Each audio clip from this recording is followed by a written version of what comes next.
ঘটনাটি মূলত আমার এক পরিচিত ভাইয়ের কাছ থেকে শোনা। এই ঘটনাটির স্থান হচ্ছে কুয়াকাটা।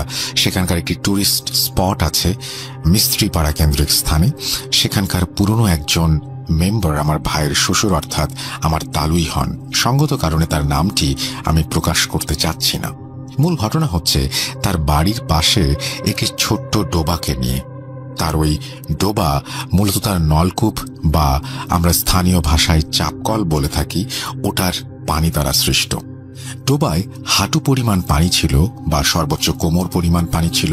সেই ডোবায় অনেক রকমের ছোট ছোট মাছ, যেমন উটকল মাছ, চ্যাং মাছ, টাকি মাছ এবং অন্যান্য পুঁটি মাছ সহ কিছু কিছু মাছ ছিল। তো আমাদের ওখানকার একজন তালুই মশাইয়ের অনুমতি নিয়ে সেই ডোবায় পানি সেচ করে পাম্পের সাহায্যে উঠিয়ে সেখান থেকে মাছ ধরার সিদ্ধান্ত নেয় এবং পরদিনই কাজটি করা হয়।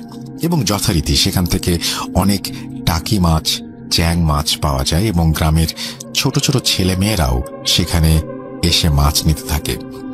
এক পর্যায়ে সেখানকার একজন লোক, যার নাম ছদ্মনাম হিসেবে ব্যবহৃত আজিজ মিয়া, সেখানে দেখতে পান পানির মধ্যে একটি বড় শোল মাছ। মূলত এই ডোবার মধ্যে এত বড় মাছ কেউ কল্পনাও করতে পারেনি, কারণ শুধু একমাত্র ওই মাছটা ব্যতীত সকল মাছ ছিল ছোট ছোট। তো আজিজ মিয়া সেই মাছটি ধরার চেষ্টা করেন এবং তিনি অদ্ভুতভাবে কয়েকবার হোঁচট খান, কিন্তু কয়েকবার চেষ্টায় তিনি মাছটিকে ধরতে পারেন। তিনি যখন মাছটিকে হাতে নেন, তিনি দেখেন মাছটি অন্যান্য মাছের থেকে বিশাল আকৃতির এবং তার চোখ অস্বাভাবিকভাবে লাল হয়ে আছে। বিষয়টি তিনি সাধারণভাবেই নেন। তিনি তার মাছগুলো একটি আড়তে নিয়ে গিয়ে একজন জেলের কাছে বিক্রি করে দেন এবং ভালো টাকা আয় করেন। ওই দিন রাতেই তিনি স্বপ্ন দেখেন যে একটি কবুতর তার দিকে তাকিয়ে আছে এবং হঠাৎ করে সে উড়াল দিয়ে চলে যাচ্ছে এবং তিনি তা লাফ দিয়ে ধরতে গেলেই তা উড়ে চলে যায়। পরদিন সকালবেলা তার 5 বছরের ছেলে, যে তার মামার বাড়ি বেড়াতে গিয়েছিল, সেখান থেকে সে হারিয়ে যায় এবং অনেক খোঁজাখুঁজির পর সেই দিন সন্ধ্যাবেলা পাশের গ্রামের একটি ছাড়া বাড়ির পুকুরে সেই বাচ্চাটিকে মৃত অবস্থায় পাওয়া যায়। আজিজ মিয়া পরবর্তীতে তার ছেলে হারানোর শোকে পাগলের মতো হয়ে যান। মূল কাহিনী এখনো শুরুই হয়নি। আজিজ মিয়া মাছটি যার কাছে বিক্রি করেছিলেন, তিনি আবার তা ঢাকার কারওয়ান বাজারে তার পরিচিত এক ব্যবসায়ীর কাছে পিকআপে করে পাঠিয়ে দেন এবং মাছটি ওই লোক ছদ্মনাম হিসেবে ব্যবহৃত রফিকুল ইসলাম পরদিন হাতে পান এবং বাজারে বিক্রি করার উদ্দেশ্যে নিয়ে যান। রফিকুল সাহেব যখন মাছগুলো বিক্রি করতে নিয়ে যান, তখনই দেখেন যে মাছগুলোর মধ্যে একটি অস্বাভাবিকভাবে তার দিকে তাকিয়ে আছে এবং তার চোখ লাল হয়েছে, যেমন তাকে খেয়ে ফেলবে। এবং তিনি মাছগুলো খুবই ভালো দামে একজন ভদ্রলোকের কাছে বিক্রি করেন। ভদ্রলোক মাছগুলো নিয়ে তার বাসায় চলে যান। ভদ্রলোকের ছদ্মনাম ব্যবহার করছি ওমর ফারুক নামে। তিনি মাছগুলো বাসায় নিয়ে আসলে তার কাজের বুয়াকে দেন এবং বলেন ভালো করে কেটে পরিষ্কার করে তার স্ত্রীকে দিতে। ওমর সাহেব শোল মাছ দিয়ে ফুলকপি খেতে খুব ভালোবাসতেন। কাজের বুয়া যখন মাছগুলো কাটতে যাবে, তখন দেখে একটি মাছ খুব বেশি ছটফট করছে। এমনকি মাছটিকে কাটতে গিয়ে কাজের বুয়া আহতও হন। মাছটির মাথা থেকে দেহ আলাদা করার পরও যেন মাছটি মরছে না। অতঃপর বেশ কিছুক্ষণ পর মাছটি মারা গেলে তা ভালোভাবে কেটে পরিষ্কার করে কাজের বুয়া ওমর ফারুক সাহেবের স্ত্রীর কাছে নেন। ওমর ফারুক সাহেবের স্ত্রী মাছগুলো খুব সুন্দর করে রান্না করেন। দুপুরে ওমর সাহেব খেতে আসছিলেন। তিনি বলেন, কই গো, আমার সকালে বাজার থেকে আনা তাজা শোল মাছগুলো কোথায়? তাড়াতাড়ি দাও, ক্ষুধায় পেটের ইঁদুরগুলো ছটফট করছে। পরে ওমর ফারুক সাহেবের স্ত্রী মাছগুলো তাকে দিলে খুব স্বাদ করে, খুব তৃপ্তি নিয়ে তিনি তা খান।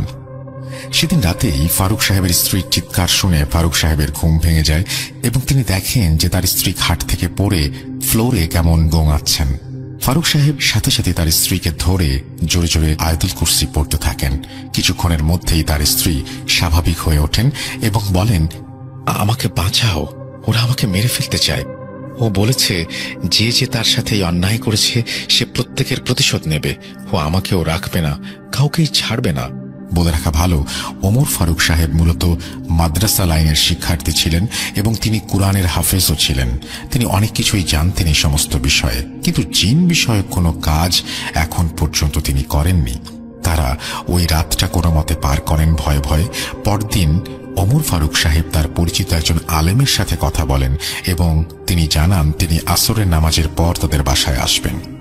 আলেম সাহেব যথারীতি আসরের নামাজের পরেই বাসায় চলে আসেন এবং ওমর সাহেব সবকিছু গুছিয়ে বলেন এবং আলেম সাহেব বলে ওঠেন, বুঝতে পেরেছি, এটা নিশ্চয়ই কোনো শয়তানের কাজ। তার উদ্দেশ্য হয়তো খুব খারাপ ছিল, তাই বড় কিছু ঘটার আগেই একটা পদক্ষেপ নিতেই হবে। এই বলে আলেম সাহেব ওমর ফারুক সাহেবকে কিছু আমল শিখিয়ে দিয়ে যান এবং পানি পড়া দিয়ে যান এবং বলেন তারা যাতে সাবধানে থাকে আর এই আমলগুলো সঠিকভাবে পালন করতে থাকে। পরদিন তিনি আবার আসবেন এবং এই বিষয়ে কিছু একটা করবেন। আলেম সাহেব চলে যাওয়ার কিছুক্ষণ পরেই মাগরিবের আজান দেয়। ওই দিন ওমর ফারুক সাহেবের স্ত্রী আবার বৃহস্পতিবারের নফল রোজা রেখেছিলেন, তাই তিনি তার ইফতার করতে যান। ইফতারিতে তিনি শুধু এক গ্লাস পানি খান এবং 2টি খেজুর খান। তিনি খুব অসুস্থ বোধ করছিলেন। ওমর সাহেব এবং তার স্ত্রী যথাযথভাবেই তাদের নামাজ আদায় করেন এবং আলেম সাহেবের দেখিয়ে দেওয়া আমলগুলো পালন করেন। ওই দিন রাতে তাদের সাথে বেশি কিছু হয়নি, কিন্তু ওমর ফারুক সাহেব লক্ষ্য করেছিলেন তার বিছানার আশেপাশে কোনো কালো ছায়া এপাশ থেকে ওপাশ ঘোরাঘুরি করছে। পরদিন ছিল শুক্রবার। ওমর ফারুক সাহেব জুম্মার নামাজ আদায় করে বাসায় আসেন এবং তার স্ত্রীকে দেখেন চুপ করে বসে থাকতে। তিনি তাকে ডাক দিলেও তিনি তার কোনো জবাব দেন না এবং চুপ করে বসেই থাকেন। তখন ওমর ফারুক সাহেব বিষয়টি বুঝতে পেরে সাথে সাথে আলেম সাহেবকে ফোন করেন এবং বিষয়টি তাকে খুলে বলেন। আলেম সাহেব বলেন, ফারুক ভাই, আপনার এবং আপনার পরিবার চরম ঝুঁকির মধ্যে আছে। আমি এসে আপনাকে সব জানাচ্ছি, আপনি একটু ধৈর্য ধরুন। এই কথা বলে আলেম সাহেব কলটি কেটে দেন। বিকেলবেলা আলেম সাহেব বাসায় আসলে বাসার মধ্যে মনে হচ্ছিল ঝড় বা বন্যা বয়ে যাচ্ছে। কিছুক্ষণ আগে আবহাওয়া স্বাভাবিক থাকলেও আলেম সাহেবের প্রবেশের মাঝেই যেন ঝড় বৃষ্টির সৃষ্টি হয়ে যায়। আলেম সাহেব ওমর ফারুক সাহেবকে বলেন, ফারুক ভাই, আপনি দিন কয়েক আগে বাজার থেকে কিছু শোল মাছ এবং টাকি মাছ কিনে এনেছিলেন। উত্তরে ওমর ফারুক সাহেব বলেন, হ্যাঁ, এই 2 দিন আগেই। আলেম সাহেব বলেন, আপনার কিনে আনা মাছগুলোর মধ্যে একটি জিন ছিল। তার বয়স ছিল 900 বছরের ওপরে। সে কুয়াকাটার মিস্ত্রি পাড়ার বৌদ্ধ সম্প্রদায়ের একজন জিন ছিল। বহুকাল আগে তাদের রীতি অনুযায়ী তারা 300 বছরের জন্য যে কোনো একটি প্রাণী সেজে লোকালয়ে বসবাস করতে শুরু করে।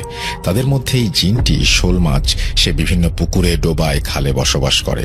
তাকে ধরে আনার জন্য একজন ব্যক্তির ছোট্ট 5 বছরের ছেলেকেও নাকি সে হত্যা করেছে বলে সে জানায়। সে নাকি প্রথমে ওই লোককে ইঙ্গিত দিয়েছিল তাকে না ধরতে, কিন্তু সেই লোক না বুঝতে পেরে তাকে ধরে ফেলেছে এবং জিনটি তাকে শাস্তি দিয়েছে।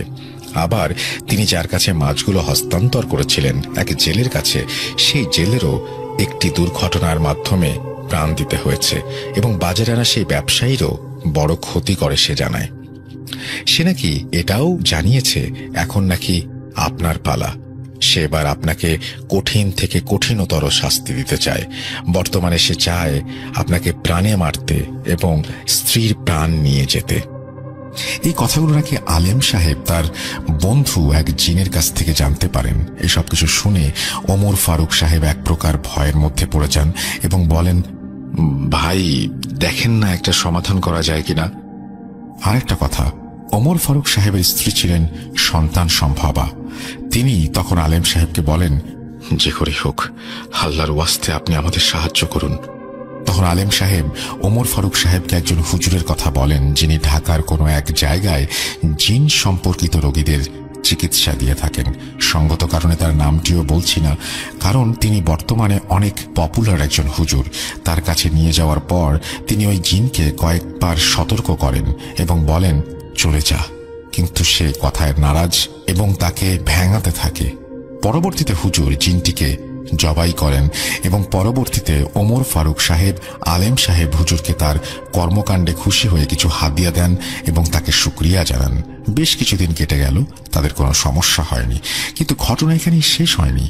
জিনটির আরেকজন আত্মীয় জিন ওমর ফারুকের ওপর ক্ষিপ্ত হয়ে ওঠে এবং তার ক্ষতি করার পরিকল্পনা করতে থাকে। ওমর ফারুক সাহেবের স্ত্রীর যখন ডেলিভারির সময় হয় তখন তারা দুজনে মিলে তাদের গ্রামের বাড়ি সৈয়দপুরে চলে যান। সেখানে তাদের অনেক পুরনো এক দাদা ছিল। ওমর ফারুক সাহেব একদিন বাজারে যান, যা তাদের বাড়ি থেকে অনেকটা দূরে। তখন রাত প্রায় 10টা কিংবা 11টা। তার মোবাইলে কল আসে। সে তার স্ত্রীর প্রসব বেদনার কথা জানতে পারেন এবং ব্যবস্থা করেন এবং তার একটি ছেলে সন্তান হয়।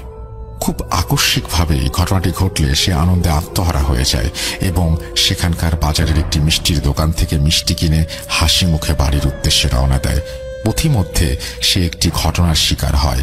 তার উপর ওই আত্মীয় জিনটি আরো কিছু কাফির জিনদের চালনা করে দেয় এবং পথিমধ্যে ওমর ফারুক সাহেবের বাইকটি অ্যাক্সিডেন্ট করে এবং ওমর সাহেব মাটিতে ছিটকে পড়ে যান। তার বাইকের ড্রাইভার যিনি ছিলেন তিনি মাথায় আঘাত লাগার কারণে অজ্ঞান হয়ে পড়েন, কিন্তু ওমর ফারুক সাহেবের অতটা আঘাত লাগেনি, কারণ সে রাস্তা দিয়ে ছিটকে মাটিতে পড়ে যায়। উঠে দাঁড়াতেই এসে দেখতে পায় আশেপাশে যেমন অন্ধকার হয়ে আছে এবং গাছগুলো ঝড়ের মতো ঝাপটাঝাপটি করছে। সে দেখতে পায় তার সামনে তার স্ত্রীর মতো একটি অবয়ব আসে এবং সে বলতে থাকে, সবার কপালে ভোগ আছে, কেউ ছাড়া পাবি না। তোদের না মারলে আমার পেটের ভাত হজম হবে না। এই বলে সে ওমর ফারুক সাহেবকে একটি চড় মারে। চোখ খুলতে ওমর ফারুক সাহেব দেখতে পান তিনি তার দাদু বাড়িতে এবং তার চারপাশে আত্মীয় স্বজন এবং স্ত্রীর কোলে তার ফুটফুটে সেই বাচ্চাটি। ওমর ফারুক সাহেব কিছু বলতে গেলেই তার বৃদ্ধ দাদি তাকে বলেন, তুই শুয়ে থাক বাবা, হুজুর বলেছেন তোকে আরাম করতে, ঘরের বাইরে না যেতে।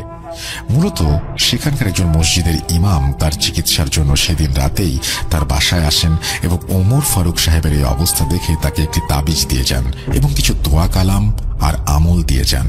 কিন্তু ওমর সাহেবের যে দুর্বলতা তা কিছুতেই কমছে না। সে শুধু মুখ নাড়িয়ে কিছু কথা বলতে পারছে, তাছাড়া তার কোনো শক্তি সে উপলব্ধি করতে পারছে না। সে দুঃখ কষ্ট নিয়ে তার দাদিকে বলে, আর সহ্য হয় না, আমার বাচ্চাটা একটু কোলে নিব, একটু দেখবো চেহারাটা, তাও পারছি না। আল্লাহ খোদা আমাকে রহম করো। তার দাদি বলে ওঠেন, দুঃখ পাস না দাদু, আমরা তো চিকিৎসার ব্যবস্থা করছি, তুই তাড়াতাড়ি সুস্থ হয়ে যাবি আর সব ঠিক হয়ে যাবে, আল্লাহর উপর ভরসা রাখ।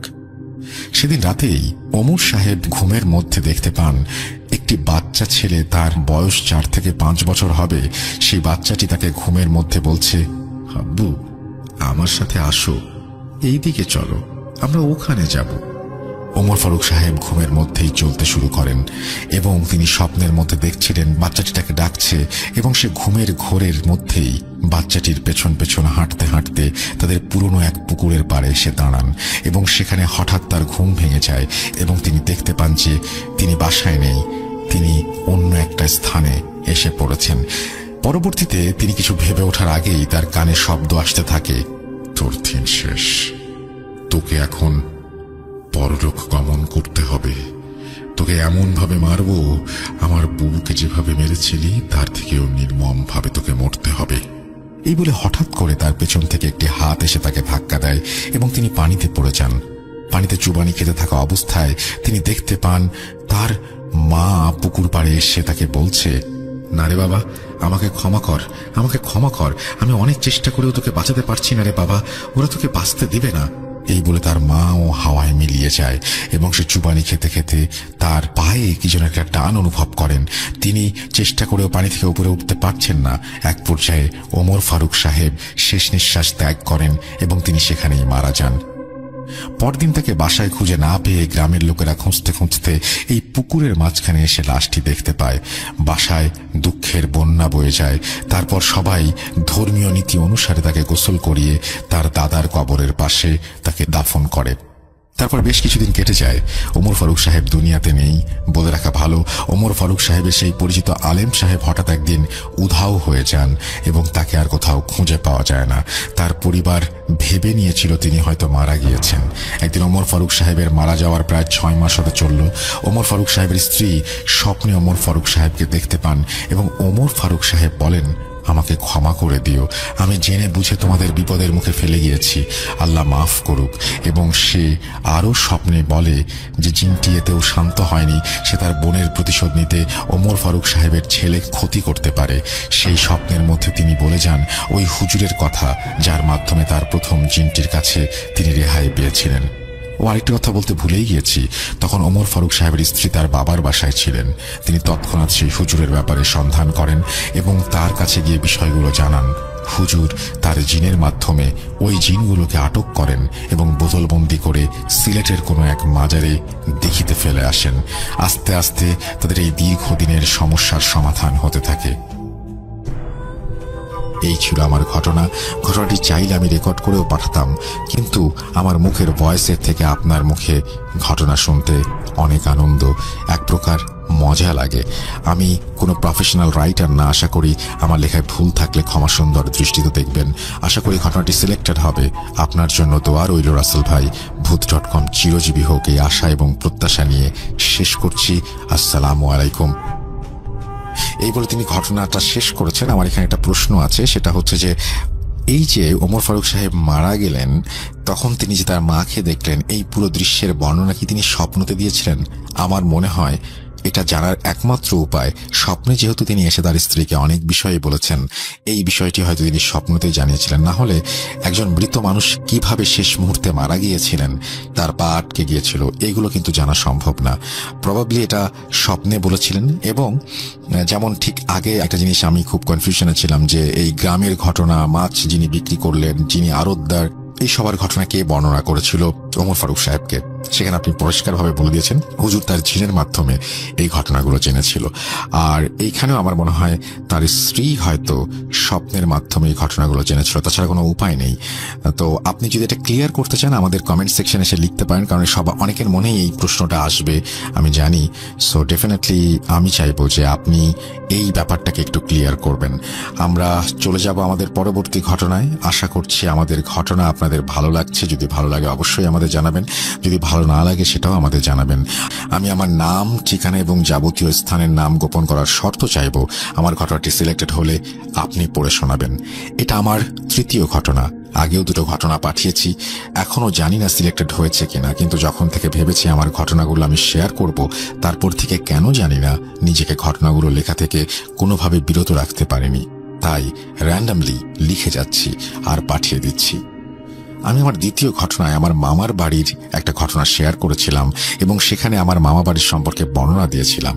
এখানে আমি আবার ছোট্ট করে সেই বর্ণনা দেব, কারণ আজকে আমি আবার আরও একটি ঘটনা শেয়ার করব যা আমার নানা বাড়িতে ঘটেছিল। শহরের শেষ প্রান্তে একটি নদী রয়েছে, যা পার হলেই একটা মেইন রোড, যেটা গিয়ে মিশেছে ঢাকাগামী এক হাইওয়ের সাথে। সেই মেইন রোড থেকে একটা ইটের রাস্তা নেমে সোজা চলে গেছে। ওটাই আমার মামা বাড়ি বা নানা বাড়ি যাই বলি না কেন, সেই গ্রামের রাস্তা। ওই সোজা রাস্তা ধরে প্রায় 15 মিনিট হাঁটলে আমার মামা বাড়ি। আমার মামা বাড়ির ডান দিকে ও বাম দিকে চলে গেছে আরো দুটো শাখা পথ। মামা বাড়ির পাশে আছে একটা কবরস্থান, ওটা আমার মামাদের বংশীয় গোরস্থান, যা কিনা কালের বিবর্তনে এখন পরিত্যক্ত ও অব্যবহৃত হলেও এক সময় ওখানে কবর দেয়া হতো। আমার মামা বাড়ির সাথে কবরখানাটির সংযোগ শুধু একটা কাঁটাতারের বেড়া ছাড়া আর কিছুই নয়। মামা বাড়ির গ্রামটি আর 5টা অজপাড়াগা গ্রামের মতোই বাঁশঝাড় বা জঙ্গলে ঘেরা নয়। মানে আমরা দেখিনি, তবে আগে ওখানে বন জঙ্গল, বাঁশঝাড়, কাঁচামাটির রাস্তা এইসব ছিল, যেমনটা গ্রামে হয়ে থাকে আর কি। আজকের ঘটনাটি আমি শুনেছি আমার মায়ের মুখে। ওখানে ওই কবরখানাটি আজকে গল্পের মূল ভূমিকায় থাকবে। আমাদের মামার বাড়ির গ্রামে সকলেরই জানা ছিল যে একটা কোনো খারাপ কিছু আছে, যাকে সাধারণত পিশাচ বলা হয়, অনেকে সহজে পেতনিও বলে থাকে। এরকম কিছু একটার বিচরণ ছিল। মামা বাড়ি থেকে খানিকটা দূরে ছিল একটা হেলেঞ্চা গাছ, যেটাকে মূলত ওই পিশাচের আবাস স্থল বলে সকলে ধারণা করত। কিন্তু সে পিশাচ কখনো কবরস্থানে, কখনো গাছে, কখনো গ্রামের যে কোনো খানে, যে কারো উপরেই আক্রমণ করত, ভয় দেখাত। গ্রামের মানুষ যখন তখন যে কোনো কিছু দেখত, যা স্বাভাবিক কিছু ছিল না। আজকের ঘটনা আমার ছোট খালামণি ও তার বান্ধবীর সাথে ঘটে যাওয়া। আমার খালামণির নাম কলি, এটা ছদ্মনাম। তার বয়স তখন বড়জোর 10 কি 11 বছর। তার বান্ধবীর নাম রূপা, ছদ্মনাম। আমার খালাও তার বান্ধবী সমবয়সী ছিল। গ্রামের ছেলেমেয়েরা সাধারণত নানা রকম খেলায় পারদর্শী হয়ে থাকে। বিকেলবেলা বড়িচ্চু, গোল্লাছুট, কানামাছি, বরফ পানি, সন্ধ্যা হলেই পলাপলি, আরো না জানি কত খেলা। আজকের ঘটনাও এরকম এক খেলা থেকেই শুরু। বর্ণনার সুবিধার জন্য এবার ঘটনাটি আমি আমার আম্মুর বক্তব্য হিসেবে লিখছি। সময়টা শীত চলে যাওয়ার পর একটা সময়, গরমটা ঠিকভাবে তখনও পড়েনি, বিকেলবেলা, আসর ও মাগরিবের মধ্যবর্তী সময়। রূপা, কলি আর আরও প্রায় সমবয়সী ৮-১০টি ছেলে মেয়ে মিলে ওরা বাড়ির বড় উঠোনে সেদিন বুড়িচ্ছি বা বৌচি খেলছিল। বলে দেওয়া ভালো, বৌচি কিভাবে খেলতে হয় কম বেশি সবাই জানে। এক পক্ষ তার বিপক্ষের দলের খেলোয়াড়কে ছোঁয়া দেওয়ার জন্য বা ধরার জন্য পিছু নেয়, সেই বিপক্ষ দলের খেলোয়াড়কেও ঠিক দিক বিদিক ছুটতে হয় নিজেকে ছোঁয়া থেকে বাঁচানোর জন্য। বাচ্চারা হই হুল্লোড় করে খেলছে। আমি, আমার মা আর অন্যান্য ভাই বোনগুলো যে যার কাজে ব্যস্ত ছিলাম। খেলা এভাবে চলতে চলতে সন্ধ্যা প্রায় হয়েই এসেছিল, কিন্তু খেলা তখনও শেষ হয়নি। খেলতে খেলতে এবার এলো কলি আর রূপার পালা। কলি দম ধরে দাবড়াবে আর রূপা নিজেকে বাঁচতে প্রাণপণে ছুটবে। যেমন নিয়ম তেমন চলল। কলি রূপাকে ধাওয়া করলো, রূপা ছুটল। এদিক সেদিক রূপা ছুটতে ছুটতে কবরস্থানের ভেতরে চলে গেল। ওদিকে কলির দম ফুরিয়ে এসেছে। কলি তখন ছুটতে ছুটতে দাঁড়িয়ে গেল আর জোরে জোরে হাঁফ ছাড়তে লাগলো। অন্যদিকে রূপা ছুটছে তো ছুটছেই, খেয়ালও করেনি যে কলি অনেক আগেই তার পিছু ছেড়ে দিয়েছে এবং সে ছুটতে ছুটতে ইতোমধ্যেই কবরখানার মধ্যে চলে গেছে। কলি সে বিষয়টি অতটা বিশেষভাবে গ্রাহ্যও করেনি। রূপা, চলে আয় বলে ওখান থেকে ফিরে চলে এলো। এরপরই মাগরিবের আজান শুরু হলো।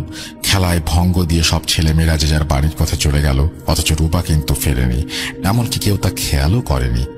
রূপার সাথে এরকম ঘটনা যখন ঘটছে তখন মাগরিবের পর বেশ কিছু সময় পার হয়ে গেছে। ওদিকে খেলা শেষ করে সব ছেলে মেয়েরা যে যার বাড়ি চলে গেলেও রূপাকে বাড়িতে না পেয়ে তার বাড়ির লোকরা সবখানে খুঁজতে থাকে। অথচ তাদের কল্পনাতেও নেই যে রূপা ওই ভয়ঙ্কর কবরখানায় আটকা পড়ে যেতে পারে। এদিকে কলিকে জিজ্ঞেস করা হলে সে জানায় রূপা তো তার সাথেই ছুটছিল, তাকে তো সে ডেকে চলে এসেছিল, কিন্তু তারপর রূপা কোথায় গেছে তা সে জানে না। এই খোঁজাখুঁজির মধ্যেই সবাই রূপার কষ্টে ভরা চিৎকার শুনে কবরস্থানের দিকে ছুটে যায়। সকলের হাতেই টর্চ লাইট, বন ঝাড় ভাঙা কবর, সবখানেই লাইট দিয়ে খুঁজতে খুঁজতে রূপাকে বাঁশঝাড়ের কাছাকাছি পাওয়া গেল এবং অজ্ঞান হয়ে পড়ে থাকা রূপাকে সবাই কোলে তুলে বাড়িতে ফিরে এলো। এদিকে বলে রাখা ভালো, রূপাদের বাসা আমার মামা বাড়ি থেকে কয়েক ঘর পরেই ছিল। তাই যখন রূপাকে উদ্ধার করা হয় তখন আমার নানি, মা, কলি সবাই তাদের বাড়ি ছুটে চলে যায়। রূপাকে জ্ঞান ফেরানোর পর জিজ্ঞেস করা হলো নানা প্রশ্ন, কিন্তু তখনও রূপা স্বাভাবিক অবস্থায় ছিল না। সে থরথর করে কাঁপছিল আর কথা জড়িয়ে যাচ্ছিল। সবাই অনুমান করে নেয় যে রূপা কিছু একটা দেখে ভয় পেয়েছে। সঙ্গে সঙ্গে তখন হুজুরকে আনা হয়। উনি রূপাকে দেখেই বলেন কোনো খারাপ কিছুর দৃষ্টি পড়েছে রূপার উপর। হুজুর রূপাকে ঝাড়ফুঁক, পানি আর তেল পরা দিয়ে সেই রাতের মতো চলে গেলেন। রূপা যখন একটু কথা বলার অবস্থায় আসলো তখন সে সব ঘটনা খুলে বলল। সন্ধ্যায় যখন কলি ফিরে এসেছে তখনও রূপা কবরখানার ভেতরে গিয়ে ছোটা বন্ধ করে দিয়ে যেন হঠাৎ হুঁশ পেয়ে থমকে গেল। সে চারিদিকে খেয়াল করে দেখল যে সে কবরখানার ঠিক মধ্যখানে দাঁড়ানো। চারিদিকে বড় বড় গাছ, বাঁশঝাড়। সন্ধ্যার জন্য যতটা অন্ধকার তার চেয়েও বেশি অন্ধকার যেন বাঁশঝাড় আর গাছের কারণে তৈরি হয়ে আছে। চারিদিকে এক গুমট পরিবেশ। সে যেন এই অচেনা পরিবেশের ভেতরে পড়ে খুব হতবিহ্বল হয়ে পড়ল, কিন্তু কেন যেন বের হয়ে আসতে পারল না। তার মনে হতে লাগলো তার পা যেন আটকে গেছে ওখানে, চিৎকার করতেও পারছে না। রূপা ভয়ে যখন ইতোমধ্যেই জড়সড় হয়ে গেছে তখন তার মনে হলো তার বাম পাশে কে যেন দাঁড়িয়ে আছে। আসলে কবরের বাম দিকে রাস্তা ছিল। সে ভাবল যে ওদিক থেকে হয়তো কেউ হেঁটে আসছে, ডাক দিতে পারবে ভেবে সেদিকে তাকিয়ে দেখল কেউ নেই, কিন্তু কেউ তো ছিল, সেটা বামে নয় ডান দিকে। সেটুকু অনুভব করতে পারল এবং রূপার সেটা অনুভব করতে খুব বেশি দেরি হলো না। দ্রুত সেদিকে ফিরে তাকালো রূপা। কারো একটু সাহায্যের জন্য বাচ্চা বয়সী রূপা ব্যাকুল হয়ে উঠেছিল। সেই নিষ্পাপ বাচ্চা মন বিবেচনা করতে অপারগ ছিল যে ওদিকে জঙ্গলের ঘনত্ব আরো বেশি, ওখানে কোনো মানুষের থাকার কোনো সম্ভাবনাই নেই। রূপা যখন ডান দিকে ফিরল তখন সে যা দেখল তা দেখে সুস্থ স্বাভাবিক পূর্ণবয়স্ক কোনো মানুষ সুস্থ থাকতে পারে না। রূপা যখন দেখল সাদা শাড়ি পরা এক মহিলা যার উচ্চতা ছিল বাঁশের সমান, তার মাথায় ঘোমটা পড়া, বাঁশঝাড়ের পাশেই দাঁড়িয়ে আছে, কিন্তু তার এক পা কবরের ভেতর, অন্য পা বাঁশঝাড়ের মাথায়। সে রূপার দিকে তাকিয়ে হাসছে এবং কি বিশ্রী তার চেহারা। এদিকে রূপাকে সে হাত ইশারা করে ডাকছে আর কিছু একটা চাইছে, যেন কিছু একটা খেতে চাইছে। এই দৃশ্য দেখে রূপা ও মা গো বলে চিৎকার দিয়ে চুপ হয়ে গেল, আর ওই চিৎকারেই তার বাড়ির লোকেরা তাকে উদ্ধার করতে পেরেছিল। আম্মুর বর্ণনা এখানে শেষ হয়নি। সবকিছু শুনে আমাদের কারোরই বুঝতে বাকি রইল না যে কাকে সে দেখেছে। মা এবার বললেন আজকের ওই ঘটনার সূত্রপাত কিভাবে হয়েছিল সেই ঘটনা। মায়ের কথায় তুলে ধরছি। আমাদের গ্রামে এক মেয়ে ছিল, নাম আসিয়া, ছদ্মনাম। এক আধপাগলি মা বাপ মরা মেয়ে। মামার ঘরে বড় হওয়া 18-19 বছরের মেয়েটি তার মামির অনেক অত্যাচার সহ্য করে বেড়ে উঠছিল। সে জন্ম থেকে একটু আলাভোলা টাইপের ছিল। শান্ত স্বভাবের এই মেয়েকে তার মামি এত মারত, মাঝে মাঝে সে অজ্ঞান হয়ে যেত। আসিয়ার বয়স যখন 7-8 বছর, তখন তার বাবা এক রাতে হঠাৎ রক্তবমি করে মারা যায়। সেই শোকে মারা যায় তার মা। গ্রামবাসী বলতো আসিয়ার মামা মামি তাবিজ করেছিল তাদের, যদি এই ঘটনার সত্যতা জানা যায়নি। আস্তে আস্তে আসিয়া যখন বড় হয়ে ওঠে, তখন তার স্বভাবে পরিবর্তন দেখা যায়। শান্ত মেয়েটি হঠাৎ উশৃঙ্খল হয়ে ওঠে। অনেকে তাকে গোপনে ধূমপান করতে দেখত। অনেক সময় তাকে ভাঙা কবরের মধ্যে বসে থাকতে দেখত। বড় গাছের দিকে এক মনে তাকিয়ে থাকতে দেখা যেত। কেউ শাসন করলে গালি দিত। তার এরকম স্বভাবের পরিবর্তনের জন্য অনেকে বলতো যে আসিয়াকে হয়তো কোনো বদ জিন আসর করেছে। আবার অনেকে বলতো যে মামিও তাবিজ করে থাকতে পারে। আসিয়ার এসব অস্বাভাবিকতার জন্য তার মামা তাকে ঘাট থেকে নামাতে ব্যস্ত হয়ে গেল। তাকে বিয়ে দেওয়ার জন্য নানা জায়গায় পাত্র খুঁজতে লাগলো। ওরকম আধপাগলি মেয়েকে কে আর বিয়ে করবে? তাই তাকে এক বয়স্ক 60 ছুঁই লোকের সাথে বিয়ে দেয়া হলো। আসিয়া বিয়ে করতে রাজি ছিল না, কিন্তু এক প্রকার জোর করেই তার বিয়ে হয়েছিল। বিয়েটা তার একই গ্রামে হয়েছিল, কিন্তু আসিয়া পরবর্তীতে স্বভাবের কারণে তার ভেতর জেদ বেড়ে যাওয়ার কারণে বিয়ের রাতে স্বামী ঘরে আসার আগেই এক কাণ্ড ঘটায়। স্বামী ফিরে এসে দেখে যে আসিয়ার দেহ বিছানায় নয়, বরং টিনের চালের নিচে যে বাঁশের আড়া বা ঘরের কাঠামো থাকে তার সাথে ঝুলছে। তার জিহ্বা বের হয়ে আছে, চোখ দুটো উল্টে গেছে, পরনের শাড়িতেই ঝুলে আছে মেয়েটি। দাঁতগুলো বের হয়ে আছে, যেন হাসছে, কিন্তু সেটা খুবই বিভৎস হাসি। আর দৃশ্যটা এত বিভৎস ছিল, সেই আসিয়াকে কবর দেয়া হয়েছিল আমাদের বাড়ির পাশের কবরখানায় বাঁশঝাড়ের কাছে। তার মৃত্যুর পর অনেকেই ওখান থেকে যাওয়ার সময় রাতের বেলা বা সন্ধ্যাবেলার দিকে কান্না শুনতে পেত, কিন্তু গ্রামের কেউ এ ব্যাপারে কোনো পদক্ষেপ নিয়েছে কিনা তা জানা যায়নি। পরে বেশ কিছু সময় পার হবার পর এরকম আর কিছু শোনা যায়নি, কিন্তু কেউ তখনও জানত না বিভৎসতা আবারও ফিরে আসতে পারে। একটা ভয়ঙ্কর ঘটনার পেছনে লুকানো রয়েছে আরো একটা করুণ বিভৎসতা। রূপার সাথে ঘটা ওই সন্ধ্যার ঘটনা যে আর এক করুণ পরিণতি নিয়ে আসবে তাকে জানত। ওই রাতে রূপার জ্বর আসে। জ্বরের ঘরে রূপা ভুলভাল বকছিল। এই জ্বর রূপাকে প্রায় কাবু করে ফেলেছিল। জ্বর প্রায় 1 সপ্তাহ পর কিছুটা ভালো হয়, কিন্তু রূপা তবুও সুস্থ হয় না। দুঃস্বপ্ন, দুর্বলতা তাকে ধীরে ধীরে কাবু করে ফেলে। এক রাতে রূপা তার মায়ের সাথে শুয়েছিল আর বলল, মা, ওই সাদা শাড়ি পরা বেটি আমাকে কি যেন বলছিল। তখন মা অবাক হয়ে বললেন, ওসব মনে রাখিস নে, আয় আমার কোলের মধ্যে ঘুমা। সেদিন রাতে রূপা ঘুমালেও পরদিন সকালে রূপার আবার জ্বর আসে। রূপার বমি শুরু হয়। কোনো ঝাড়ফুঁক, তাবিজ, তেল, কবিরাজ কোনো কিছুতে তার সুরাহা হয় না। তার পরদিন সকালে রূপা মারা যায়। পুরো গ্রামে শোক নয়, বরং আতঙ্কের ছায়া নেমে আসে। তারপর থেকে গ্রামবাসী তাদের ছেলে মেয়েদের সাবধান করতে থাকে। মাগরিবের আগে ঘরে ফিরে আসতে বলে। কবরস্থানের দিকে যেতে করা নিষেধাজ্ঞা জারি করা হয়।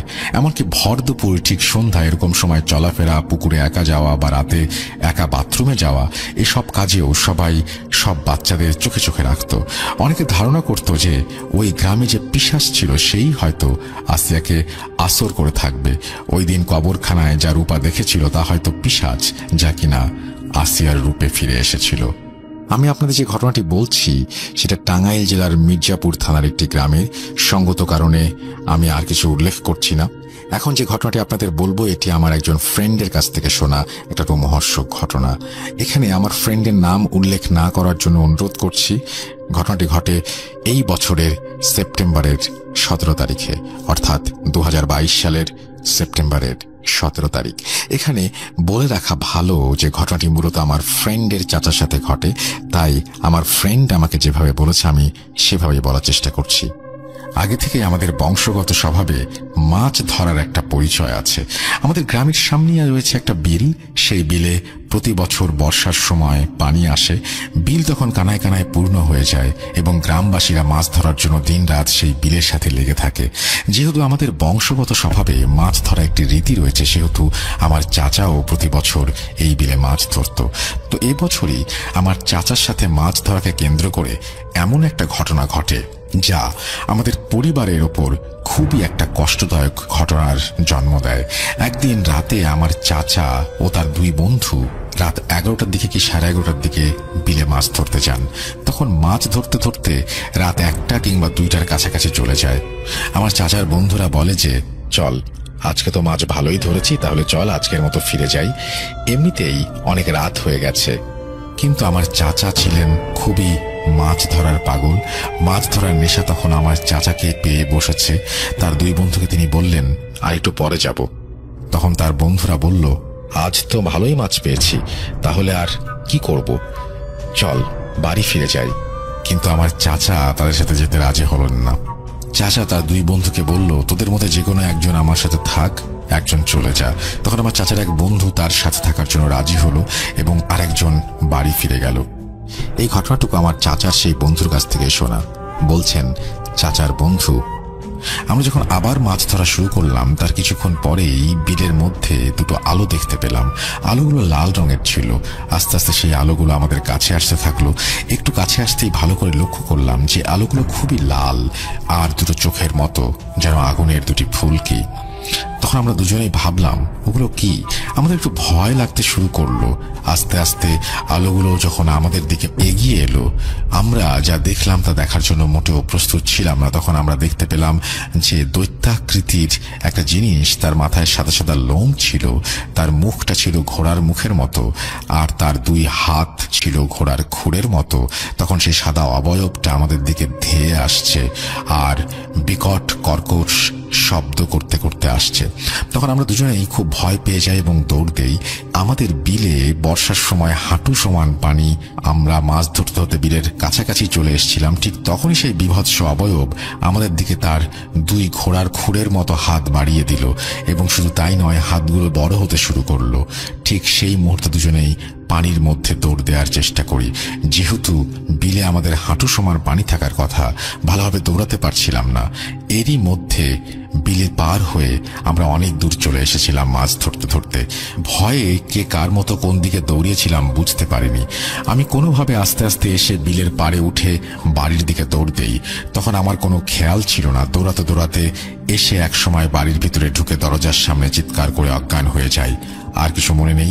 পরদিন যখন আমার জ্ঞান ফেরে তখন আমি দেখছি আমার চারপাশে আমার বাড়ির মানুষ, আমার বন্ধুর বাড়ির অনেক লোক দাঁড়িয়ে আছে এবং আমার বন্ধুরা আমার কথা জিজ্ঞেস করছে। তখন আমি সবাইকে সবকিছু খুলে বলি। একটা ঘটনা আমার ফ্রেন্ডের মুখ থেকে শোনা এটা। তখন সবাই আমার চাচাকে খুঁজতে ব্যস্ত হয়ে পড়ে। বাড়িতে কান্নাকাটির রোল পড়ে যায়। তখন সবাই আমরা বিলের দিকে যাই আর সেখানে গিয়ে আমরা চাচাকে দেখতে পাই না। বিলের মধ্যে নেমে আশেপাশে অনেক জায়গায় খুঁজেও আমার চাচাকে আর পাওয়া যায় না। এভাবেই 3 দিন পার হয়ে যায়। একদিন সকালে একটি লোক খবর নিয়ে আসে যে বিলে যেন কার লাশ পড়ে আছে। তখন আমাদের বাড়ির সবাই খুব চিন্তিত হয়ে পড়ে। আমরা দেখি সেখানে ইতোমধ্যেই লোক জড়ো হয়ে গেছে। লাশটা বিলের মধ্যে উল্টো হয়ে গেড়ে রাখা। তখন কিছু মানুষ মিলে লাশটিকে উঠিয়ে নিয়ে আসে। মুখটা একদম কাদায় মেখে গেছে, মুখের ভেতরেও অনেক মাটি হাঁ দিয়ে গেছে। তখন আমাদের বাড়ির সবাই অনেক কান্নাকাটি শুরু করে দেয়। তারপর নিশ্চিত হয় যে এটা আর কারো নয়, আমার চাচার লাশ। বলছি নীলফামারী জেলার খুব সুন্দর একটি উপজেলা সৈয়দপুর থেকে, দ্য সিটি অফ নাইটও বলা হয় যাকে। সঙ্গত কারণে নিজের নাম প্রকাশ করতে পারছি না এবং সৈয়দপুর থেকে ঢাকা অনেক দূরে হওয়ায় স্টুডিওতে উপস্থিত থাকা সম্ভব নয়। তাই আমি অনুরোধ করছি আমার স্টোরি পড়ে শোনানোর জন্য। 2018 থেকে আমি ভূত এফএম শুনি এবং বর্তমানে ভূত.com শুনছি প্রতিনিয়ত এবং ইনশাল্লাহ ভবিষ্যতেও শুনব। এটি আমার ভূত.com-এ পাঠানো প্রথম ঘটনা, তাই বানানে কোনো প্রকার ভুল ত্রুটি হলে ক্ষমা সুন্দর দৃষ্টিতে দেখবেন। গুছিয়ে লিখতে না পারার কারণে সবার কাছ থেকে ক্ষমা চেয়ে নিচ্ছি। আর বেশি কথা না বলে চলে যাই ঘটনায়। ঘটনাটি আমার এক কলিগের কাছ থেকে কালেক্ট করেছি এবং ঘটনাটি শেয়ার করার অনুমতি পাই একমাত্র শর্ত, যেটি হলো স্টোরিতে কারো নাম কিংবা জায়গার উল্লেখ করা যাবে না। চলে যাচ্ছি ঘটনায়। ঘটনাটি আমার কলিগের নানার সাথে ঘটে যাওয়া, বর্তমানে ঘটেছে এমন একটি ছোট্ট ঘটনা। বলছি আমার কলিগের ভাষায়। ঘটনাটি আজ থেকে 40-50 বছর আগের। আমার নানা তখন 10 কিংবা 12 বছরের কিশোর হবেন। তারা নিতান্ত দরিদ্র হবার কারণে তিনি সেই বয়সেই মানুষের বাসায় গামলার কাজ করতেন। এক কথায় বাড়ির সব কাজই, যেমন গরু ছাগল দেখাশোনা করা, মাঠ থেকে ঘাস কেটে নিয়ে আসা ইত্যাদি, এবং তিনি যা মাইনে পেতেন তা দিয়েই সংসার চলত। তিনি তুলারাশির জাতক ছিলেন। ছোটবেলা থেকেই তাকে অদৃশ্য কেউ পছন্দ করত, মানে জিন জাতীয় কিছু। তিনি রোজকার মতো একদিন ঘাস কাটতে বেরিয়েছেন এক মস্ত ফসলি জমিতে। জমিটা এত বড় ছিল যে জমির মাঝ বরাবর থাকলে আশেপাশের গ্রামের গাছপালাও দেখা যেত না। সেদিন ভর দুপুরে তিনি ঘাস কাটছিলেন। হঠাৎ তিনি লক্ষ্য করলেন তার পাশে একজন বৃদ্ধা দাঁড়িয়ে আছে। খুব ফর্সা দেখতে, গায়ের চামড়াগুলো ঝুলে গিয়েছিল, এমন একটা অবস্থা। বৃদ্ধাটি বললেন, কিরে, টাকা নিবি? নানু যেহেতু অত্যন্ত গরিব, তাই তিনি তাড়াতাড়ি বললেন, হ্যাঁ লাগবে। তখনই নানু দেখল হঠাৎ অদৃশ্য থেকে একে একে 5টি স্বর্ণ মুদ্রা ভর্তি হয়ে একটা হাড়ি তার সামনে এসে পড়ল। নানু তখন কম বয়সী হওয়ায় সেটা প্যারানর্মাল কিছু আন্দাজ করতে পারেননি। হঠাৎ বৃদ্ধা বলল, এগুলো কিসে নিবি? তখন নানু তার কোমরে থাকা গামছাটি খুলে বিছিয়ে দিল। এগুলোতে দিন, আমি এগুলো গামছায় বেঁধে বাড়ি নিয়ে যাব। তখনই হঠাৎ বৃদ্ধটি রেগে আচমকা একটা থাপ্পড় বসিয়ে দিল আমার নানুর গালে। থাপ্পড়টা এত জোরে ছিল যে নানু সেখানেই অজ্ঞান হয়ে মাটিতে লুটিয়ে পড়েন এবং মুখ থেকে ফেনা বের হতে থাকে। তখন কররোদে কেউ দুপুরে জমিতে কাজ করতে যেত না, তাই বিকেলে কয়েকজন জমিতে কাজ করতে গেলে নানাকে এই অবস্থায় পড়ে থাকতে দেখে এবং নানাকে চিনত। তাই তৎক্ষণাৎ আমার নানা যার কাছে কাজ করতেন তার বাসায় নিয়ে যান। সন্ধ্যার পর নানার জ্ঞান ফিরে আসলে নানি কি হয়েছে জিজ্ঞেস করলে নানা তাকে সমস্ত ঘটনা খুলে বলেন। ঘটনা এখানে শেষ হলে পারত না। তারপর থেকে সেই বৃদ্ধা নানার স্বপ্নে আসা শুরু করলেন। একদিন নানা রাতে খাবার খেয়ে ঘুমালে তিনি স্বপ্নে বৃদ্ধাকে দেখতে পান। বৃদ্ধাটি তাকে বলছে সে নানাকে কিছু সম্পদ দেবে, যার বিনিময়ে সে নানার কাছ থেকে কিছু একটা নিয়ে যাবে। এবং একদিন নানা রাতের খাবার খেয়ে ঘুমালে তিনি স্বপ্ন দেখেন সেই বৃদ্ধাকে। এই স্বপ্নে তাকে বলা হয় যে তিনি অনেক সম্পদ পাবেন এবং সম্পদের এক পাহারাদার বানাবেন তাকে। মানে সেই স্বপ্নতে জবাব দিয়ে দেন। তিনি বলেন যে না, এবং সেই বৃদ্ধা মাঝে মাঝে তার স্বপ্নতে আসতো এবং নানার সাথে কথা বলতো। দেখতে দেখতে দিন ছেড়ে বছর কেটে যায়। নানা বিয়ে করেন, সংসার করতে শুরু করেন। আমার নানি ছিলেন 5 ওয়াক্ত নামাজি এবং পরহেজগার ব্যক্তি। তিনি কখনো নামাজ মিস করতেন না। নানার বিষয়ে সেই বৃদ্ধা আমার নানির স্বপ্নেও আসতো এবং বারবার তোর স্ত্রীকে আমি নিয়ে যাব এবং আমার সম্পদের পাহারাদার বানাবো, এই সমস্ত কথা বলতো। নানিও স্বপ্নে তাকে না করে দিতেন এবং বলতেন তিনি যাতে তাকে নিয়ে না যান। এদিকে বৃদ্ধা নানানভাবে মাঝে মাঝে বিভিন্ন রূপ নিয়ে আসতো এবং আসার আগেই জানিয়ে দিত যে কাল আমি তোর বাসায় আসব একটা ছাগল কিংবা টিয়া পাখির রূপ নিয়ে। তাই নানার রুম আগে থেকে সুন্দর করে মুছে আগরবাতি জ্বালিয়ে রাখার জন্য বলে দিত এবং তাতে তাকে যেন কেউ বিরক্ত না করে সে বিষয়েও সাবধান করে দিত। এমনি একদিন সে নানাকে জানালো যে আগামীকাল তার বাসায় টিয়া পাখির রূপ ধরে আসবে এবং খাটের একটা কোনায় বসে থাকবে। তো সেদিন নানা আগে থেকে সবাইকে জানিয়ে রেখেছিল যে তার রুমে কোনো প্রকার টিয়া পাখি দেখলে যাতে সেই পাখিকে কোনো বিরক্ত না করা হয়। যথারীতি সেই ঘরটি সম্পূর্ণ পরিষ্কার করে রাখা হয় এবং আগরবাতি জ্বালানো হয়। সেদিন রুমে আমার খালাতো বোন বই পড়ছিল। বই পড়া শেষ করে সে বই গুছাতে যাবে, তখন ভুল করে একটা বই টেবিল থেকে পড়ে যায় এবং সেই বইটি উঠাতে গেলে তার নজর যায় খাটের দিকে। সে দেখতে পায় খাটের এক কোণে একটি সুন্দর টিয়া পাখি বসে আছে। ব্যাস, দেখা মাত্র পাখিটি ধরতে খাটের নিচে ঢুকে পড়ে এবং পাখিটিও উড়ে পালাতে চায় এবং সেইখানে তৎক্ষণাৎ ধাওয়া করে। কিছু দূর পাখিটি উড়ে অদৃশ্য হয়ে যায়। সেদিন রাতেই নানু আবার স্বপ্নে দেখতে পায়। খুব গরম মেজাজ নিয়ে নানাকে বলতে থাকেন সেই বৃদ্ধা, আজ বিরক্ত কেন করা হয়েছে? নানু তখন বললেন, ছোট্ট মেয়ে বাচ্চা, তার তো আর সেরকম বুদ্ধিযুদ্ধি হয়নি, তাই হয়তো ভুল করে ফেলেছে। জানলে অবশ্যই সে করতো না, তাকে না হয় এবারের মতো ক্ষমা করে দাও। এবারে বোঝানোর পর সেই বৃদ্ধাটি তার কথা মানলেন। একদিন নানু বাইরে মুরগির ঝোপের উপরে ঘুমিয়েছিলেন। বলে রাখা ভালো, নানুর বাসায় আগেকার দিনের মতো মুরগির ঝোপের উপরে বসার একটা স্থান বানানো যেত। তিনি সেটার উপরেই মশারি টাঙিয়ে ঘুমিয়েছিলেন। রাত যখন গভীর, তখন ঘুমের মধ্যে হঠাৎ তিনি বুঝতে পারেন তার পায়ের কাছে একটা ছাগল মাথা রেখে ঘুমাচ্ছে। তখন আমার মামাও ছাগল পালতেন। নানা রাতেই মামাকে জিজ্ঞেস করলেন তার ছাগল বাইরে বের হয়েছিল কিনা। মামা চেক করে বললেন যে তার ছাগল ঠিকঠাক জায়গাতেই আছে। নানা তখন চমকে গিয়ে ছাগলটিকে ধরতে গেলেন। দেখেন ছাগলটি মশারি চিরে উধাও। যেহেতু সেই বৃদ্ধ নানাকে না জানিয়ে এসেছিল, তাই সে নানাকে অনেক বকাঝকা করে। আর নানাকে এখনো তার কথা মতো চলতে হয়। যদি সে বলে চুল বড় রাখতে, তাহলে চুল বড় রাখতে হবে। যদি সে বলে চুল ছোট করতে, ছোট করতে হবে। এই ছিল ঘটনা। জানি না কতটা ভয়ঙ্কর, বিশ্বাস করা বা না করাটা একান্তই আপনাদের ব্যাপার। তবে 100% যে সত্য এই ঘটনাটি তা নির্দ্বিধায় বলতে পারি। ঘটনাটির সময়কাল 2018 সালের কোনো একটা রাতে, এবং সে রাতটা ছিল হচ্ছে হিন্দুদের দুর্গা পূজা উৎসবের সময়। অর্থাৎ হিন্দুদের যে প্রতি বছর যে দুর্গা পূজা উৎসব হয়, তো প্রতিবারের মতো সেইবারও দুর্গা পূজা উৎসব হয়। এবং আমরা ঘটনাটি যে আমার একার সাথে ঘটে তা না, আসলে আমার সাথে আরো আমার 4 বন্ধু ছিল। তো আমার নাম হচ্ছে আনহাব শিবন, এবং আমার আরো 4 বন্ধু হাসান, ইরান, আলমগীর, শুভ। তো এখন যে ঘটনাটি বলতে যাচ্ছে, এটা আসলে আমাদের 5 বন্ধুর সাথে ঘটে যায়। ঘটনাটি ঘটে ওই আমাদের বাড়ির পাশে গড়াই নদী, এবং গড়াই নদী ধরে ওই নদী কেন্দ্রিক ঘটনাটি।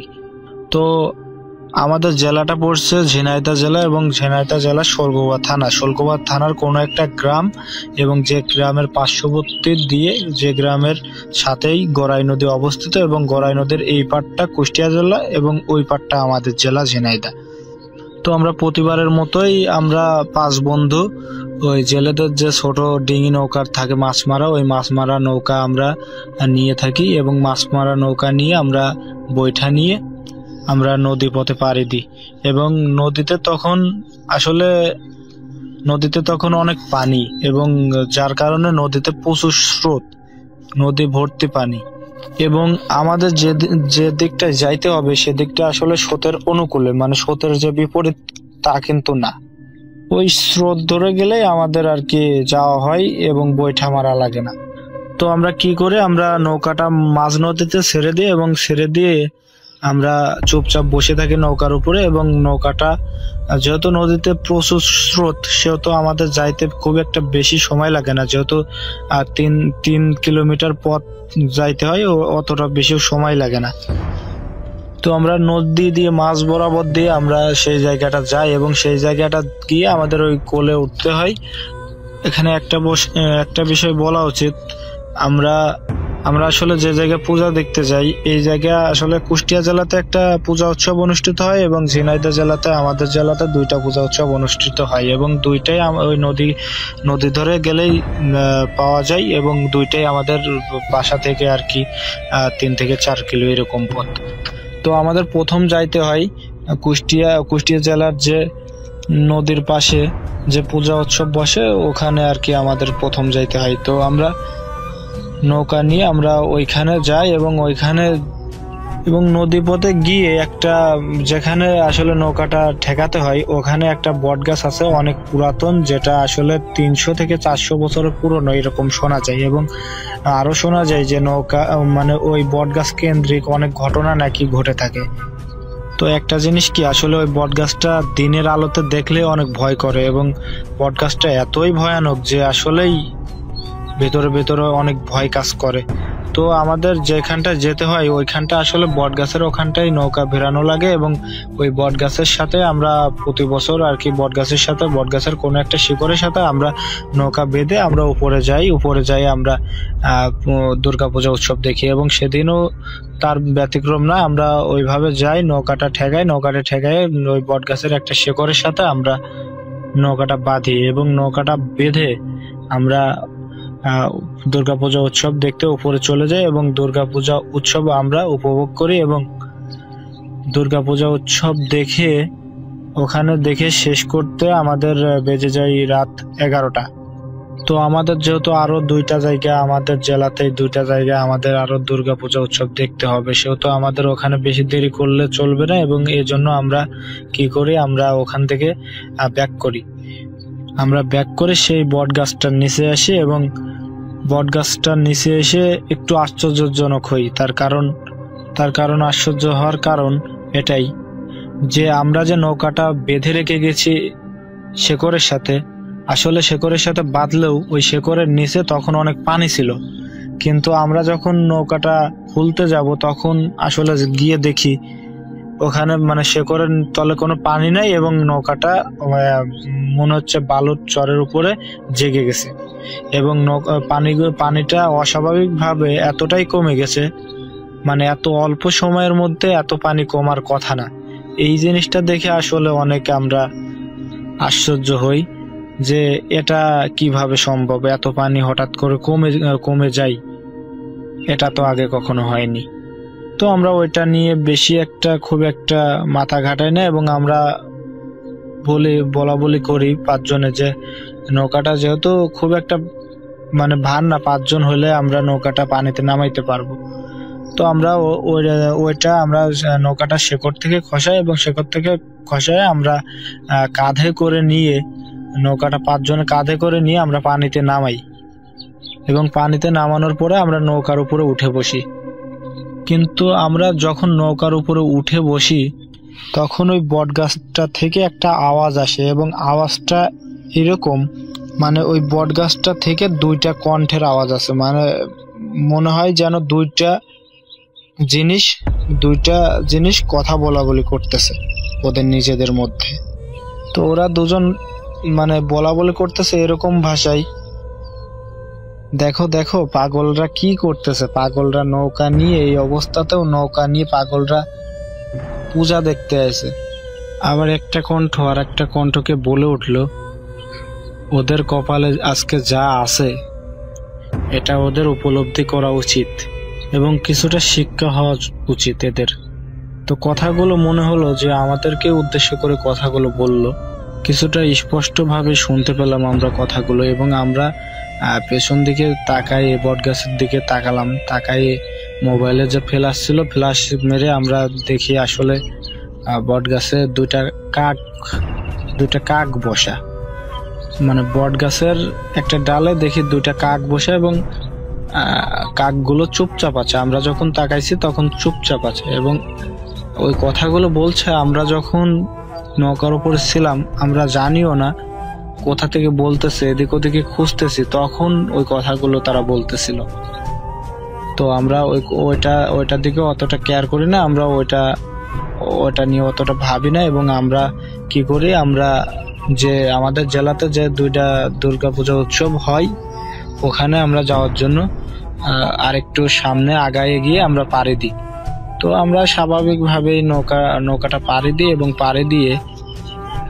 পাড়ি দিয়ে আমাদের পাড়টায় আমরা চলে আসি এবং চলে আসার পরে আমরা ওই আমাদের পাড়টায় এই ঘাটটাতে একটা ঘাটে আমরা নৌকাটা বাঁধি একটা বাঁশের সাথে।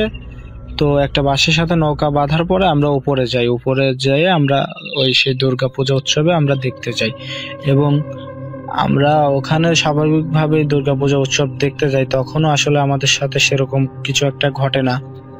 তো আমরা যখন ওখানে দুর্গাপূজা উৎসব দেখে আমাদের বাজে রাত 3টা থেকে 3:30 এরকম সময় আমাদের বেজে যায়, মানে আমাদের ওই ঘাটে ব্যাক করতে, দুর্গাপূজা দেখে আসতে ব্যাক করতে ওই ঘাটে।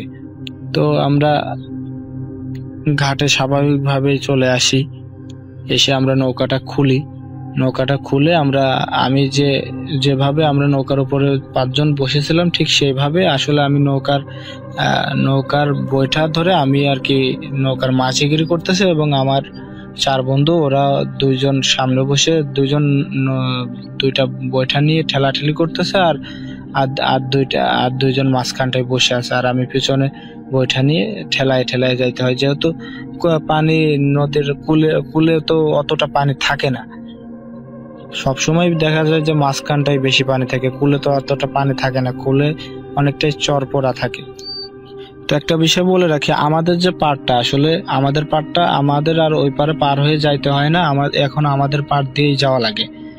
তো আমাদের যে পাড়টা, এই পাড়টা আসলে মানে অনেক পানিতেই ওই চরের উপর, তো ওই চরের উপর অনেক জঙ্গল কোয়ালিটির, অনেক কাশবন, এটা ওইটা মানে অনেক জঙ্গল কোয়ালিটির।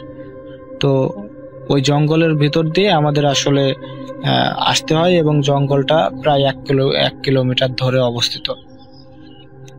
এবং আমরা কি করে, আমরা নৌকা নিয়ে ওই জঙ্গলের মধ্যে দিয়ে আমরা আসতে থাকি।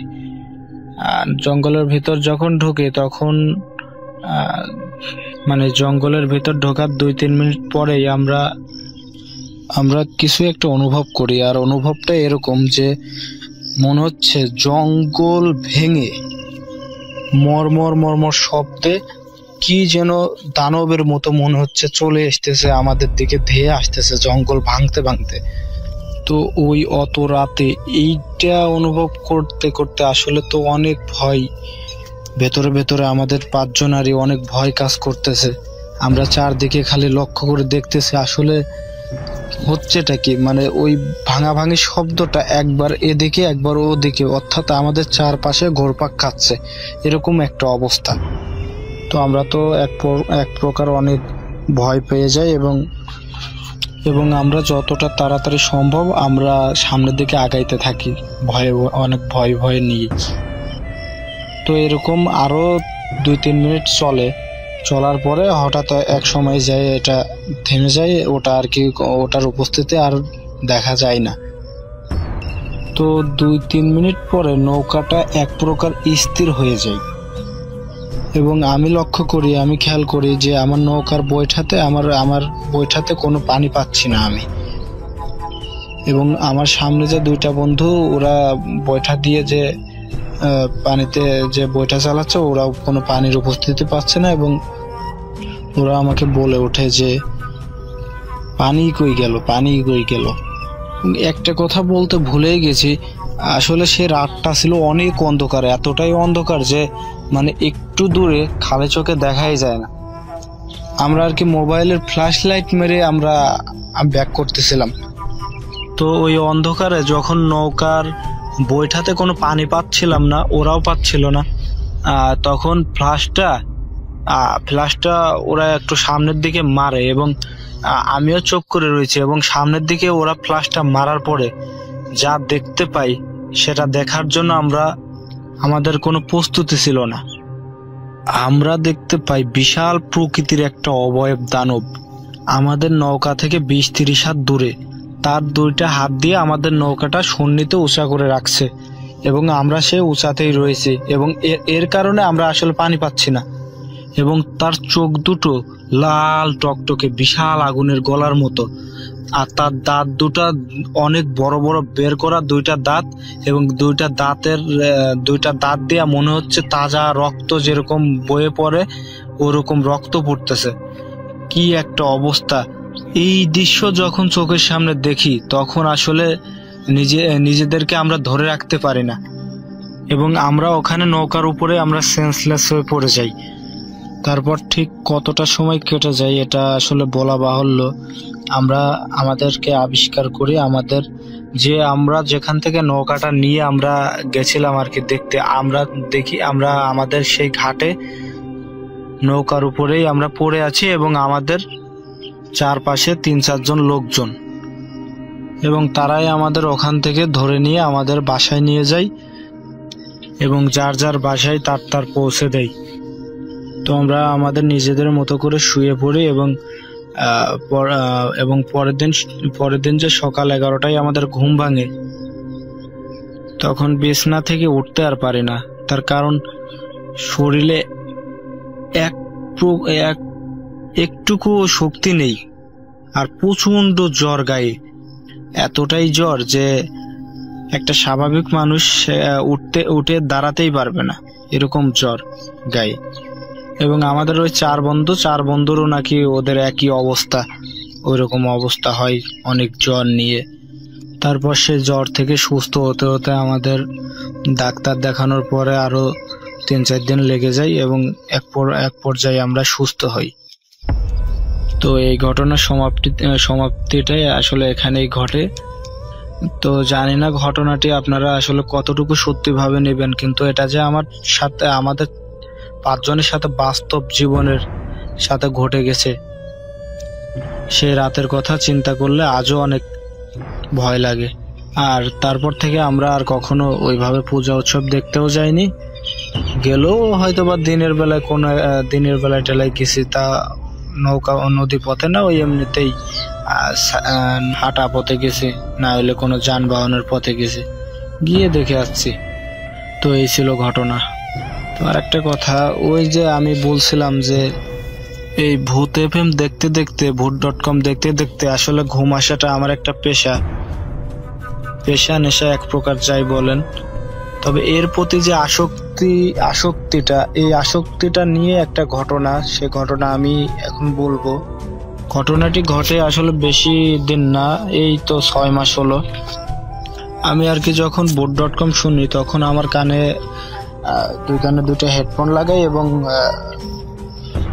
হেডফোনে ভূত.com শুনে ঘুম আসতে অনেক বেশি, মানে ভয়ের সাথে অনেক বেশি ভালো লাগে। প্রতিনিয়ত যেহেতু এটা আমার রুটিন বরাবরের মতো, আমি ওই দিনও শুয়ে পড়ি এবং শুয়ে রাত তখন বাজে 11টা। তো আমি শুয়ে পড়ি এবং শুয়ে আমার ঠিক মনে আছে, আমি আফনান ভাইয়ের 3টা না 4টা ঘটনা আমি শুনতে থাকি একটানা, অর্থাৎ 11টার সময় ঘুমাই এবং এই 3টা না 4টা ঘটনা শুনতে আমার সম্ভবত সময় বেজে যায়, টাইম বেজে যায় 12টা 15 কি 16 এরকম সময়। তো এই আফনান ভাইয়ের একটা ঘটনা শুনতে শুনতে আমি এক প্রকার খেয়াল করি যে আমার শরীরে কোনো বল শক্তি পাচ্ছে না এবং মনে হচ্ছে কি যেন আমার উপর একটা ভর করছে এবং আমাকে অনেক প্রচন্ড শক্তি দিয়ে আমাকে চেপে ধরছে এবং আমার কথা বলার মতো কোনো অবস্থা নাই, এরকম একটা অবস্থা। এবং আমি চোখ দিয়ে দেখতেছি যে আমার ঠিক বাম পাশে কি কালো কুৎসিত একটা চেহারা, ভালোভাবে বোঝা যায় না, কিন্তু যে এতটাই কালো, মানে কালোর ভিতরে মিলে গেছে কিন্তু কালো। যেহেতু আমার ঘরে লাইট অফ করে আমি ঘুমাই, ওই জিনিসটা এতটাই কালো, আমার তো তখন কথা বলার মতো কোনো অবস্থা নেই, কিন্তু আমি চোখ দিয়ে দেখতেছি আমার বার পাশে কালো একটা অবয়ব মতো দাঁড়াইয়ে আছে, আমাকে যে চেপে ধরে রাখছে। আমি আসলে আমার দমটা অনেক বন্ধ লাগতেছে এবং মনে হচ্ছে দম বন্ধ হয়ে আসতেছে। এবং তখন আমি কোনোভাবে, যখন আমি ছোটাছুটি করে আমার হাত পা কিচ্ছু চলতেছে না, আমি কিচ্ছু নাড়াইতে পারতেছি না। আমি যখন এক পর্যায়ে, যখন আমার হাত পা কিচ্ছু চলতেছে না, আমি নাড়াইতে কথা বলতে পারতেছি না, তখন আমি অনেকটা সময় এরকম যাওয়ার পরে একটা অস্বস্তি ফিল হচ্ছে এবং মনে হচ্ছে এই বুঝি মরেই গেলাম, এ বুঝি আমাকে মেরে ফেললো। তখন আমার মনে আসে যে আমাকে সূরা পড়তে হবে এবং আমি সূরা জানার ভিতরে আমি সূরা ইখলাস জানি আর সূরা ফাতিহা জানি এবং আরো কিছু সূরা জানি, কিন্তু ওই সময়টাতে আমার সূরা ফাতিহা আমি 2 বার পড়ি এবং 2 বার পড়ার পরে আমি সূরা ইখলাস 3 বার পড়ি। এবং কি হয়, 3 বার সূরা ইখলাস যে 3 বার পড়ি এবং 3 বার পড়ার সাথে সাথে মনে হলো আমাকে ছেড়ে দিল এবং আমি যেন অনেকটা ঘাম শরীর নিয়ে, মানে আমার রুমে কিন্তু ফ্যান চলতেছে কিন্তু আমার শরীরে এত পরিমাণ ঘাম, মানে শরীরটা একদম ভিজে গেছে, এরকম একটা অবস্থা। তো আমাকে যখন ছাড়ছে আমি তখন চিল্লায় উঠি এবং চিল্লায় ওঠার সাথে সাথে আমার পাশের রুম থেকে আমার মা বাবারা এসে আমাকে বলে কি হয়েছে। পরে আমি রুম খুলে বের হই বলি যে এই ঘটনা। তো পরে মা বাবারা আগুনে একটু সেকা দিয়ে দেয়। তো ওই দিন রাত্রে ভয়তে আর ঘুমে আসে না, ওই দিন ওইভাবে অমনি কাটাই দিই জেগে। তো আসলে এই ঘটনাটা যে আসলে কি জন্য, কোন প্রেক্ষাপটে যে ঘটলো, এই জিনিসটা আমার মাথায় আজও আসে না যে আসলে কোন বিষয় নিয়ে এই ঘটনাটি আমার সাথে ঘটছে। অনেকেই বলে যে বোবাই ধরলে নাকি এরকম হয়, কিন্তু আমার হাত পা মানে ওইরকম কোনো কোয়ালিটি ছিল না। আমার হাত পা ভাঙা ছিল। আমি যেভাবে সময়, আমি কখনোই ওইভাবে যেভাবে ঘুমাইলে আর কি বোবাই ধরে, আমি ওইভাবে ঘুমাই না, আমি ওর উল্টাটা সব সময় ঘুমাই। কিন্তু আসলে ওই জিনিসটা ওইভাবে ওই দিন আমার সাথে ওরকম সমস্যা সৃষ্টি করলো। আসলে এই জিনিসটা আমার মাথায় আজও আসে না। হাসপাতালে ভর্তি ছিল, ওই হাসপাতাল অনেক বড় হাসপাতাল কিডনির জন্য, কিডনি রোগীদের জন্য। তো আমার মাকে আত্মীয় স্বজনরা সবাই দেখতে আসতো, আমার বন্ধু বান্ধব ফ্রেন্ড সার্কেল তারাও আসতো। তো একদিন আমার এক ফ্রেন্ড আসছে, ওর নাম হচ্ছে আলামিন। তো ও হাসপাতালের নিচে এসে আমাকে ফোন দিল, বলতেছে বন্ধু একটু নিচে আয়, আমাকে নিয়ে আসা। তখন আমি ওকে নিয়ে গেলাম। তো দেখলাম ওর মধ্যে হাসি খুশি, ওর মন ফুরফুরে। তো হঠাৎ করে যখন 6 তলায় গেলাম হাসপাতালের, তো একটা সময় দেখতেছি ওর মানে আমার মায়ের সাথে আছে, তো দেখলাম ওর মনটা কেন জানি বিমর্ষ। তো আমি ওকে জিজ্ঞেস করলাম যে আলামিন কি ব্যাপার, এরকম হতবিহ্বল বিমর্ষ তোকে লাগতেছে কেন? কিছুক্ষণ আগে না তুই হাসি খুশি ছিলি? তো তখন ও বলতেছে বন্ধু একটা দুঃখের ঘটনা আছে, মর্মান্তিক একটা ঘটনা, তো পরে বলবো, এখন যখন এখান থেকে চলে যাবো আন্টিকে দেখার পর তখন বলবো। তো যাই হোক রাসেল ভাই পরে ও আমার মাকে দেখলো, কথাবার্তা বললো। যখন ও চলে যাবে তখন আমাকে বলতেছে বন্ধু আয় নিচে আয়, তোকে আমি এই ঘটনাটা বলবো। তো রাসেল ভাই তারপর আমি ওর সাথে নিচে যাই, তখন ও এই ঘটনাটা বলা শুরু করে যে আসলে কি মর্মান্তিক ঘটনা। আমিও কিন্তু শোনার জন্য খুব আগ্রহী নিয়ে আসি। তখন ও বলল যে ওর আলামিনের বাসা হচ্ছে আমিন বাজারের ওখানে, ওরা ওখানকার স্থানীয়। তো ওর এলাকার এক ভাগ্নি, দুঃসম্পর্কের পাড়া প্রতিবেশী, ঘনিষ্ঠ। তো ওই ভাগ্নির নাম হচ্ছে সুমাইয়া। তো এই মেয়েটা যখন রাসেল ভাই জন্মগ্রহণ করে, ছোট থেকেই ওর সাথে নাকি 6-7টার মতো জিন ছিল। তো যখন এই মেয়েটার জন্ম হওয়ার পর তার বাবা মা অনেক চেষ্টা করছে যে জিনগুলোকে ওর থেকে দূরে রাখার, সেজন্য কবিরাজ বলেন, হুজুর বলেন, রাসেল ভাই সব জায়গায় ওরা গেছে, কিন্তু কখনো কোনো লাভ হয়নি।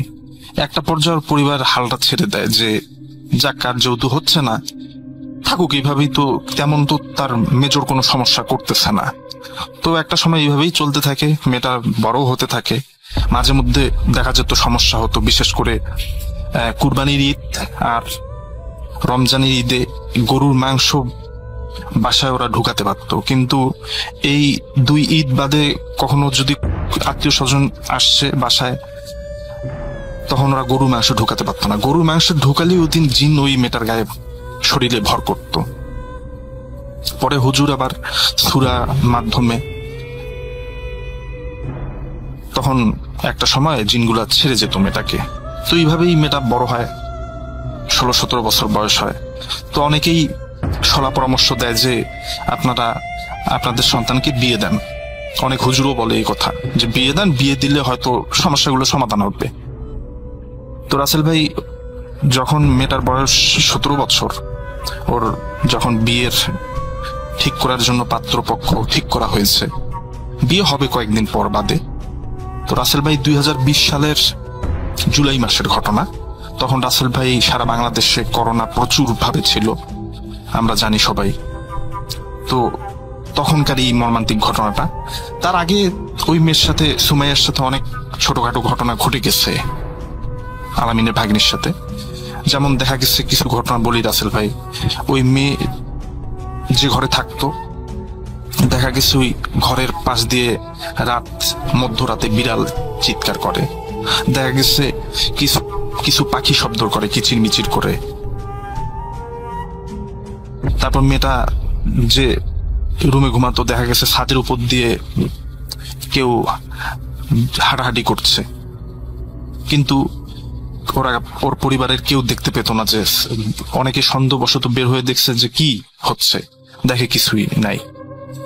বাসার সাথে একটা নারিকেল গাছ আছে রাসেল ভাই, দেখা গেছে নারকেল গাছটা নিজের থেকে দোল খাচ্ছে। অথচ চারপাশে কোনো বাতাস নাই, অন্যান্য গাছগুলো দোল খাচ্ছে না, কিন্তু ওই নারিকেল গাছটা দোল খাচ্ছে। এইরকম ওরা দেখছে, ওর পরিবারের মানুষজন দেখছে, আলামিনও দেখছে এই ঘটনাগুলো, চাক্ষুষ সাক্ষী। তো একটা পর্যায়ে রাসেল ভাই ওই মেয়ের বিয়ে ঠিক করা হয় 2020 সালের জুন মাসের ওদিকে। আর তার কিছুদিন পর জুলাই মাসে হঠাৎ করে একদিন মেয়েটার মুখ দিয়ে রক্ত বমি হচ্ছে, দেখা যাচ্ছে বমির সাথে রক্ত বের হচ্ছে, ব্লিডিং হচ্ছে। আর শরীরে জ্বরও ছিল অনেক, 102 ডিগ্রির মতো জ্বর ছিল। তো ওই মেয়ের পরিবার ভাবে হয়তো বা করোনা পজিটিভ। তো তখন তারা হাসপাতালে নিয়ে যায়, সোয়ার্দি মেডিকেলে। তো সোয়ার্দি মেডিকেলে সে সময় আইসোলেশন পায়নি, আরো বিভিন্ন বেসরকারি হাসপাতালে নিয়ে যায়। একটা হাসপাতালে পায়, এই হাসপাতালটা হচ্ছে ধানমন্ডিতে, নাম আমি বললাম না রাসেল ভাই। তো ওখানে নিয়ে যায়। ওখানে নিয়ে যাওয়ার পর ওইখানে একটা ঘটনা ঘটে যায়। দেখা যায় এক নার্স তাকে সেবা শুশ্রূষা করছিল। তো ওই নার্সের হাতে ভয়ঙ্কর ভাবে রাসেল ভাই কামড় বসিয়ে দেয়। এই ঘটনাটা আলামিনও দেখছে, আলামিন ছিল, যে ওই নার্সের হাতে কামড় দেয়, হাতের মাঝখান বরাবর ডান হাতে কামড় বসায় দেয় রাসেল ভাই। তো এইভাবে যায়। তারপর ওইখানকার ডাক্তারটা, ওই হাসপাতালের ডাক্তারটা বলে যে এই মেয়ের হয়তো বা কিডনির সমস্যা আছে, আপনারা তাহলে একটা কিডনি হাসপাতালে নিয়ে যান। তখন রাসেল ভাই, আমার মা যে হাসপাতালে ভর্তি ছিল দীর্ঘদিন, সেই হাসপাতালে ওই মেয়েকে অ্যাডমিট করা হয়। আমার মা ছিল যে তলায়, তার নিচতলায় ঘটনা, এটা 4th তলার ঘটনা। তো ওই হাসপাতালে মেয়েটাকে ভর্তি করা হয় মিরপুরে, নাম আমি হাসপাতালটা উল্লেখ করলাম না রাসেল ভাই। তো ওখানে ভর্তি করার পর দেখা যায় রাত 12টা-1টার দিক অন্যান্য যে নার্সগুলো আছে এরা চিৎকার শুরু করে দেয় যে ভয়ানক একটা পরিস্থিতি, মানে সবাই একসাথে চিৎকার দিয়ে যখন আসে সবাই। আলামিনরা তো বাইরে অপেক্ষা করতেছিল, সেই সময় ভিতরে কাউকে প্রবেশ করতে দিত না। বাইরে মানে হাসপাতালের বাইরে বলতে পেশেন্টের যে রুমগুলো আছে, কেবিনের বাইরে একবারে আত্মীয় স্বজনেরা এদের মানে থাকার বন্দোবস্ত ছিল। অনেকে দেখা গেছে সব বিছিয়ে থাকতো, পাটি বিছিয়ে থাকতো। তো আলামিনরাও লাফ দিয়ে উঠে যে কি হলো। পরে আলামিন রুমের ভিতর গিয়ে দেখে রাসেল ভাই যে আলামিনের যে ভাগ্নি সুমাইয়া, দেখা যাচ্ছে পুরো শরীরটা রাসেল ভাই অস্বাভাবিক ভাবে বেঁকে যাচ্ছে। মানে দেখা গেছে পা আর মাথা ঠিক আছে, কিন্তু পেটটা মানে মেরুদণ্ডটা রাসেল ভাই বাঁকা হয়ে যাচ্ছে, অস্বাভাবিক ভাবে বাঁকা হয়ে যাচ্ছে। আর দেখা যাচ্ছে মুখ দিয়ে নাক দিয়ে অবিরল রক্ত বের হতে শুরু করছে। তখন তো সবাই ভয় পেয়ে গেল, কি হলো, নার্সরাও প্রচুর পরিমাণে ভয় পেয়ে গেল, এটা কি হচ্ছে, কি এরকম হচ্ছে কেন। সাথে সাথে ডাক্তার আসলো, মেডিকেল ডক্টর এসে চেক আপ করলো। তো যখন মেডিকেল ডক্টর মেয়েটাকে চেক আপ মানে কাছাকাছি গেছে, ওই মেয়ে তখন মানে বলতেছে একটা অন্য ভয়েসে বলতেছে যে তুই সর। মানে ওর ভাষ্য মতে, আলামিনের ভাষ্য মতে, যে ওই মেয়েটা বলতেছে, মানে কথা স্পষ্ট বলতে পারতেছে না, তবুও বলার চেষ্টা করতেছে যে তুই সর, নাহলে তোর খবর আছে।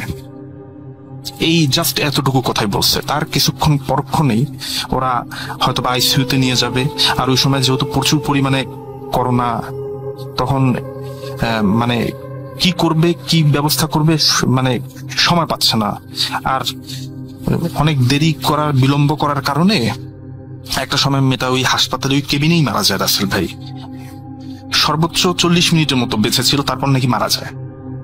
মেয়েটাকে আর বাঁচাতে পারেনি। পরে যখন মেয়েটার লাশ নিয়ে যাওয়া হয়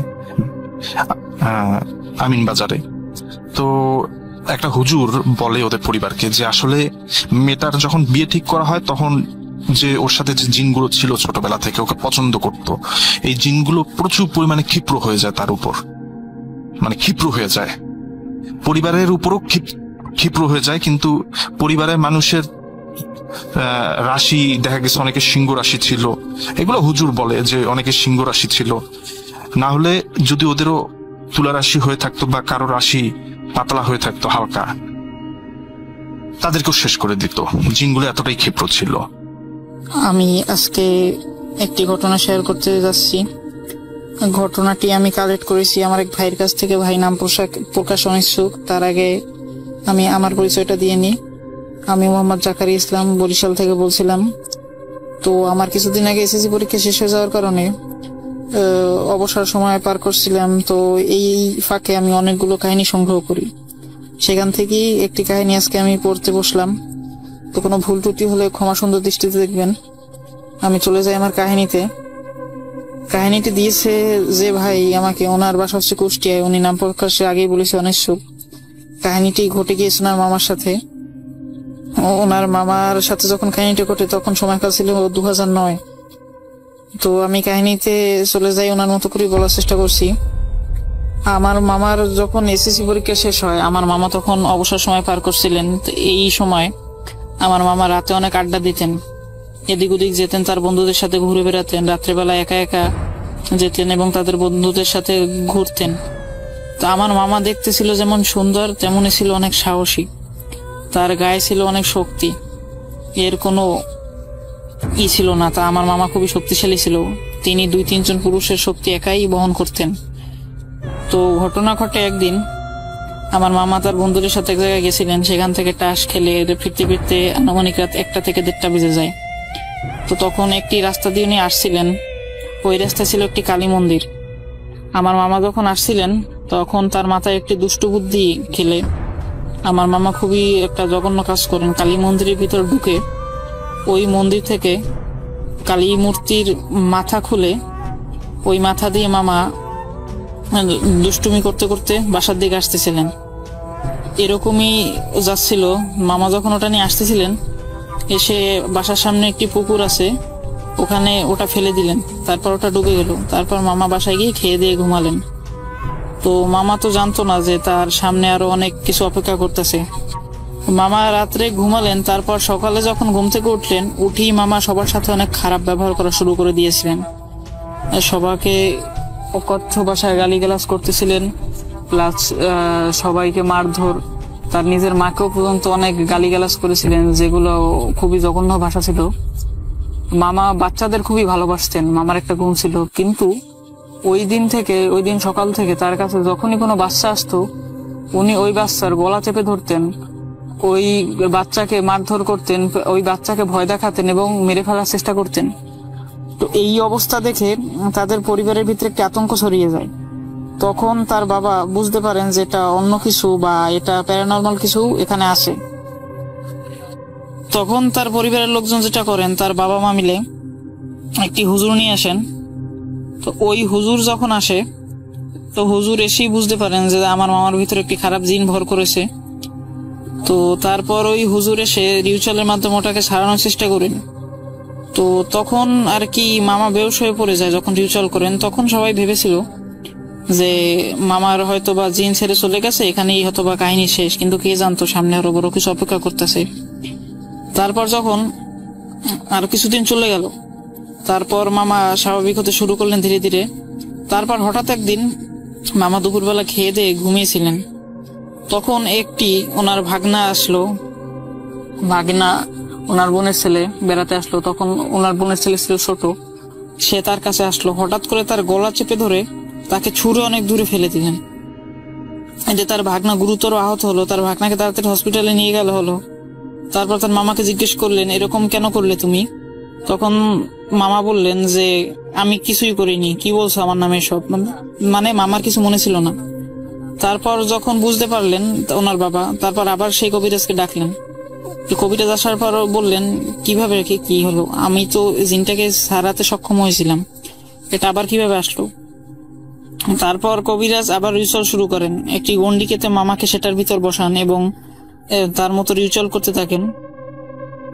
তো এরই এক পর্যায়ে যখন তার গায়ে জিন হাজির হচ্ছিল না, তখন সরিষার তেল গরম করে তার ভিতর মরিচ ডুবিয়ে সেই মরিচটা তার মামার নাকের ভিতরে চেপে ধরেন। এতে মামার ভিতর সেই জিনটি আবার হাজির হলে মামা বলতে শুরু করেন সেই জিনের ভাষায় যে আমার ওর এই কাজটা করা কখনো উচিত ছিল না, ও আমার মায়ের মাথা ভেঙেছে, ওর কত বড় সাহস, ওকে তো আমি মেরে ফেলবোই, আমাকে যত মারার চেষ্টা করিস আমি মরে যাব, আর যদি মরে না যাই বেঁচে থাকি তাহলে ওকে আমি মেরে ফেলবোই। এত পরিমাণ কঠোর হয়েছিল ওই জিনটা। তারপর কবিরাজ বললেন যে ও তো ভুল করেছে, এখন তো আর কিছু করার নেই। তারপর ওই জিন আবার বললো যে ভুল যে করেছে ঠিক আছে, কিন্তু ভুলের মতো ভুল হতে হবে, কিভাবে আমার মায়ের মাথা ভাঙলো। এরকম অনেকক্ষণ তাদের ভিতরে তর্ক বিতর্ক চললো। এর এক পর্যায়ে কবিরাজ বললেন আচ্ছা ঠিক আছে, এখন কি করবি তোরা, তুই কি ওকে মেরে ফেলতে চাস? তখন জিন বলল হ্যাঁ, ওকে আমি মেরে ফেলবো, যখনই পারবো তখনই ওকে আমি মেরে ফেলবো। তারপর কবিরাজ বললেন দেখ, মানে কবিরাজ অনেক অনুনয় বিনয় অনেক অনুরোধ করলেন। তারপর এক সময় অনেক অনুনয় বিনয়ের পর জিনটা তাকে ছেড়ে যেতে রাজি হলো। তো ছেড়ে যাওয়ার বদলে একজোড়া মহিষ ছিল, যেটা খুবই ব্যয়বহুল ছিল তখনকার সময়কার, তার বাবা অনেক গরিব ছিল, কিন্তু মহিষ ছাড়া জিন ছেড়ে যাবে না। তার কবিরাজ বুঝতে পেরেছে যে একে যে ছাড়ার জন্য রাজি করাতে পেরেছে এটাই অনেক, যেভাবেই হোক মহিষ জোগাড় করে দিতে হবে। তারপর অনেক কষ্ট করে মহিষ জোগাড় করে ওই জিনকে দিয়ে আসে ওই কালী মন্দিরে অমাবস্যার দিন রাতে। তারপর থেকে মামা এখনো সুস্থ আছে, কিন্তু এই ঘটনার জেরে মামার একটু সমস্যা দেখা দিয়েছে, তার কথা বলতে গেলে চোখ আর মুখ এক হয়ে যাওয়ার চেষ্টা করে আর কি, চামড়ায় টান লেগে, এরকম একটা সমস্যা। এই কারণে মামা এখন একটু অসুস্থ আছে। তো এই বলে ওই ভাই আমার সাথে কাহিনীটা শেষ করেন। আশা করি কাহিনীটা আপনাদের কাছে ভালো লাগবে। কাহিনীটা ভৌতিক না হলেও কাহিনীটা কেউ যেন এই ভুল না করে, এক ধর্মের হয়ে অন্য ধর্মের প্রতি যাতে কেউ অসম্মান না করে, এখান থেকে এই শিক্ষাটা গ্রহণ করার আছে। তো আমি জাকারিয়া ইসলাম আজকের মতো এখানেই বিদায় নিচ্ছি। আমি আরো কিছু কাহিনী সংগ্রহ করেছি, সেগুলো পাঠাবো ইনশাল্লাহ খুবই শিগগিরই। আসসালামু আলাইকুম।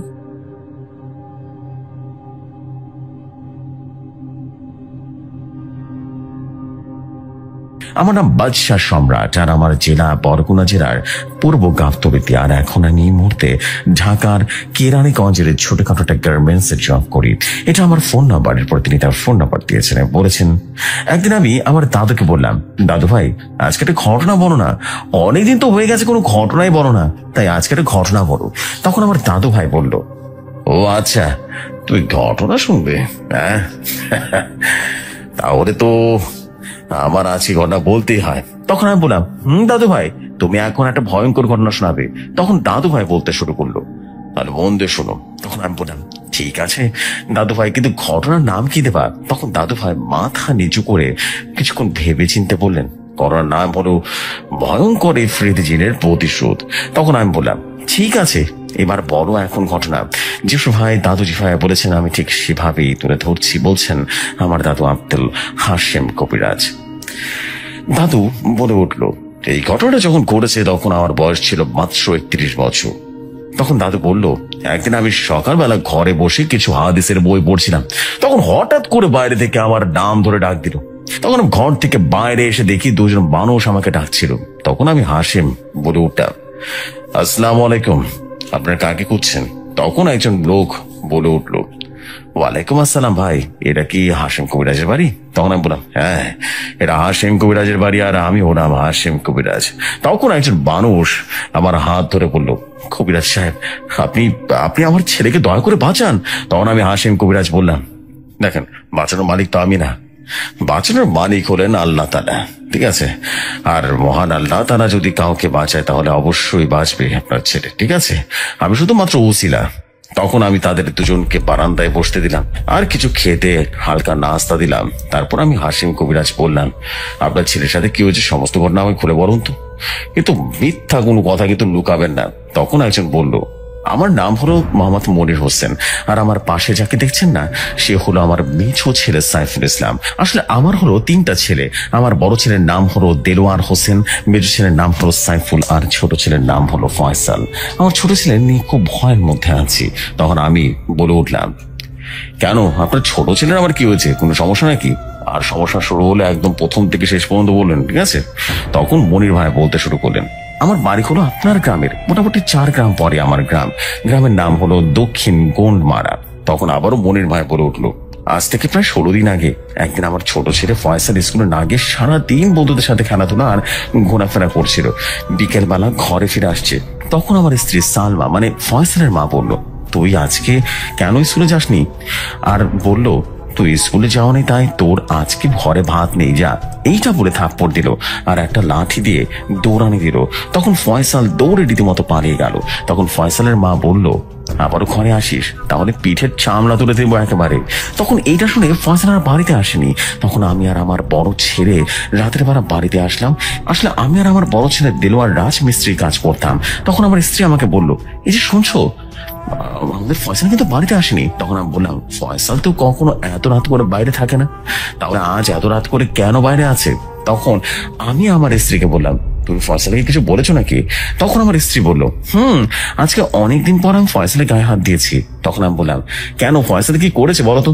তখন আমার স্ত্রী বলল, ফয়সাল আজকে স্কুলে যায়নি, ওর বন্ধুদের সাথে সারাদিন খেলাধুলা করেছে, তাই আমি ওকে বলেছি আজকে ওর ঘরে কোনো জায়গা নেই।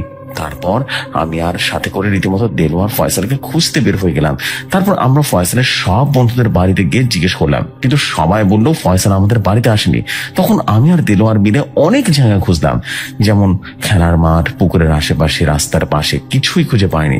এবং আমাদের পাশের শেষের দিকে একটা পরিত্যক্ত বাড়ির ভেতরে যখন গেলাম, তখন সেই বাড়িটার ঝোপঝাড়ে, এমনকি বাড়িটার কোনায় কোনায় তন্ন তন্ন করে খুঁজলাম, কিন্তু কোথাও খুঁজে পাইনি।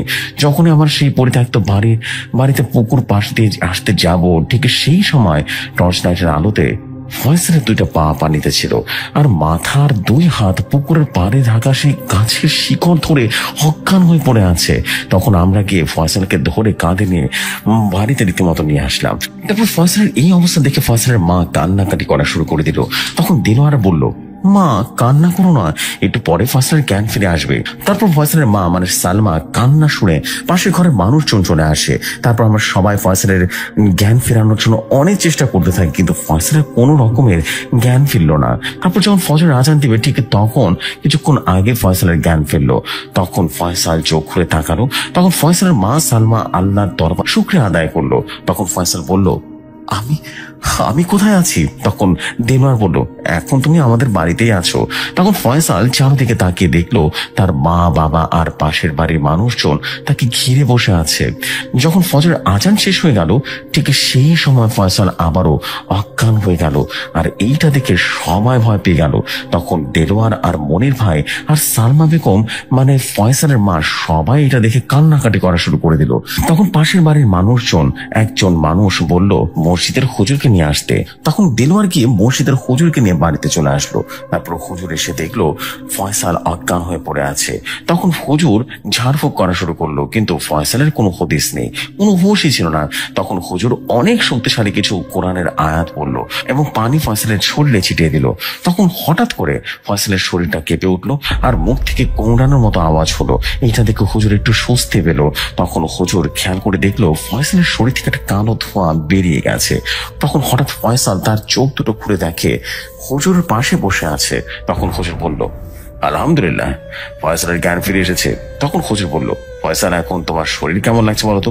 তখন ফয়সাল বলল, আমার শরীর খুব ব্যথা করছে আর শরীরটাও অনেক বেশি ভার হয়ে আছে। তখন হুজুর এক গ্লাস পানি করে ফয়সালকে খাওয়ালো, আর তখন ফয়সাল পানি পড়াটা খেয়ে বলল, আমার শরীর থেকে অনেক ব্যথা কমে গেছে, আমার শরীরটা অনেক অনেক পরিমাণ হালকা হয়ে গেছে। তখন হুজুর মনির ভাইয়ের উদ্দেশ্যে বলল, এখন একটু ফয়সালকে রেস্ট করো, ঠিক আছে? আর বিকেলে আমি এসে তারপর জিন হাজির করে দেখবো কেন এটা হয়েছে। তখন মনির ভাই বলল, জি হুজুর, ঠিক আছে। তারপর হুজুর চলে যাওয়ার আগে ফয়সালকে বলল, এখন তুমি ঘুমাও। এইটা বলে হুজুর চলে গেলেন। তারপর এভাবে সারা দিন কেটে গেল, আর কোনো সমস্যা হলো না। তারপর বিকেলে যখন হুজুর বাড়িতে আসলো, তখন হুজুর বুঝতে পারলো এখানে খারাপ কিছুর অস্তিত্ব আছে। তখন হুজুর শরীর বন্ধ করে তারপর ফয়সালের বাড়ির ভেতরে প্রবেশ করলো। তারপর হুজুর মনির ভাইকে বলল, আসসালামু আলাইকুম, ফয়সালের এখন কি অবস্থা?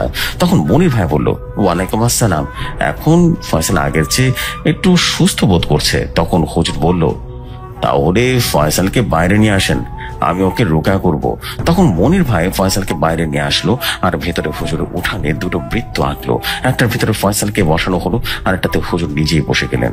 তারপরে হুজুর মনে মনে তার রোকা সূরা বড় আয়াত পড়া শুরু করলো। প্রায় বেশ কিছুক্ষণ সময় রুকায়া করার পরে হঠাৎ করে ঝড় বাতাস বইতে শুরু করলো, আর এমনি পচা দুর্গন্ধ যেন আসছিল। গন্ধটা এতটা তীব্র ছিল যে হুজুরের বমি করার মতো অবস্থা হলো। তখন হুজুর নাক চেপে ধরে তার পকেট থেকে আতর বের করে সুগন্ধি ছড়িয়ে দিল। তখন হুজুর তাকে দেখলো ফয়সালের চোখ দুটো যেন রক্তের মতো লাল হয়ে গেছে। তখন ফয়সাল বলল, কাঠমোল্লা, তোর কি মরার পাক না গজিয়েছে? তখন হুজুর বলল, কে আপনি? আর এই ছেলেকে কেন সাথে করে নিয়ে এসেছেন বলুন তো? তখন ফয়সাল গম্ভীর কণ্ঠে বলল, আমি তোর কথার জবাব দেব না রে। তখন হুজুর বলল, তার মানে তুই কিছু বলবি না, তাই তো? তখন ফয়সাল বলল, না, আমি কিছুই বলবো না। আর হুজুর, তুই যদি বাঁচতে চাস তাহলে এখন এই মুহূর্তে এখান থেকে চলে যা বলছি। তখন হুজুর বলল, তোর মতো শয়তানের ভয় আমি এখান থেকে চলে যাব? তুই এটা ভাবলি কিভাবে রে? তখন ফয়সাল বলল, হুজুর, তোকে আমি শেষবারের মতো সময় দিলাম, তুই এখান থেকে চলে যা। তখন হুজুর বলল, আমি চলে যাব, কিন্তু তার আগে তোকে আমি এখান থেকে বিদায় করে তারপর আমি এখান থেকে চলে যাব। তখন ফয়সাল বলল, ঠিক আছে, তাহলে তুই আমাকে এখান থেকে বিদায় করে দেখা। তখন হুজুর এক গ্লাস পানি হাতে নিয়ে তারপর সেই পানিতে দোয়া পরে ফু দিল, আর সেই পানি ফয়সালের শরীরে ছিটিয়ে দিল। তখন ফয়সাল হাসতে হাসতে বলল, হুজুর, তোর এই পানি পড়া পানিতে আমার কিছুই হবে না। তখন ফয়সাল আবার বলল, আর তোরা হুজুররা কত ভণ্ডামি করবি বল? আর তোদের কাজ হলো মানুষের কাছ থেকে ভণ্ডামি করে টাকা হাতিয়ে নেওয়া, তাই না? কিন্তু তোরা কোন কাজের না, শুধুমাত্র মানুষকে মিথ্যা কথা বলে মোটা অঙ্কের হাতিয়ার নিতে তারা, তাছাড়া আর কিছুই করতে পারিস না তোরা। তখন হুজুর বলল, চুপ বেয়াদব, এবার দেখ আমি তোর কি হাল করি। তখন হুজুর কোরআনের বেশ বড় বড় কিছু আয়াত পরে পানিতে ফু দিল এবং সেই পানি ফয়সালের শরীরে ছিটিয়ে দিল। তখন ফয়সাল রীতিমতো চিৎকার দিয়ে বলল, এই জানোয়ারের বাচ্চা হুজুর, এটা কি করলি রে তুই? আমার শরীরে কে দিদি? আমার শরীরটা একেবারে জ্বলে পড়ে ভস্ম হয়ে যাচ্ছে। তখন হুজুর বলল, তাহলে দেখ এবার কেমন লাগে। আর তুই আমাকে তুচ্ছ মনে করেছিলিস, তা আমাকে ভণ্ড বলছিস, তাই না? আমি কিছু করতে পারবো না। তখন হুজুর বলল, আমি শুধু মানুষের কাছ থেকে হাতিয়া নিতে পারি না, তবু তো শয়তানকে উচিত শিক্ষা দিতে পারি, বুঝতে পেরেছিস? তখন হুজুর কিছু দোয়া পরে ফু দিল, ফয়সালের উপরে ফোঁটা দিল। তখন ফয়সাল আবারও চিৎকার করে উঠলো আর বলল, হুজুর, তুই কিন্তু আগুন নিয়ে খেলা করছিস, এর পরিণাম কিন্তু ভালো হবে না হুজুর। তখন হুজুর বলল, তুই আমাকে হুমকি দিস?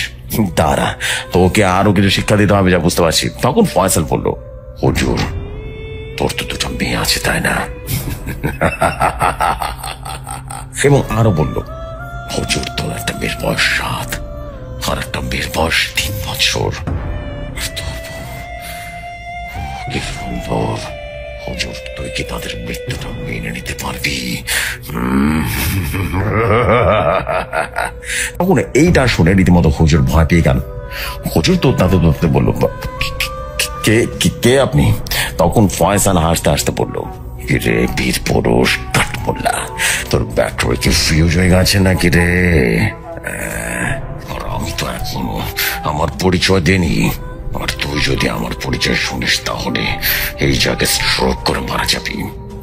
তখন হুজুর বলল, কে তুই বল? তখন ফয়সাল হাসতে হাসতে বলল, আমি হলাম তোর আজরাইল মরিদ। তখন হুজুর এটা শুনে রীতিমতো ভয় থরথর করে কাঁপতে লাগলো। আর বাণীর জিনটা বলল, এই কাঠমোল্লা, তুই ভয় পাস না, তোকে আমি মারবো না এখন, কিন্তু তোর এমন হাল করবো তুই নিজে তোর মৃত্যু কামনা করবি, কিন্তু মৃত্যু তোর কাছে আসবে না। তখন হুজুর বলল, তোর কি মনে হয় তুই আমাকে ভয় দেখাবি আর আমি ভয় পেয়ে যাবো? তখন হুজুর আবারও বলল, তুই আমাকে হুমকি না দিয়ে তুই ছেলেকে ছেড়ে চলে যা। এই বলে হুজুর আবারও পানি পড়া ছিটিয়ে দিল মারির জিনটার উপরে। তখন মারির জিনটা ভয়ঙ্কর ভাবে চিৎকার দিয়ে বলল, হুজুর, জানোয়ারের বাচ্চা, তোকে অনেক বার বারণ করেছি তুই আমার শরীরে পানি দিবি না, কিন্তু তুই আবার আমার শরীরে পানি দিচ্ছিস। এই বলে মারির জিনটা বলল, হুজুর, তোর চোখটা একটু বন্ধ করে দেখ, 7 বছর বেটার কি অবস্থা। তখন হুজুর চোখ বন্ধ করে দেখলো তার 7 বছর বেটা উঠানে বসে খেলছে। হঠাৎ করে একটা মহিলা মানুষ এসে বলল, বাবু, এদিকে এসো, একটা কথা শুনে যাও। তখন হুজুরের মেয়েটা ওই মহিলার কাছে গেল। তখন সে মহিলা বাচ্চাটাকে নিয়ে বাড়ির পাশে সে ডোবার কাছে চলে গেল। তারপর সেই মহিলা তার রূপটা পরিবর্তন করে, একটা ভয়ঙ্কর রূপ নিল। যখন বাচ্চাটা মহিলার বিচ্ছিরি রূপ দেখে বাচ্চাটা খুব ভয় পেয়ে যায়। তখন বাচ্চাটা তার শরীরের জীবন বাঁচানোর জন্য রীতিমতো দৌড় দিবে। ঠিক সেই সময় অপরটা বাচ্চার গলা ধরে রীতিমতো ডোবার ভেতরে পচা পানিতে চুবাতে শুরু করলো। তখন বাচ্চাটা বাঁচার জন্য অনেক চেষ্টা করছিল, কিন্তু কোন রকমে পারছিল না। তখন মহিলা অপরটা বলছিল, তোর বাপের এত সাহস, তোর বাপে কিনা আমার কাছে বাধা দেয়। এটা বলে বাচ্চাটাকে চুবাতে চুবাতে সে বেড়ে ফেলছে। যখন বাচ্চাটা মারা গেছে ঠিক তখনই ডোবার ভেতরে পানির ভেতরে আর দুটো পা উপরের দিকে উঠে রেখেছে, এক কথা মাথাটা কাদার ভেতরে পুঁতে রেখেছে। তখন এটা দেখে হুজুর চোখ করে ফেললো। তখন হুজুর বলল, শয়তান, তুই আমার 7 বছর বেটাকে নৃশংসভাবে মেরে ফেলেছিস, আজ তোকে আমি ছাড়বো না। এইটা বলে হুজুর আবারও পানি পড়া ছিড়িয়ে দিল। তখন সে মানি জিনটা ভয়ঙ্কর ভাবে চিৎকার দিল। আর তখন হুজুর বলল, শয়তান, আজ তোর কোনো রেহাই নেই। তখন মানি জিনটা বলল, তুই যদি আমাকে মেরে ফেলো, তোর আমার বাবা জিন তোর পুরো পরিবারকে ধ্বংস করে দেবে। তখন হুজুর তার ভেতরে তোয়া পরে ফু দিয়ে গলায় জবাই করার মতো একটা পোজ দিল। তখন ফয়সাল চিৎকার করা শুরু করলো, ছটফট করা শুরু করলো, এবং ফয়সালকে হুজুর রীতিমতো নিজের হাত দিয়ে মানে জবাইয়ের মতো করছে। একটা সময় ফয়সাল ছটফট করতে করতে নিস্তেজ হয়ে গেল। তখন হুজুর এক বোতল পানি পড়া দিল আর বলল, মনির ভাই, ফয়সালে যখন জ্ঞান ফিরবে তখন ওর এই পানিটা পান করাবেন। এই বলে হুজুর তার চোখে পানি ছিটাই দিল। আর তখন মনির ভাই বলল, হুজুর আপনি কেন কান্না করেন? তখন হুজুর বলল, মারি জিনের অনুসারী একটা জিন আমার মেয়েকে মেরে ফেলেছে। এইটা শুনে মনির ভাই অনেক বেশি দুঃখ প্রকাশ করলো আর বলল, হায় রে, আমাদের জন্য আপনার কলিজার টুকরো মেয়েটাকে হারাতে হয়েছে। তখন হুজুর বলল, এখন আর কেঁদে কি হবে, আল্লাহ তাআলা যা করে বান্দার ভালোর জন্যই করে। এইটা বলে হুজুর চোখের পানি মুছতে মুছতে চলে গেলেন। তখন মনির ভাই তিনিও হুজুরের সাথে তার বাড়িতে চলে গেলেন। আর এদিকে হুজুরের বউ আর তার মেয়েকে খোঁজাখুঁজি করা শুরু করলো। প্রায় অনেকক্ষণ খুঁজেও পেল না। তারপর হুজুর আর মনির ভাই সে ডোবার কাছে গিয়ে দেখলো তার মেয়েকে উল্টো ভাবে পানিতে পুঁতে ফেলা হয়েছে। এইটা দেখে হুজুর নিজেকে আর ধরে রাখতে পারলো না। হুজুর অনেক জোরে জোরে চিৎকার করলো। আর তারপর হুজুর চিৎকার শুনে কয়েকজন মানুষ রীতিমতো চলে আসলো। এসে দেখে পানির ভিতরে হুজুরের মেয়ের লাশ। তখন দুজন মানুষ গিয়ে পানি থেকে লাশটা উঠালো। তখন সবাই লাশটা দেখার জন্য গেল। তখন মনির ভাইও হুজুর মেয়েটার লাশ দেখার জন্য চলে গেল। আর তখন মনির ভাই বলল, হায় আল্লাহ, এত ভয়ঙ্কর ভাবে কাউকে মারে কিভাবে? আসলে লাশটা দেখতে ছিল অনেক বেশি ভয়ঙ্কর। যেমন লাশটা মাথার চুলগুলো রীতিমতো টেনে হিচড়ে ছিঁড়ে ফেলেছে। আর তারপর নাকে মুখে গালে পিঠে খামচির বিভৎস দাগ। পুরো শরীরটা একেবারে ফ্যাকাশ হয়ে গেছে। জিহ্বাটা টেনে প্রায় 6 ইঞ্চির মতো টান দিয়ে মতো বের করে ফেলছে। এমনকি চোখ দুটো অনেকখানি পর্যন্ত বের হয়ে আছে। এটা দেখে হুজুরের বউ কান্নাকাটি করা শুরু করে দিল আর বলল, হে আল্লাহ, তুমি আমাদের কোন পাপের শাস্তি দিলা? তখন হুজুর কান্না করতে করতে বলল, হে আল্লাহ, তুমি তোমার আদরের বান্দাকে আমার কাছে আমানত হিসেবে রাখছিলা। তুমি তোমার আমানত তুমি তোমার দরবারে ডেকে নিয়ে গেছো, তাতে আমার কোনো অভিযোগ বা আফসোস নেই। তুমি তোমার বান্দাকে জান্নাতুল ফেরদৌস দান করো।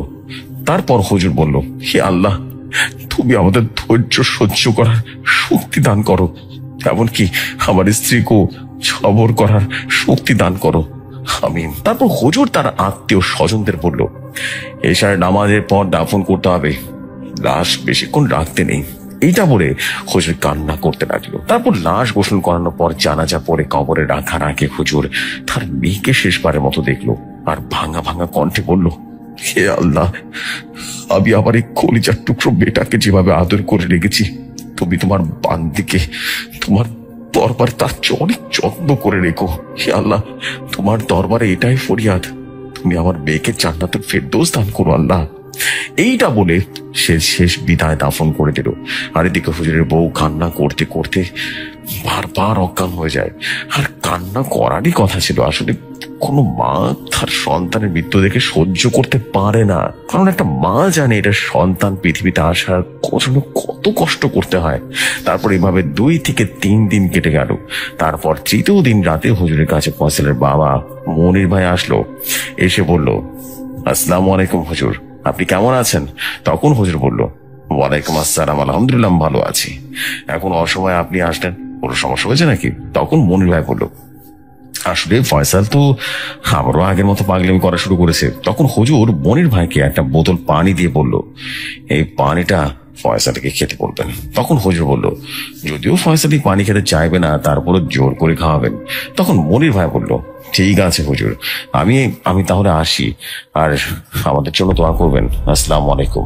তখন হুজুর বলল, ফি আমানিল্লাহ। তারপর হুজুর মসজিদে বসে অনেকক্ষণ জিনের বিষয়ে বিভিন্ন বই ঘাটাঘাটি করলো। তারপরে ঘাটাঘাটি করার সময় একটা সময় হুজুর বাড়ির উদ্দেশ্যে হাঁটা শুরু করলো। হুজুর বাড়ি থেকে মসজিদ প্রায় 5 মিনিটের রাস্তা। তারপর হুজুর বাড়ির ভেতরে আসলো, এসে দেখে ঘরের দরজা খোলা। তখন হুজুর ঘরের ভেতরে ঢুকে যা দেখলো তা দেখার জন্য মোটেই প্রস্তুত ছিল না। তখন হুজুর দেখলো যে তার ঘরের মেঝেতে রক্ত গড়িয়ে গড়িয়ে আসছে। তখন হুজুর রক্ত দেখে বেশ ভয় পেয়ে গেল। তখন হুজুর বলল, এত রক্ত কোথা থেকে আসলো রে?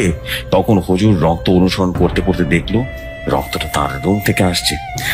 তখন হুজুর ভেতরে কি যা দেখলো তা দেখে মতো মাথায় হাত দিয়ে বসে পড়লো। তখন হুজুর দেখলো তার স্ত্রী তার ছোট মেয়ের চোখ তুলে খাচ্ছে। এমন বিভৎস দৃশ্য দেখে তিনি হতভম্ব হয়ে গেলেন। এমনকি ছোট বাচ্চারা শ্বাস নালী ধারালো বটি দিয়ে রীতিমতো খেতে ফেলেছে, আর তারপর রক্ত চুষে চুষে খাচ্ছে। এরকম দৃশ্য দেখে হুজুর রীতিমতো গায়ে লোম দাঁড়িয়ে গেল। তখন হুজুরের বউ হুজুরকে উদ্দেশ্য করে বলল, মোটা আর কর্কশ কণ্ঠে বলল, কি রে হুজুর, রক্ত খাবি নাকি মাথা খাবি? এই নে হুজুর, তুই মাথাটা খেয়ে নে, দেখ মাথাটা খুব মজা।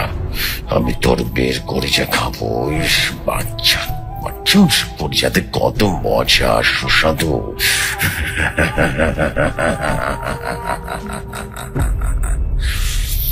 তোর অনেক বড় সাহস, তাই না? হুজুর একটা কথা মনে রাখবি, সাহস থাকা ভালো কিন্তু অতিরিক্ত নয়। তখন আসলে পরিস্থিতি এমন ছিল যে হুজুর সূরা বা দোয়া পড়বে এমন কিছুই মনে করতে পারছিল না, আর এই অবস্থা মনে থাকার কথাও না। তখন হুজুর কাঁপা কাঁপা গলায় বলল, তুই আমার স্ত্রীর উপর ভর কেন করেছিস? তখন হুজুরের বউ পুরুষালী কণ্ঠে বলল, আমি তোকে শুধু সন্তান হারানোর বেদনা বোঝানোর জন্য আজ তোর সামনে এসেছি। তুই আমার সন্তানকে জবাই করে বেড়েছিস, তাই আমিও তোর ছোট মেয়েটাকে জবাই করে বেড়েছি। পেটে আমার পক্ষ থেকে তোর ছোট মেয়ের মাথা উপহার নে। এইটা বলে রীতিমতো মাথাটা লাথি মেরে হুজুরের কাছে দিল আর বলল, ভয় পাস না, তোকে আমি মারবো না। তোর নিজেই মরার জন্য ছটফট করবি, কিন্তু তোর মরণ এত তাড়াতাড়ি হবে না। তখন হুজুর তার ছোট বেটার মাথার দিকে তাকিয়ে দেখে চোখ নেই, কান নেই, এমনকি গানের গোস্ত অনেক জায়গায় নেই। এটা দেখে হুজুর জোরে জোরে আল্লাহু আকবার বলে চিৎকার করতে করতে অজ্ঞান হয়ে যায়। আর হুজুর চিৎকার শুনে রীতিমতো পাশের কিছু মহিলা ঘরে চলে আসে। কোনো পুরুষ মানুষ না আসার কারণে হুজুরের বউ পর্দা করতো, তাই পুরুষ মানুষ কখনো আসতে পারতো না। তারপর মহিলারা এসে দেখে হুজুরের বউ তার মেয়ের রানের গোস্ত গুলো রীতিমতো খুবলে খুবলে খাচ্ছে। এটা দেখে মহিলারা আল্লাহু আকবার বলে চিৎকার করে উঠলো। তারপর কয়েকজন পুরুষ মানুষ গিয়ে এই অবস্থাটা দেখতে পেল। তখন একজন পুরুষ মানুষ আজান দেওয়া শুরু করলো। যখন আজান দেওয়া শুরু করলো, আল্লাহু আকবার বললো, তখন সাথে সাথে হুজুরের বউ অজ্ঞান হয়ে পড়ে গেল। তারপর পুরুষ মানুষ হুজুরের মাথায় পানি দিতে লাগলো, কিন্তু হুজুরের কোনো রকমের জ্ঞান ফিরছিল না। আর ওদিকে থেকে রীতিমতো হুজুরের বউকে সবাই জ্ঞান ফেরানোর জন্য অনেক চেষ্টা করছে, কিন্তু জ্ঞান আর ফিরে না। তারপর হুজুর আনুমানিক রাত 3টার সময় জ্ঞান ফিরেছে। তখন হুজুর বলল, আমার কলিজার টুকরো মেয়েটা কোথায় কোথায়? তখন একজন পুরুষ মতো হাত ইশারা করে বলল যে আপনার মেয়ে। তখন হুজুর তাকে দেখলো, ছোট একটা খাতা দিয়ে ঢেকে রেখেছে তাকে। তখন হুজুর কান্না করতে করতে বলল, শয়তানটা আমার 3 বছরের বাচ্চাটাকেও ছাড়লো না। তারপর সকালবেলা হুজুর শ্বশুর বাড়ি থেকে মানুষ নিয়ে আসলো। তারপর একজন লোক বলল, শোক শেষ হবার আগে এখন আবার আরেকটা শোক হাজির হলো। আর এইদিকে হুজুরের বউ জ্ঞান ফেরার পর বলল, আমার বাচ্চা কোথায়? এত মানুষ কেন আমাদের বাড়িতে? তখন একজন মহিলা বলল, কেন তোমার কি কিছু মনে নেই? তখন হুজুরের বউ বলল, কেন আমার আবার কি হয়েছিল? আর আমার শরীরটা এত ব্যথা কেন? তখন একজন মহিলা হুজুরের বউকে তার ছোট মেয়ের ভয়ঙ্কর লাশটা দেখালো। তখন হুজুরের বউ বলল, আমার মেয়ের এই অবস্থা কিভাবে হলো? তখন একজন মহিলা বলল, এটা তো তুমিই করেছো। তখন হুজুরের বউ অস্বীকার করা শুরু করলো। যখন সবাই বলছিল যে তুমি এই কাজ করছো, তখন তিনি বললেন, তাহলে আমার কেন মনে পড়ছে না? তারপর হুজুর এসে বলল, কি আমার বাচ্চাটাকে শেষ গোসলটা করিয়ে দাও। তারপর মহিলার লাশটাকে নিয়ে গোসল করিয়ে দিল। আর এদিকে তো হুজুরের বউ রীতিমতো ডানা কাটা মুরগির মতো ছটফট করছিল। আসলে বড় মেয়ের মৃত্যুর শোক কাটানোর আগে তার ছোট কিভাবে মৃত্যুটা মেনে নেবে। তারপর হুজুর তার মেয়ের জানাজা পড়িয়ে দাফন করে দিল। তখন থেকে হুজুর মুখে হাসি যেন বন্ধ হয়ে গেছে। আর হুজুর মনে মনে ঠিক করে ফেলল, যেভাবে আমি আমার মেয়েদের মৃত্যুর প্রতিশোধ দেবো ইনশাআল্লাহ। তারপর হুজুর হাঁটতে হাঁটতে মনির ভাইয়ের বাড়িতে চলে গেল। তখন হুজুর বলল, মনির ভাই বাড়ি থেকে আছেন নাকি? তখন মনির ভাই বলল, কে রে, কে আমাকে ডাকে? তখন মনির ভাই এসে দেখে যে হুজুর দাঁড়িয়ে আছে। তখন মনির ভাই বলল, আসসালামু আলাইকুম হুজুর, আপনি এখানে? তখন হুজুর বলল, ওয়ালাইকুম আসসালাম, যে আমি আসছি ফয়সালের খোঁজ নিতে। তখন মনির ভাই বলল, হুজুর ফয়সাল আবারও পাগলামি করছে। তখন হুজুর বলল, দেখেন আমি এসব তেমন একটা পারদর্শী না, আপনার একটা ভালো তান্ত্রিক বা কবিরাজের খোঁজ দেখেন, ঠিক আছে? তখন মনির ভাই বলল, আমার বড় ছেলে দেলোয়ার একজন তান্ত্রিকের খোঁজ পেয়েছে, তাকে নিয়ে আসতে গেছে, হয়তো বিকেলে আসবে। তখন হুজুর বলল, তাহলে ঠিক আছে, তান্ত্রিক আসলে আমাকে ডাকবেন, আমিও থাকবো। তখন মনির ভাই বলল, হুজুর আপনি থাকতে আরো বেশি ভালো হয়। তখন হুজুর বলল, ঠিক আছে, আমি আপনাদের সাথে আছি, থাকবো ইনশাআল্লাহ। তখন মনির ভাই বলল, ঠিক আছে। তখন হুজুর বলল, তাহলে এখন আমি আসি, আর তান্ত্রিক আসলে আমাকে ডাক দিবেন। এইটা বলে হুজুর চলে গেল। তারপর হুজুর গিয়ে অনেকক্ষণ কিতাবের বই পড়া শুরু করলো। আর তারপর যখন বিকেল হয়ে গেল না, তখন দেলোয়ার তান্ত্রিক বাড়িতে চলে এলো। আসলে তান্ত্রিকের নাম হলো কার্তিক শীল তান্ত্রিক। তখন মনির ভাই তান্ত্রিকের ঘরের বারান্দায় বসতে দিল। তখন মনির ভাই মসজিদের হুজুরকে গিয়ে খবর দিল। তখন হুজুর বলল, আমি এশার নামাজের পরে আসবো। তখন মনির ভাই বলল, ঠিক আছে হুজুর, আপনি সময় করে আসবেন। তখন কার্তিক শীল তান্ত্রিক বলল, আসলে হুজুরের পরিবারের সাথে যা যা করেছে সব খারাপ হয়েছে। তখন মনির ভাই বলল, রাতে হুজুর আসবে আপনার সাথে দেখা করার জন্য। তখন কার্তিক শীল তান্ত্রিক বলল, তাহলে তো খুব ভালো হয়। তারপর তান্ত্রিক বলল, আমাকে একটা ফাঁকা রুম দেন, আমার কিছু কাজ আছে, বুঝতে পেরেছেন? তখন মনির ভাই বলল, এই বারান্দায় আপনার প্রয়োজনীয় সমস্ত কাজ করতে পারেন। তখন তান্ত্রিক বলল, তাহলে এই জায়গাটা কোনো মানুষ যাতে না আসে, সবাইকে বারণ করে দেবেন, কেমন? তখন মনির ভাই বলল, ঠিক আছে ভাই, এই জায়গায় কেউ আসবে না। এইটা বলে মনির ভাই বাইরে চলে যায়। তখন তান্ত্রিক তার পোষা বন্ধু জিনকে ডাকলো। তারপর বন্ধু জিন এসে লোমশ আর বন্ধু কার্তিক শীল তান্ত্রিক, আপনি এখানে? তখন তান্ত্রিক বলল, নমস্কার বন্ধু খগেন সাহেব, আপনি কেমন আছেন? তখন খগেন জি বলল, বন্ধু এই জায়গায় আপনি কেন আসলেন আর আমাকে কেন ডাকলেন? তখন তান্ত্রিক বলল, বন্ধু দেখেন, এই বাড়ির ছোট ছেলে ফয়সালের সাথে কে আছে আর সমস্যাটা কি করছে একটু খোঁজ নিয়ে দেখেন। তখন খগেন জি বলল, ঠিক আছে বন্ধু, আপনি কোনো চিন্তা করবেন না, আমি এখন খোঁজ নিয়ে দেখছি। এই বলে খগেন জি অদৃশ্য হয়ে গেল। তারপর কার্তিক শীল তান্ত্রিক একটু শুয়ে রীতিমতো বিশ্রাম দিল, কারণ অনেক দূর থেকে হেঁটে আসছে, এই কারণে শরীরটা একটু বেশি ক্লান্ত ছিল, বিশ্রাম নিল। তারপর মাগরিব পরে রীতিমতো তান্ত্রিক অপেক্ষা করছিল। তার মনে মনে বলতে লাগলো যে এখনই কোনো বন্ধু জিন আসছে না কেন। তখন মনির ভাই এসে বলল, তান্ত্রিক মশাই কোনো সমস্যা হয়েছে নাকি আপনার? হ্যাঁ, আপনাকে দেখে মনে হয় কোনো দুশ্চিন্তা করছেন। তখন তান্ত্রিক বলল, না মানে ও কিছু না, আপনি এটা বুঝবেন না। তখন তান্ত্রিকের শরীরে একটা ঠান্ডা শীতল বাতাস হতে লাগলো। তখন তান্ত্রিক বুঝতে পারলো তার বন্ধু জিন আসছে। তখন তান্ত্রিক বলল, মনির ভাই এখন আপনি একটু বাইরে যান, আমার কিছু কাজ আছে, কাজ করতে হবে। তখন মনির ভাই বাইরে চলে যায়। তারপর তান্ত্রিক দরজা জানালা বন্ধ করে দিল। তারপর তান্ত্রিক বলল, বন্ধু খগেন সাহেব আপনার আসতে দেরি হলো কেন বলুন তো? তখন খগেন জি বলল, বন্ধু, অনেক চেষ্টা করে খোঁজ নিয়ে এসেছি। তখন খগেন জিন বলা শুরু করলো, এই জিনটার নাম হলো বাড়ির জিন। আর বাড়িতে জিন হলো অনেক শক্তিশালী। বাড়িতে জিনটা হলো ইহুদি ধর্মের, তাই ওরা মুসলিমদের অনেক বেশি ঘৃণা করে। ওরা কখনো মুসলমান কিংবা মুসলিম জিনদের সাথে চোখে চোখ বেশ মনে করে। আর এই বাড়িতে জিনটা আসার কারণ এখনো জানতে পারেনি। তখন তান্ত্রিক বলল, ইহুদি ধর্মের জিন এই জায়গায় কিভাবে আসলো বুঝলাম না তো। তখন খগেন জিন বলল, আসলে এই গ্রামে পরিত্যক্ত বাড়িটার মালিক ছিল একজন ভয়ঙ্কর কালো জাদুকর তান্ত্রিক। আর কোন এক কারণে তান্ত্রিক মারা যায়। তারপর থেকে এই ইহুদি ধর্মের জিন আরো কিছু জিন ওই পরিত্যক্ত বাড়িতে আটকে গেছে। আর ইহুদি জিন কেন ফয়সালের সাথে আছে তা আমি এখনো জানতে পারিনি। তখন তান্ত্রিক বলল, এখন আমরা কি করব? তখন খগেন জিন বলল, তুমি এখন এই বাড়িতে এসেছো, তোমার সম্মান আমি আমার জীবন দিয়ে হলেও রাখবো।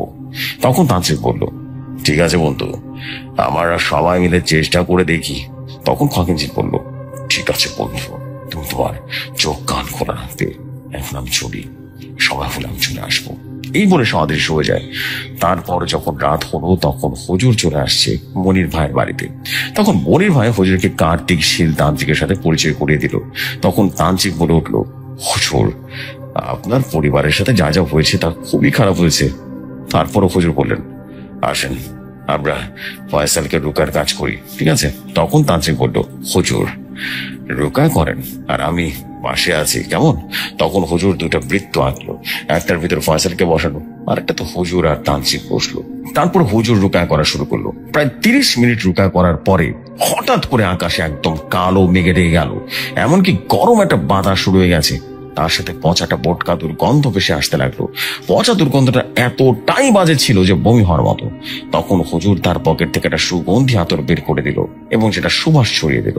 তখন হঠাৎ করে ফয়সাল বলল, পেটে কাঠমোল্লা, তোর কি লজ্জা হবে না? তোর দুটো বেঁকে নৃশংস ভাব দিয়ে ফেলেছি, তারপর তোর নির্লজ্জের মতো আবারও আসলি।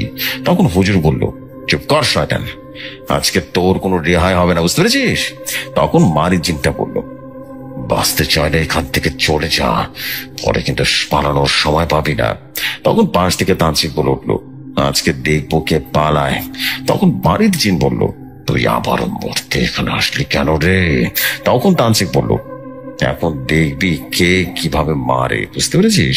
এইটা বলে তান্ত্রিক মন্ত্র পড়া শুরু করলো আর হুজুর রীতিমতো কোরআনের আয়াত পড়া শুরু করলো।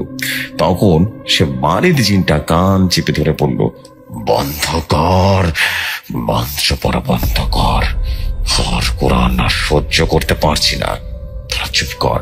তখন মারির জিনটা তার অনুসারী জিনদেরকে হাজির করলো। তখন হুজুর দেখলো হাজার হাজার কালো কালো অবব হাজির হলো। এটা দেখে হুজুর ভয় পেয়ে গেল। তখন তান্ত্রিক হুজুরের হাত চেপে ধরে চোখ দিয়ে রীতিমতো ইশারা করলো, কোনো ভয় নেই, আমি তো আছি।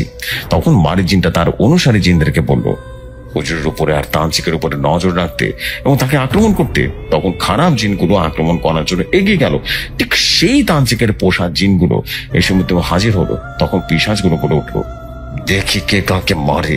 এই বলে যুদ্ধ শুরু হয়ে গেল, বিভৎস এক যুদ্ধ। তখন মারির জিনের অনুসারীগুলো অনেকগুলো পিশাচকে মেরে ফেলেছে।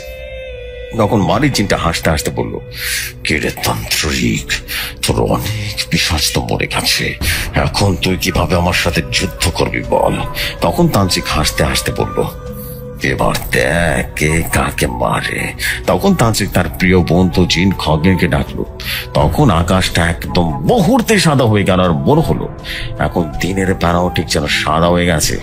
তখন আকাশ বিদ্যুৎ চমকাতে শুরু করলো, মাটিটা থরথর করে কাঁপতে লাগলো, এমনকি ঝড় বাতাস বইতে শুরু করলো। তখন মারির জিনটা বললো, তান্ত্রিক কাকে ডাকছি সত্যি করে বল। তখন তান্ত্রিক হাসতে হাসতে বললো, এমনিতে দেখতে পারবি, এখন বলে লাভ কি। তখন ঠিক সেই সময় আকাশ থেকে ঈগল পাখির বেশে তান্ত্রিকের কাঁধে এসে বসলো। তখন ঈগল পাখিটার চোখ ছিল আগুনের শিখার মতো লাল হয়ে গেছে। তখন বাড়ির জিনটা তার অনুসারী জিনদের হুকুম দিল তান্ত্রিককে মেরে ফেলতে। তখন ঈগল পাখিটা জোরে জোরে চিৎকার দিল, আর চিৎকার শব্দটা এতটাই ভয়ঙ্কর ছিল যে মাটিটা রীতিমতো থরথর করে কেঁপে উঠলো। তখন ঈগল পাখিটা তার রূপ পরিবর্তন করে ভয়ঙ্কর এক দানবের রূপ নিল। তখন বাড়ির জিনের অনুসারী জিন এক ভয়াবহ দানব দেখে রীতিমতো ভয় পেয়ে গেল। তখন দানব জিন খারাপ জিনদের উপর আক্রমণ করে দিল। অসংখ্য খারাপ জিনদেরকে মেরে ফেলেছে। তখন মারিদ জিনটা ফয়সালের ভেতর থেকে বাইরে এসে দানব জিনটাকে একটা লাথি দিল। তারপর একটা দানব জিনের সাথে মারিদ জিনের ভয়াবহ যুদ্ধ শুরু হয়ে গেল। একবার মারিদ দানবকে আছাড় দিল, আবার দানব মারিদ জিনটাকে আছাড় দিল। মারিদ জিন হাসতে হাসতে বলল, হুজুর তোর চোখটা একটু বন্ধ করে দেয়, তো পরিবারের সাথে কি করছে এটা বলে একটু হাসতে মেতে উঠলো মারিদ জিনটা। তখন হুজুর আর তারা দুজনে রীতিমতো চোখ বন্ধ করে চিৎকার করে দিল। তখন মারিদ জিনটা বলল, কি ভেবেছিস তান্ত্রিক? আমাকে সাধারণ জিন বা কোনো পিশাচ ভেবেছিস? আমি হলাম মারিদ, আর তোর মতো সাধারণ কোন তান্ত্রিক কিনা আমাকে মেরে ফেলবে? আমি হলাম মারিদ। তোর মৃত্যু আজ আমার হাতেই দেখা হবে। তখন শয়তান ইহুদি মারিদ জিনটাকে ভয়ঙ্কর ভাবে হাসতে থাকে আর বলে, আমি হলাম মারিদ। তান্ত্রিক আর হুজুর, তোরা তোদের চোখটা বন্ধ করে দেখ, তোদের পরিবারের সাথে কি ঘটছে। তখন হুজুর আর তান্ত্রিক চোখ বন্ধ করে দেখে, হঠাৎ করে চিৎকার দিয়ে বলল, এটা কিভাবে সম্ভব? হ্যাঁ, তখন হুজুর আর তান্ত্রিক তাদের চোখ খুলে ফেলেছে। তখন তান্ত্রিকের বন্ধু দানব জিন বলে উঠল, কি হয়েছে? তোমরা দুজন একসাথে ভাব করে চিৎকার দিলে কেন? আমার কাছে একবার বলো তো। তখন তান্ত্রিক বলল, বন্ধু খগেন সাহেব, ওরা আবার দুই ছেলেকে আটকে রেখেছে। তখন খগেন জিন বলে উঠল, এটা না হলে বুঝলাম তোমার দুই ছেলেকে আটকে রেখেছে, কিন্তু হুজুর আপনি কেন চিৎকার দিলেন? তখন হুজুর বলল, ওরা আমার স্ত্রীকে ঘরের ফ্যানের সাথে ঝুলিয়ে রেখেছে। তখন আবার হুজুর বলল, আমি দেখলাম আমার স্ত্রী বাঁচার জন্য ছটফট করছে, আর এটা দেখে মারিদ জিনের অনুসারী জিনগুলো দেখে মজা নিচ্ছিল। তখন দানব মানে খগেন জিন তার চোখ বন্ধ করে দেখলো তান্ত্রিকের এক ছেলেকে বিশাল বড় একটা তাল গাছের ডগার সাথে উল্টো করে ঝুলিয়ে রেখেছে, কিন্তু জীবিত। আর তান্ত্রিকের অন্য ছেলেকে ঘুমন্ত ভাবে বিলের ভেতরে কাদা পানির ভেতরে একটা জিন উল্টো করে দাঁড় করিয়ে রেখেছে। তখন খগেন জিন মানে দানব জিন চোখ খুলে ফেললো আর বলল, মারিদ, তুই তাদেরকে ছেড়ে দে বলছি। তুই যদি তাদের এক চুল পরিমাণ ক্ষতি করেছিস, তাহলে আমার হাত থেকে তুই কোনোভাবে রেহাই পাবি না, এটা মাথায় রাখিস।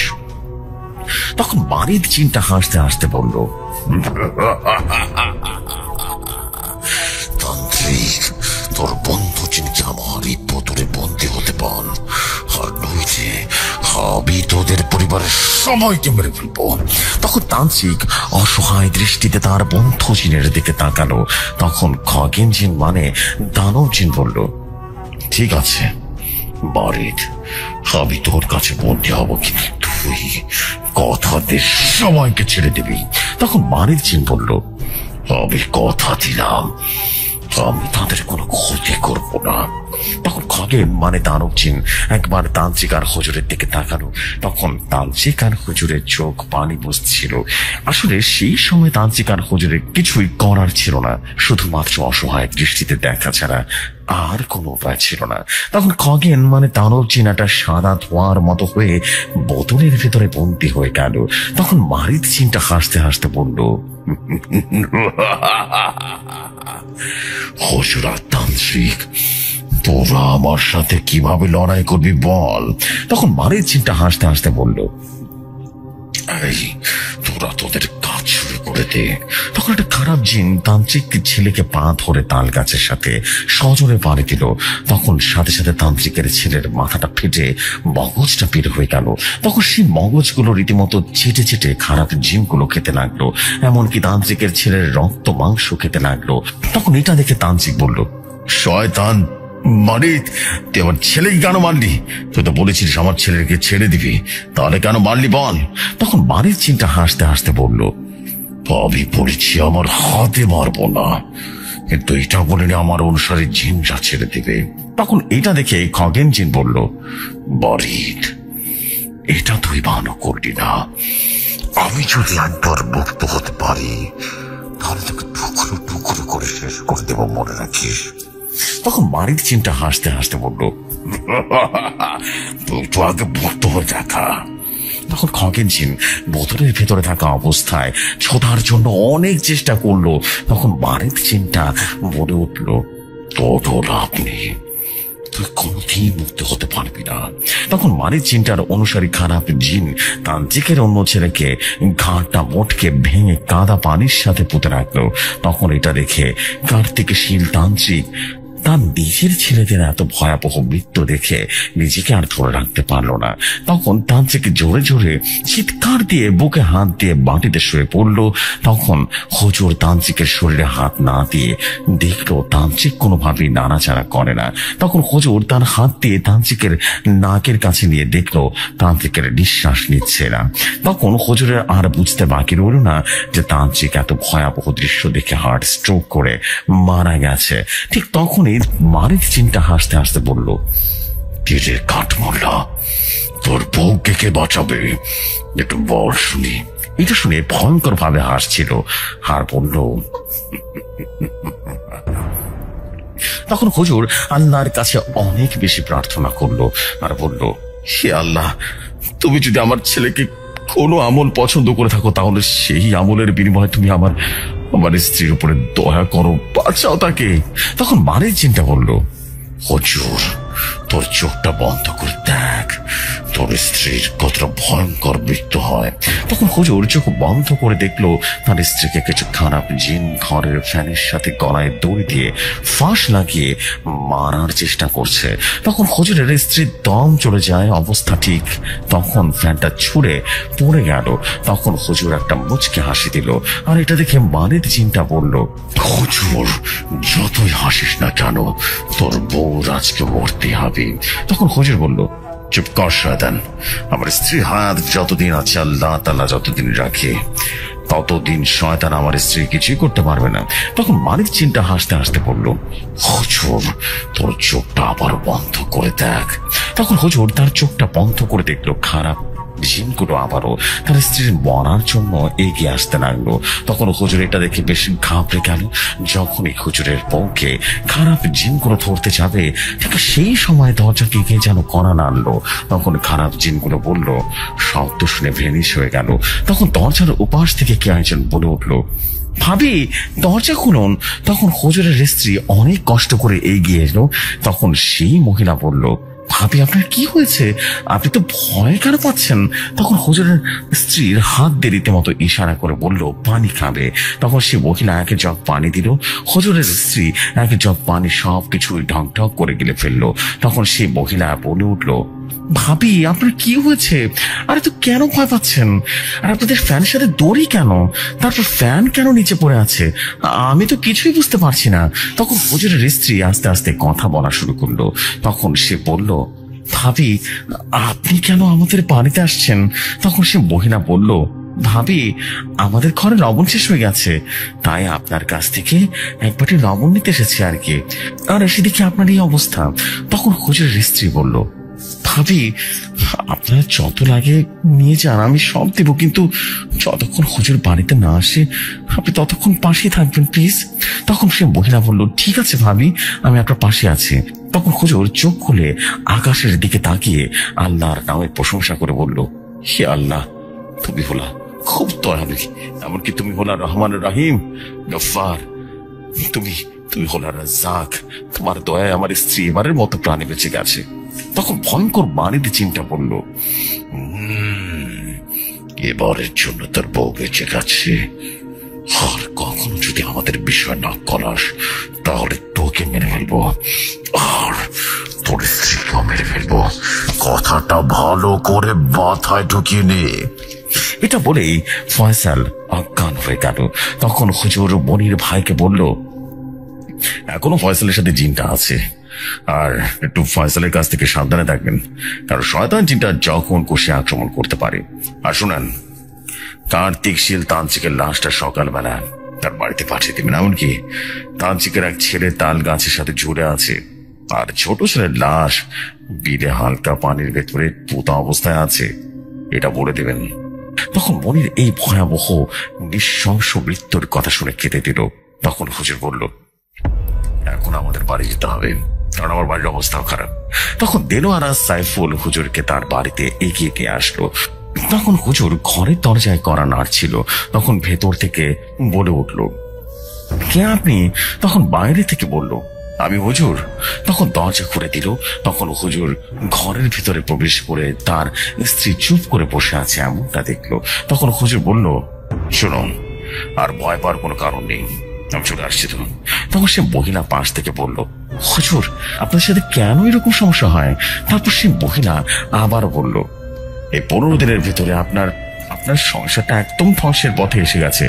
প্রথমে বড় মেয়ের সাথে খুব বাজেভাবে মৃত্যু হয়, তারপর ছোট মেয়ের ভয়ঙ্কর বিভৎসভাবে মৃত্যু হলো, কিন্তু কেন যে শুধুমাত্র আপনাদের সাথে এরকম অস্বাভাবিক ঘটনাগুলো ঘটে?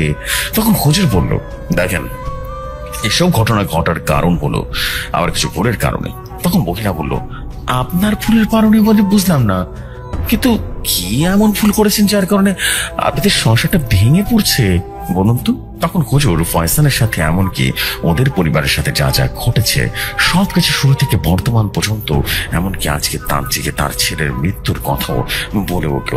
তখন সে মহিলা বলে উঠল, হুজুর আপনার এই কাজের উপর তো তেমন বেশি জ্ঞান নেই, তারপরেও কোনো আপনি জিন হাজির করতে গেলেন, বলুন তো? আবার জিনের ছেলেকে আবার জমাই করে হত্যা করতে গেলেন। তখন হুজুর বলে উঠল, আসলে আমি বুঝতে পারিনি যে এত বড় ক্ষতি হয়ে যাবে।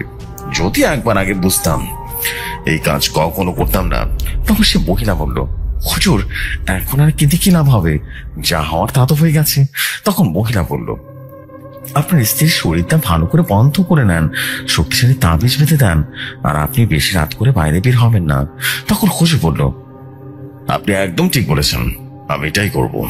তখন সে মহিলা বলল, আমার কাছে ভালো একজন কবিরাজের ঠিকানা আছে।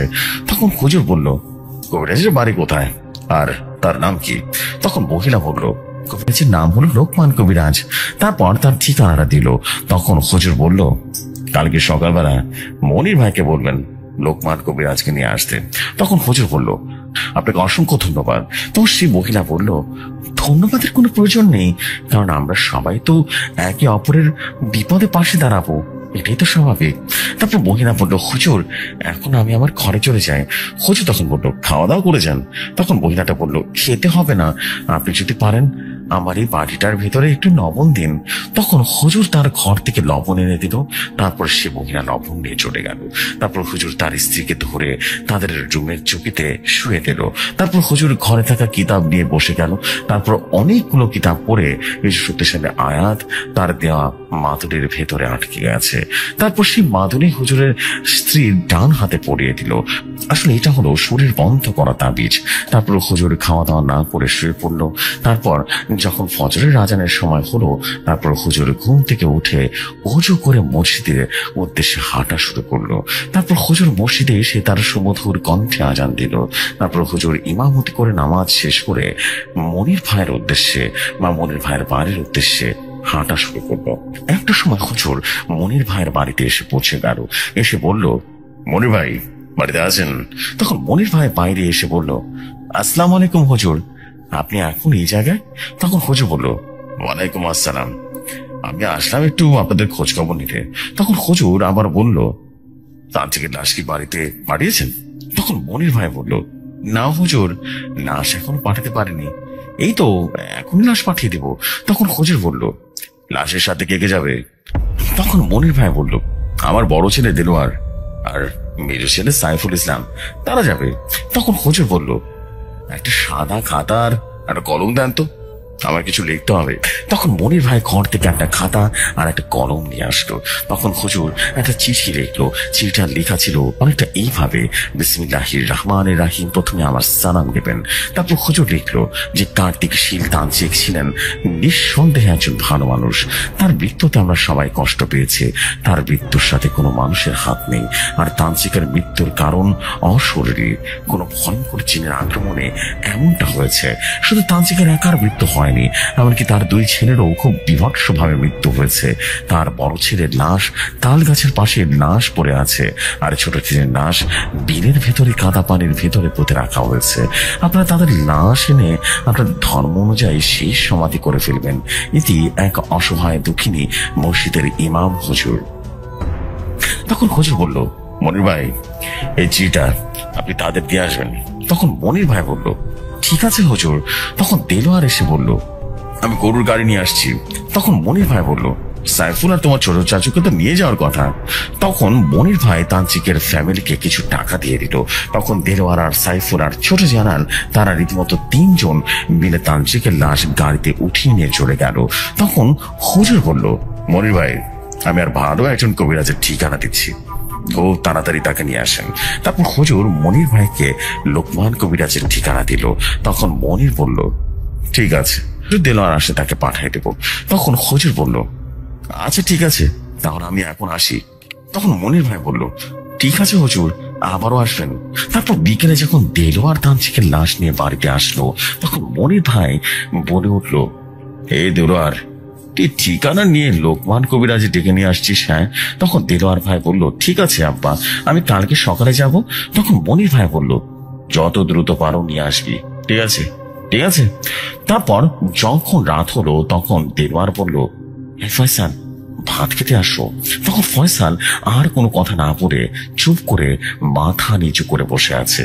তখন দেলোয়ার আবার বলল, তোর ভাত খাইতে ডাকছি না, শুনতে কি পাও না? এইটা বলে কাঁধে হাত দিল। তখন ফয়সাল সাথে দেলোয়ারকে একটা চর বসিয়ে দিল। এটা দেখে দেলোয়ার একদম যেন আশ্চর্য হয়ে গেল, কারণ ফয়সাল কখনো চোখের দিকে তাকিয়ে কথা বলে না, আর আজ সে ফয়সাল চর দিল। তখন দেলোয়ার তো রীতিমতো রেগে গিয়ে ফায়ার হয়ে গেল। তখন দেলোয়ার ফয়সালকে একটা থাপ্পড় দিল। তখন ফয়সাল তো রীতিমতো গেল খেপে। তারপর বাড়ির সবাই দেলোয়ারকে বুঝিয়ে দিল, দেখো দেলোয়ার, এটা তো ফয়সাল করেনি, ওর ভিতরের জিনটা করছে। তখন ফয়সাল বুঝতে পারলো, আসলে তো এটা কোনো ফয়সাল আমাকে তো চড় দিতে পারে না। আর এদিকে ফয়সাল রেগে মেগে তো একেবারে সবকিছু ভাঙচুর করলো, আর সবাইকে অকথ্য ভাষায়, অশালীন ভাষায় গালিমন্দ করলো। তখন ফয়সালের মা মানে সালমা বেগম হুজুরের পানি পড়া ছিটিয়ে দিল। তখন ফয়সাল মাথায় হাত দিয়ে চিৎকার দিয়ে মাটিতে অজ্ঞান হয়ে পড়লো। তারপর সবাই যার যার ঘরে চলে গেল। এভাবে রাতটা কোন রকমে কেটে গেল। তারপর সকালে মনির ভাই বলল, এই দেলোয়ার, এই ঠিকানায় গিয়ে কবিরাজকে নিয়ে আসবি। তখন দেলোয়ার বলল, ঠিক আছে ভাই, আমি এখনই যাচ্ছি। তারপর দেলোয়ার কবিরাজের বাড়ির উদ্দেশ্যে হাঁটা শুরু করলো। তারপর হাঁটতে হাঁটতে পা ব্যথা হয়ে যায়, আবারও একটু গাছের নিচে বসে রেস্ট নিয়ে নেয়। এভাবে হাঁটতে হাঁটতে প্রায় 7 ঘন্টা পরে কবিরাজের গ্রামে পৌঁছালো। তারপর দেলোয়ার একজন মানুষকে জিজ্ঞেস করলো, এই যে ভাই, একটু দয়া করে শুনবেন প্লিজ। তো সেই লোকটা বলল, জি বলেন না। তখন দেলোয়ার বলল, ভাই, লোকমান কবিরাজের বাড়ি কোনটা? তখন লোকটা বলল, আপনি কে? আর আপনাকে তো এখানে আগে কখনো দেখিনি। তখন দেলোয়ার বলল, আসলে আমার বাড়ি অনেক দূরে, আমি অনেক বিপদে পড়ে এসেছি এখানে, লোকমান কবিরাজের কাছে আসছি। তখন লোকটা বলল, আপনি গ্রামের শেষ দিকে দেখবেন একটা মসজিদ আছে, আর সেই মসজিদে লোকমান হুজুরকে পাবেন। তখন দেলোয়ার হাঁটতে হাঁটতে মসজিদের কাছে গিয়ে দেখলো একজন 24 কিংবা 25 বছরের যুবক সুমধুর কণ্ঠে আজান দিচ্ছে। তারপর যখন আজান শেষ হয়ে গেল, তখন দেলোয়ার বলল, আসসালামু আলাইকুম, আমার নাম দেলোয়ার, আর এখানে লোকমান কবিরাজকে একটু বলতে পারবেন? তখন সেই লোকটা বলল, ওয়ালাইকুম আসসালাম, আপনি আর লোকমান কবিরাজকে কেন খুঁজছেন বলুন তো? তখন দেলোয়ার বলল, আমি অনেক বড় বিপদে পড়ে এসেছি তার কাছে, আপনি যদি তাকে চিনে থাকেন তাহলে বলুন না, আমি তার সাথে কথা বলবো। তখন সে যুবকটি বলল, আমি হলাম লোকমান কবিরাজ। আচ্ছা, আপনার সাথে আমি নামাজের পর কথা বলছি, আর আপনি ওযু করে আসুন। তারপর দেলোয়ার ওযু করে আসলো, আর সাথে গ্রামের কিছু মুসল্লি আসলো। তার লোকমান হুজুরের ইমামতির সবাই নামাজ পড়লো।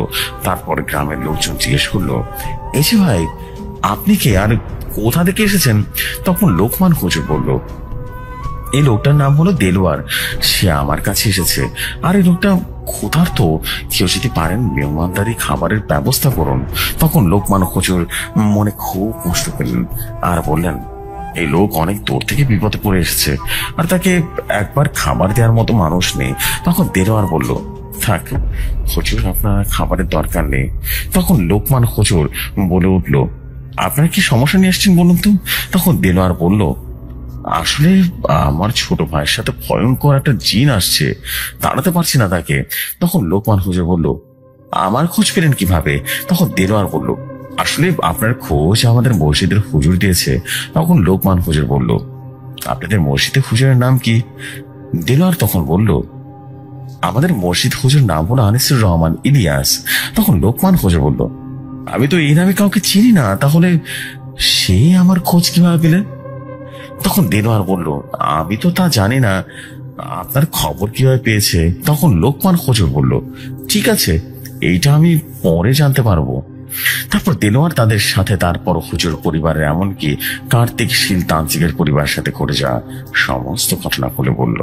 তখন লোকমান হুজুর বলল, তাহলে তো অনেক গভীর ভাবে খোঁজ নিতে হবে। আজ রাতে সব খোঁজ খবর নিয়ে তারপর তোমাদের বাড়িতে যাব, ঠিক আছে? তখন দেলোয়ার বলল, তাহলে এখন চলে যায়। তখন লোকমান হুজুর বলল, এখন আপনি যেতে পারবেন না, আজ রাতটা এখানে থেকে যেতে হবে। তখন দেলোয়ার বলল, আমি যদি এখানে থাকি তাহলে পেটের ক্ষুধাতে মরে যাব। তখন এইটা শুনে হুজুর লজ্জায় পড়ে গেল। তখন হঠাৎ করে কেউ একজন বলে উঠল, কে বলছে আপনি না খেয়ে মারা যাবেন? তখন লোকমান হুজুর আর দেলোয়ার বাইরে তাকিয়ে দেখলো একজন লোক হাতে একটা স্টিলের বাটি নিয়ে দাঁড়িয়ে আছে। তখন সেই লোকটা বলল, আপনি হলেন আমাদের গ্রামের মেহমান, আর আপনি না খেয়ে থাকবেন? সেইটা তো গ্রামের সকল মানুষের জন্য লজ্জার কথা। তখন দেলোয়ার তাকিয়ে দেখে তিনজন লোক হাতে বাটি নিয়ে দাঁড়িয়ে আছে। তখন লোকমান হুজুর বলে উঠল, আপনার হাতে এগুলো কি? তখন তারা সবাই উত্তর দিল, এটার ভিতরে মেহমানদের জন্য খাবার নিয়ে আসছি। তখন দেলোয়ার বলল, এতগুলো খাবার আমি কিভাবে খাবো বলুন তো? হ্যাঁ? তখন একজন মুরব্বী বলল, আরে ভাই, তুমি খেতে থাকো, আর কয়টা খাবার বলো খেতে পারবা না। আর আমার যখন তোমার মতো বয়স ছিল তখন আমি এইগুলো কিছুতেই মনে করতাম না। তখন লোকমান হুজুর এত ভালো আপ্যায়ন দেখে বেশ খুশি হলেন। তখন একজন লোক বলল, হুজুর, আপনি কি মনে করে আপনার কাছে মেহমান আসবে আর আমরা তার খেদমত করবো না? এইটা কি হয় কখনো বলুন তো? আবারও সেই লোকটা বলল, আপনি হলেন আমাদের ইমাম, ইমাম মানে হলো নেতা, আর নেতার মেহমান মানে আমাদেরও মেহমান। তখন লোকমান হুজুর তার নিজ গ্রামের মানুষের এত সুন্দর ব্যবহার দেখে গর্বে বুকে রীতিমতো ভরে উঠল। তারপর একজন লোক স্টিলের প্লেটে এনে দিল। তারপর লোকমান হুজুর বলল, দেলোয়ার, আপনি এখন ভাতটা খেয়ে নিন। তারপর দেলোয়ার তার পেট ভরে খেয়ে নিল। তারপর লোকমান হুজুর বলল, দেলোয়ার ভাই, সে কিন্তু কালকে পর্যন্ত থাকবে। তখন একজন লোক বলল, কোনো সমস্যা নেই, আমরা সময় মতো খাবার নিয়ে যাব। এইটা বলে তারা সবাই চলে গেল। তখন দেলোয়ার বলল, হুজুর, আপনার ফ্যামিলির সবাই কোথা থাকে? তখন লোকমান হুজুর চোখের পানি ছেড়ে দিয়ে বলল, আসলে আমার আপন বলতে কেউ নেই। আমার মা মারা গেছে আমাকে পৃথিবীর আলো দেখাতে গিয়ে, আর বাবা মারা গেছে আমার বয়স যখন 7 বছর তখন। আর তখন থেকে আমাকে এই গ্রামের মানুষ মিলে এতিমখানায় ভর্তি করে দিল। আমি সেখান থেকে হাফিজ হয়ে তারপর এই গ্রামের মসজিদে চাকরি নিলাম। তখন দেলোয়ার বলল, তাহলে কি আপনি এখনো বিয়ের সাথে কিছু করেননি? তখন লোকমান হুজুর বলল, না, এখনো বিয়ের সাথে কিছুই করিনি, তবে ভালো একটা মেয়ে পেলে বিয়ে করব। এভাবে কিছুক্ষণ কথা বলার পর মাগরিবের আজানের সময় হলো। তখন লোকমান হুজুর আর দেলোয়ার একসাথে অজু করে আসলো। তারপর লোকমান হুজুর তার সুরালো কণ্ঠ দিয়ে আজান দেওয়া শুরু করলো। তখন দেলোয়ার আজানের এত সুন্দর কণ্ঠ শুনে যেন অন্য জগতে হারিয়ে গেল। তারপর লোকমান হুজুর আজান শেষ করে বলল, দেলোয়ার ভাই। তখন দেলোয়ার এক ধ্যানে যেন নিচের দিকে তাকিয়েছিল। তখন লোকমান হুজুর দেলোয়ারের শরীরে ধাক্কা দিল। তখন দেলোয়ার ভূত ধাক্কার মতো চমকে উঠে আর বলল, হ্যাঁ, কি হয়েছে, কি? তখন লোকমান হুজুর বলল, এত কি ভাবছেন আপনি? হ্যাঁ? তখন দেলোয়ার বলল, আমি আপনার সুমধুর কণ্ঠে আজানে নিজেকে রীতিমতো হারিয়ে ফেলেছিলাম। তখন লোকমান হুজুর মুচকি একটা হাসি দিয়ে বলল, আসলে ওই আজানের ধ্বনি এত সুন্দর, আমি ভাবতেও পারিনি এত সুন্দর। তারপর আরো বেশ কিছু মানুষ আসলো নামাজের জন্য। তারপর লোকমান হুজুর ইমামতি করলো। তারপর যখন নামাজ আদায় করা শেষ হয়ে গেল তখন লোকমান হুজুর বলল, দেলোয়ার ভাই, আপনি আমার এই রুমে একটু বসুন, আমি একটু আসছি। তারপর লোকমান হুজুর হাঁটতে হাঁটতে একটা ফাঁকা মাঠে গিয়ে তার পোষা বন্ধু চিনকে স্মরণ করলো। ঠিক তখন লোকমান হুজুরের মাথার ভেতর থেকে তার বন্ধু চিন বলে উঠল, আসসালামু আলাইকুম বন্ধু লোকমান, কেমন আছেন আপনি? তখন লোকমান হুজুর বলে উঠল, ওয়ালাইকুম আসসালাম বন্ধু বিল্লাল সাহেব, আলহামদুলিল্লাহ আমি ভালো আছি, আপনি কেমন আছেন? তখন বিল্লাল জিন বলল, আলহামদুলিল্লাহ আমিও ভালো আছি বন্ধু। আপনার কোনো সমস্যা হয়েছে নাকি? এখন আমাকে এখানে ডাকতে নেওয়ার সময়। তখন লোকমান কবিরাজ বলল, না না আমার কোনো সমস্যা নেই, কিন্তু আজকে আমার কাছে একজন লোক এসেছে, তার নাম হলো দেলোয়ার। তার ছোট ভাইয়ের সাথে যেন কি হয়েছে, যদি একটু খোঁজ খবর নিয়ে দেখতেন তাহলে খুব ভালো হতো। আর আমি তাকে কথা দিয়ে ফেলেছি যে আমি কাল তার বাড়িতে যাব। তখন বিল্লাল জিন বলল, কথা যখন দিয়ে ফেলেছেন তাহলে অবশ্যই কালকে আমরা যাবো ইনশাআল্লাহ। আর আমি এখনই খোঁজ নিচ্ছি, আর খোঁজ নিয়ে আপনাকে সব জানাবো। তারপর এটা বলে সালাম দিয়ে বিল্লাল জিন অদৃশ্য হয়ে গেল। তখন লোকমান কবিরাজ সালামের উত্তর দিয়ে মসজিদে চলে গেল। তারপর লোকমান কবিরাজ দেলোয়ারের সাথে অনেক রকমের কথাবার্তা বলল। তারপর যখন ইশারের নামাজের আজানের সময় হলো, তখন লোকমান হুজুর তার সুমধুর কণ্ঠে আজান দেয়া শুরু করলো। তারপর সবাই মিলে নামাজ আদায় করলো। তারপর লোকমান হুজুর তার দেলোয়ার রাতের খাবার খেয়ে বসে গেল। তারপরে যখন খাবার শেষ হলো, তখন হঠাৎ করে দেলোয়ার খেয়াল করলো অনেক সুন্দর একটা সুগন্ধি আতরের ঘ্রাণ নাকে লাগলো। তখন দেলোয়ার বলল, হুজুর এত সুন্দর সুগন্ধি আতরের ঘ্রাণ কোথা থেকে আসছে? তখন লোকমান হুজুর বলল, আচ্ছা হুজুর, দেলোয়ার ভাই আপনি আমার রুমে শুয়ে থাকুন, আমি একটু বাইরে থেকে আসছি। তখন দেলোয়ার বলল, হুজুর কিছু মনে না করে একটা কথা বলি। তখন লোকমান হুজুর বলল, কি বলবেন বলুন না। তখন দেলোয়ার বলল, আমিও আপনার সাথে আসি, তাছাড়া আমার একা একা থাকতে ভয় লাগে। তখন লোকমান হুজুর বলল, মসজিদের ভিতরে আবার কিসের ভয় বলুন তো? তখন দেলোয়ার বলল, হুজুর আমি মসজিদে লাশের খাটিয়া দেখলে অনেক ভয় পাই, তাই বলছি কি আপনার সাথেই বাইরে যাব। তখন লোকমান হুজুর বলল, আচ্ছা ঠিক আছে আপনি আমার সাথে আসুন। তারপর লোকমান হুজুর বলল, দেলোয়ার ভাই এই লাশের খাটিয়া দেখে কখনো ভয় পাবেন না, কারণ এই খাটিয়াতে আজ না হয় কাল একদিন আমাদেরকে কিন্তু উঠতেই হবে। তখন দেলোয়ার বলল, জি হুজুর বুঝতে পারছি। লোকমান কবিরাজ বলল, আচ্ছা ঠিক আছে তাহলে আমার সাথে আসুন। তারপর লোকমান কবিরাজ দেলোয়ারকে একটু দূরে রেখে তিনি আর তার বন্ধু জিনের সাথে কথা বলতে গেছে। তখন লোকমান কবিরাজ মনে মনে তার বন্ধু বিল্লাল জিনকে স্মরণ করলো। তখন বিল্লাল জিন লোকমান কবিরাজের মাথার ভেতর থেকে বলে উঠল, আসসালামু আলাইকুম লোকমান কবিরাজ। তখন লোকমান কবিরাজ বলল, ওয়ালাইকুম আসসালাম বিল্লাল সাহেব, কিছু কি জানতে পেরেছেন? তখন বিল্লাল জিন বলল, হুজুর আমি খোঁজ খবর নিয়ে জানতে পেরেছি। তখন লোকমান কবিরাজ বলল, বলুন না।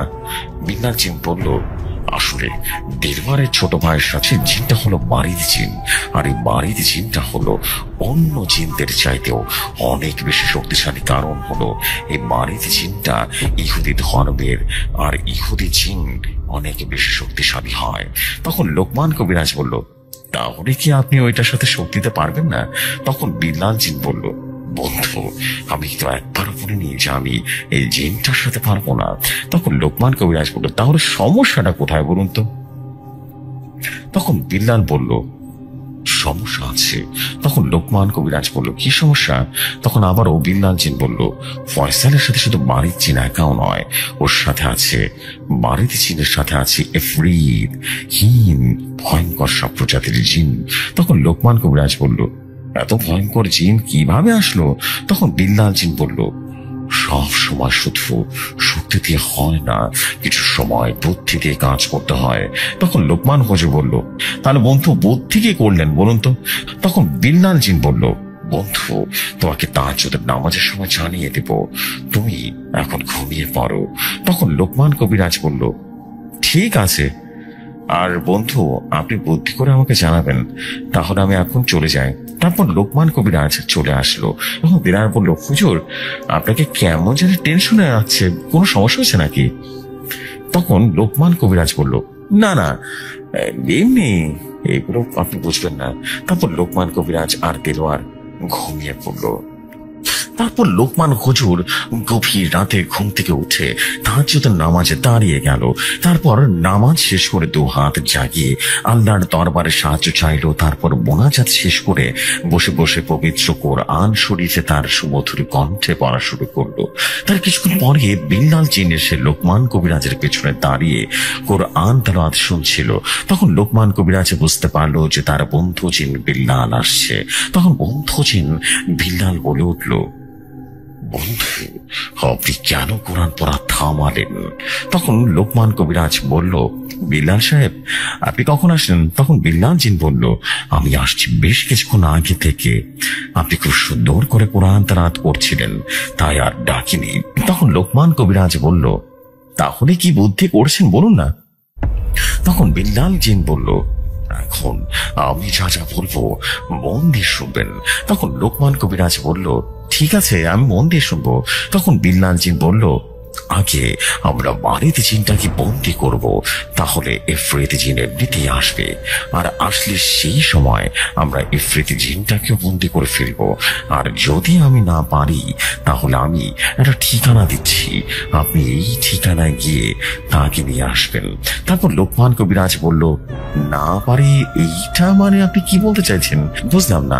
তখন বিল্লাল জিন বলল, দেখেন ওরা হলো লাখ লাখ খারাপ জিন, আর আমি হলাম একা, তাহলে ওদের সাথে আমি পারবো কি করে বলুন তো? তখন বিল্লাল জিন আবারও বলল, আমি খারাপ জিনদের সাথে পারবো যদি আপনি এই দোয়াটা বলেন, জোরে জোরে পাঠ করেন। এই বলে একটা দোয়া শিখিয়ে দিল। তখন লোকমান কবিরাজ বলল, এই দোয়া পড়লে কি হবে? তখন বিল্লাল জিন বলল, এইটা দোয়াটা পড়লে খারাপ জিনগুলো অনেক বেশি দুর্বল হয়ে যাবে, আর এই সুযোগে আমরা শক্তিশালী 3টা জিনকে বন্দি করে ফেলবো, আর বাদ বাকিগুলোকে মেরে ফেলবো। তখন লোকমান কবিরাজ বলল, ঠিক আছে আমি এই দোয়াগুলো ভালো করে শিখে নেব। তখন বিল্লাল জিন বলল, এই দোয়া পড়ার পর কোনো ভুল যদি করা যাবে না, যদি একবার ভুল হয় তাহলে কিন্তু খারাপ জিনগুলোকে মেরে ফেলবে, তাই আপনি ভালো করে শিখে নেবেন। এটা বলে বিল্লাল জিন বলল, এখন আজানের সময় হয়ে গেছে, এখন আমি চলে যাই, আর আপনি কিন্তু সেই বাড়িতে ঢোকার আগে ভালো করে শরীরটা বন্ধ করে নেবেন। তখন লোকমান কবিরাজ বলল, ঠিক আছে বন্ধু, আর আমি সকালে দেলোয়ারের ভাইয়ের উদ্দেশ্যে রওনা দিব। তারপর লোকমান হুজুর ফজরের আজান দিয়ে মুসল্লিদের নিয়ে জামাতের নামাজ আদায় করলো। তারপর সকালের খাবার খেয়ে দেলোয়ারকে সাথে করে নিয়ে তাদের বাড়ির দিকে হাঁটা শুরু করলো। তারপর হাঁটতে হাঁটতে প্রায় বিকেলে আনুমানিক 5টার দিকে পৌঁছালো। যখন লোকমান কবিরাজ দেলোয়ারের বাড়ির ভেতরে ঢুকতে যাবে, ঠিক সেই সময় লোকমান কবিরাজের শরীরটা ভারী হয়ে গেল, এমনকি লোকমান কবিরাজের শরীরের লোমগুলো তার কাটার মতো দাঁড়িয়ে গেছে। ঠিক তখন লোকমান কবিরাজের কানের কাছে কেউ একজন মোটা কণ্ঠে বলল, চলে যা, বসতে চাইলে চলে যা, পালিয়ে যা। তখন লোকমান কবিরাজ তার শরীরে 3 কুল পরে আয়তাল কুরসি পরে ফু দিল। তখন লোকমান কবিরাজ বুঝতে পারলো আসলে এখানে খারাপ শক্তিশালী কিছু একটা আছে। তারপর লোকমান কবিরাজ আল্লাহ আল্লাহ জিকির করতে করতে দিলওয়ারের বাড়ির ভেতরে ঢুকে গেল। তারপরে দিলওয়ারে গিয়ে তার আব্বা মনিরকে নিয়ে আসলো। তখন মনির ভাই এসে বলল, আসসালামু আলাইকুম কবিরাজ সাহেব, আপনার আসতে কোনো সমস্যা হয়নি তো? তখন লোকমান কবিরাজ বলল, ওয়ালাইকুম আসসালাম, না না আসতে তেমন কোনো সমস্যা হয়নি, শুধু আমার পা ব্যথা হয়ে গেছে, আর কিছু না। তখন মনির ভাই বলল, আগে হাত মুখ ধুয়ে আসেন, তারপর খাবার খেয়ে কথা হবে। তখন লোকমান কবিরাজ তার ডান দিকে তাকিয়ে দেখলো দোলনা ভেতরের রোগা পাতলা, চোখের নিচে কালো দাগ দেওয়া আছে, একটা ছেলে বসে আছে। সেটাকে দেখে মনে হচ্ছে অনেক রাত ধরে ঘুমাতে পারছে না, এমনকি ভালো কোনো খাবারও খেতে পারছে না। তার চোখের নিচে কালো দাগ হয়ে গেছে, আর কেমন করে যেন মুচকে একটা হাসি দিচ্ছে। তখন এইটা দেখে লোকমান কবিরাজ একটু অবাক হয়ে গেল, আবারও আশ্চর্য হয়ে গেল। তখন লোকমান কবিরাজ মনে মনে বলল, আমার আশা কি পছন্দ হয়নি নাকি অন্য কোনো কারণে? তখন দেলোয়ার এসে বলল, হুজুর ঘরে এসে বসেন। তখন লোকমান কবিরাজ বলল, ওই যে দোলনায় বসা ছেলেটা কে? তখন দেলোয়ার বলল, এইটা হলো আপনার রোগী। তখন লোকমান কবিরাজ বলল, এটাই হলো ফয়সাল। তখন দেলোয়ার বলল, এটাই হলো আমার ছোট ভাই। তখন লোকমান কবিরাজ ফয়সালের দিকে আবারও তাকালো। তখন ফয়সাল একটা খিলখিল করে হাসি দিল। তখন লোকমান কবিরাজ দেখলো ফয়সালের দাঁতের ফাঁক দিয়ে কালো কালো ধোঁয়া বের হচ্ছে। তখন লোকমান কবিরাজ আর কিছুই বলল না, সোজা হেঁটে ঘরে চলে গেল। তারপর খাওয়া দাওয়া শেষ করে বসলো। তখন মনির ভাই বলল, কবিরাজ সাহেব আপনি একটু বসুন, রেস্ট করেন, আর আমি গিয়ে আপনাদের মসজিদের হুজুরকে নিয়ে আসি। তখন লোকমান কবিরাজ বলল, ঠিক আছে। তখন মনির ভাই হাঁটতে হাঁটতে মসজিদের উদ্দেশ্যে রওনা হয়ে গেল এবং মসজিদের হুজুরের কাছে গিয়ে খবর দিল যে লোকমান কবিরাজ এসেছে। তখন হুজুর বলল, আমি এশার নামাজের পর আসবো। তখন মনির ভাই বলল, ঠিক আছে। হুজুর এইটা বলে চলে আসছে। তারপর যখন রাত হয়ে গেল তখন হুজুর আসলো, এসে বলল, আসসালামু আলাইকুম লোকমান কবিরাজ সাহেব, কেমন আছেন? তখন লোকমান কবিরাজ বলল, ওয়ালাইকুম আসসালাম, আলহামদুলিল্লাহ ভালো আছি, আপনি কেমন আছেন? তখন হুজুর বলল, আলহামদুলিল্লাহ আমিও ভালো আছি। তারপর অনেক কথাবার্তা চললো। তারপর লোকমান কবিরাজ একটা সময় বলল, আমরা এখন রুকার কাজ শুরু করি। তখন হুজুর বলল, ঠিক আছে। লোকমান কবিরাজ উঠানে বড় দুইটা বৃত্ত আঁকলো। একটার ভিতরে হুজুর আর লোকমান কবিরাজ নিজে বসলো, আর অন্যটায় ফয়সালকে বসালো। তখন লোকমান কবিরাজ বলল, মনির ভাই, বাইরে যত যা কিছু হয়ে যায় আপনারা কিন্তু বাইরে আসবেন না, এমনকি আমরা যদি ডাকি তারপরও কিন্তু বের হবেন না। তখন যতক্ষণ ফজরের আজান না হবে ততক্ষণ বাইরে কোনোভাবে আসা যাবে না। তখন লোকমান কবিরাজ বলল, হুজুর আপনি আপনার মতো রুকায়া করেন, আমি ততক্ষণে আমার সবকিছু রেডি করি। তখন হুজুর তার মতো করে রুকায়ার কাজ শুরু করে দিল। এভাবে প্রায় 40 মিনিট রোগা করার পরে হঠাৎ করে আকাশ একদম কালো হয়ে গেল, এমনকি চারদিকে গরম বাতাস বইতে শুরু করলো। একটা বোটকা দুর্গন্ধ ভেসে আসলো, আর দুর্গন্ধটা এতটাই তীব্র ছিল যে লোকমান কবিরাজ আর হুজুরের বমি হওয়ার মতো অবস্থা হলো। তখন ফয়সালের শরীরটা কেমন যেন ঝাঁকি দিয়ে উঠলো। তখন ফয়সালের রক্ত মাখা চোখ দিয়ে হুজুর আর লোকমান কবিরাজের দিকে তাকালো। তখন ফয়সাল বোটার গম্ভীর কণ্ঠে হাসতে হাসতে বলল, তোরা মানব জাতি আসলে বেহায়া আর ছেঁচড়া।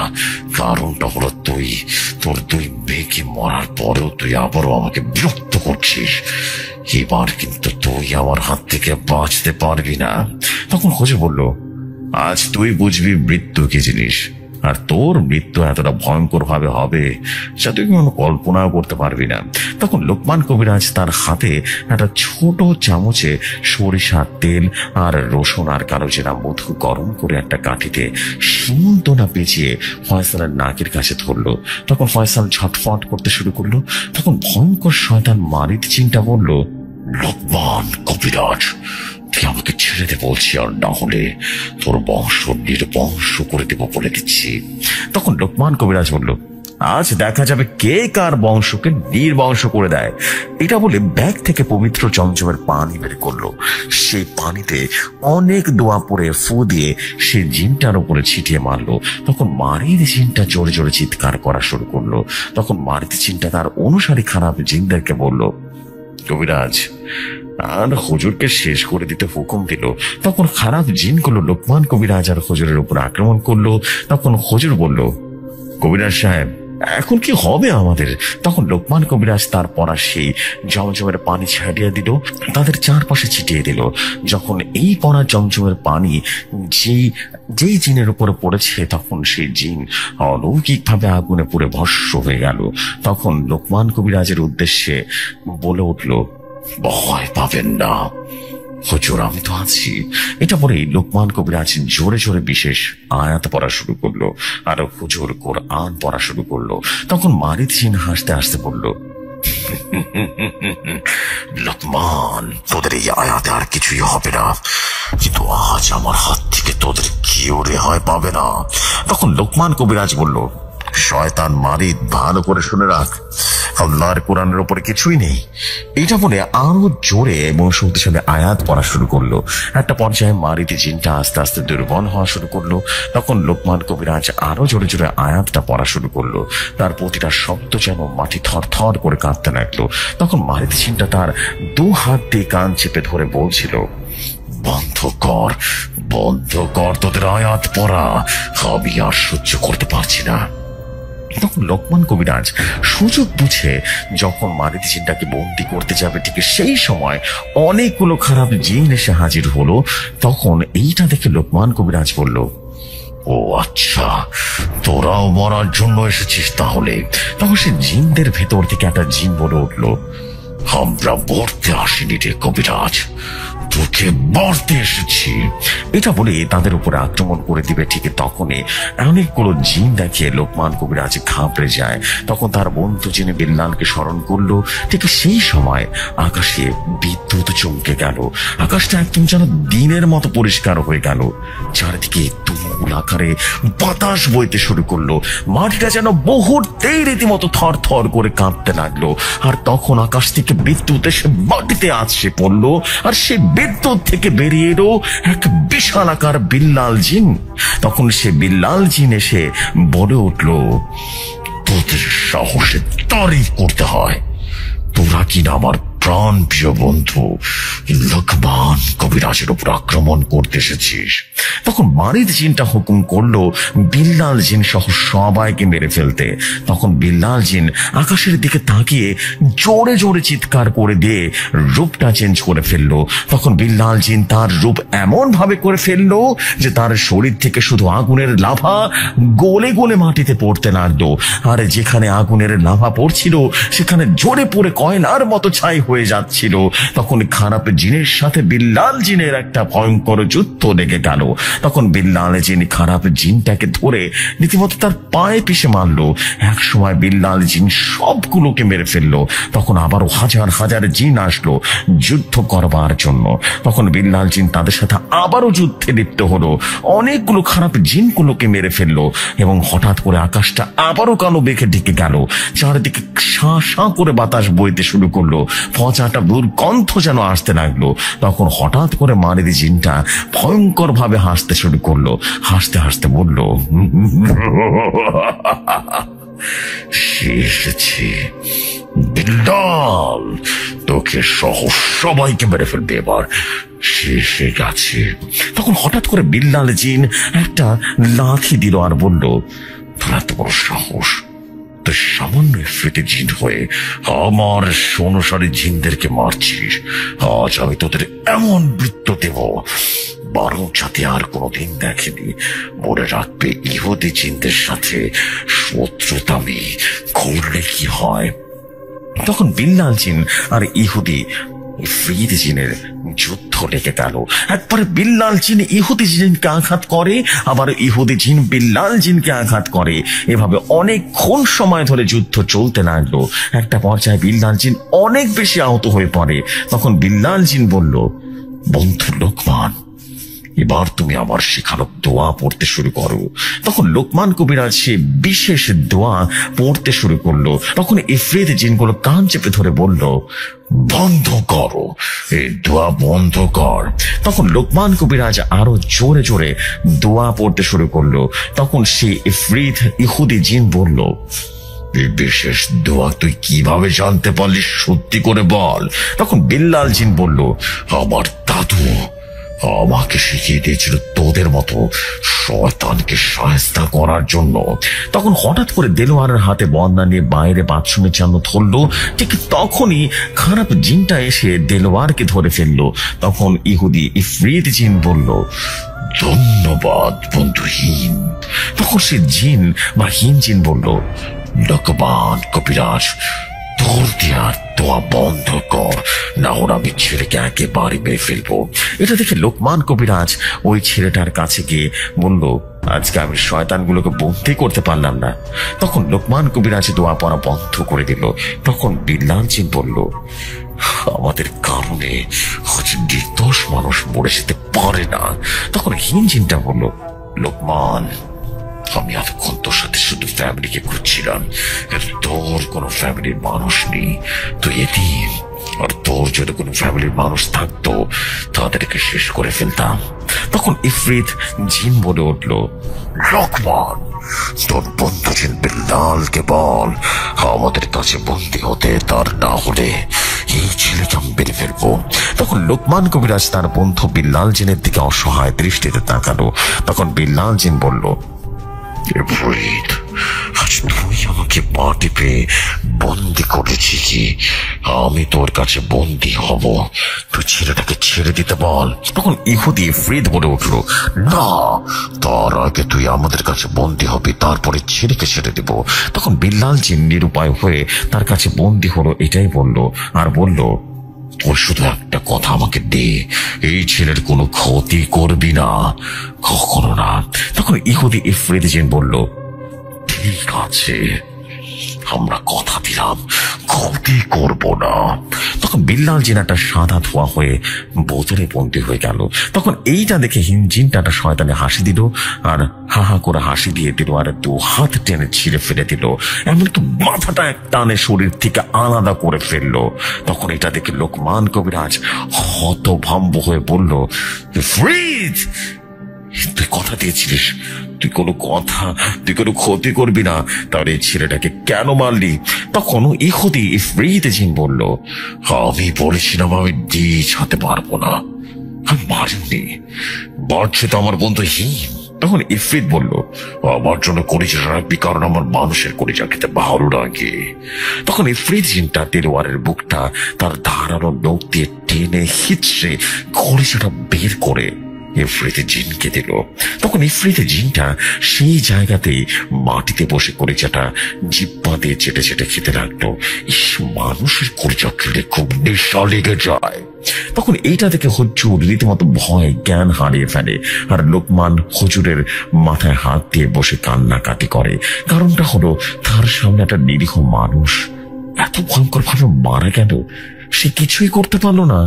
আবার তার বন্ধু যে এখন শয়তানের হাতে বন্দী, এটা ভেবে সে অনেক কান্না করলো। তখন শয়তান ইহুদি জিনটা মোটা আর কর্কশ কণ্ঠে বলল, আমরা হলাম ইফরিত, ইহুদি ইফরিত।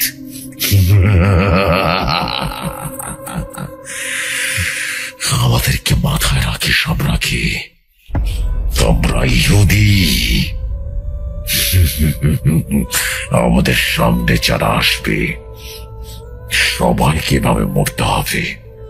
তখন ইফরিত জিন হাসতে হাসতে বলল, আমি হলাম ইফরিত, লোকমান কবিরাজ, এবারের জন্য বেঁচে খেলি। কারণ হলো আজানের সময় হয়ে গেছে, তাই আর কোনো দিন যদি আমার সাথে শত্রুতামি করিস তাহলে তোকে বেরিয়ে ফেলবো। এইটা বলে ফয়সাল অজ্ঞান হয়ে গেল। তখন লোকমান কবিরাজ উঠানে বসে কান্না করছিল আর বলল, আজ আমার চোখের সামনে একটা নিরীহ মানুষ মারা গেল, আমি কিছুই করতে পারলাম না, কিচ্ছু না। তারপর যখন অন্য মসজিদের আজান ভেসে আসছিল, তখন লোকমান কবিরাজ হুজুরকে ডাকছিল, কিন্তু হুজুরের জ্ঞান ফিরছিল না। তখন লোকমান কবিরাজ নিজে একা মসজিদে গিয়ে আজান দিল, আর এবার তার কণ্ঠে কোনো সুর আসলো না, একদম ভাঙা ভাঙা কণ্ঠে আজান দিল। তারপর লোকমান কবিরাজ মাইকে অ্যানাউন্স করে দিল যে মনির ভাইয়ের বড় ছেলে দেলোয়ার ইন্তেকাল করেছেন, ইন্না লিল্লাহি ওয়া ইন্না ইলাইহি রাজিউন। তারপর লোকমান কবিরাজ তিনি মুসল্লিদের নিয়ে নামাজ আদায় করে আবারও মনির ভাইয়ের বাড়িতে আসলো। তারপরে সে দেখলো লোকমান কবিরাজ বাড়ির ভেতরে কান্নার রোল পড়ে গেছে। মনির ভাই অনেক বেশি আর্তনাদ করছে, কান্না করছিল। তখন লোকমান কবিরাজ মসজিদের হুজুরের জ্ঞান ফিরল। তখন হুজুর বলল, হায় রে আল্লাহ, এত ভয়ঙ্কর ভাবে শয়তানগুলো দেলোয়ারকে মেরে ফেলেছে। তখন হুজুর বলল, হে আল্লাহ, তুমি এমন মৃত্যু কারো নসিবে রেখো না। তখন লোকমান কবিরাজ শুনতে পারলো ঘরের ভেতরে কেউ অনেকের জোরে বুক ফাটা আর্তনাদ করে কান্নাকাটি করছিল।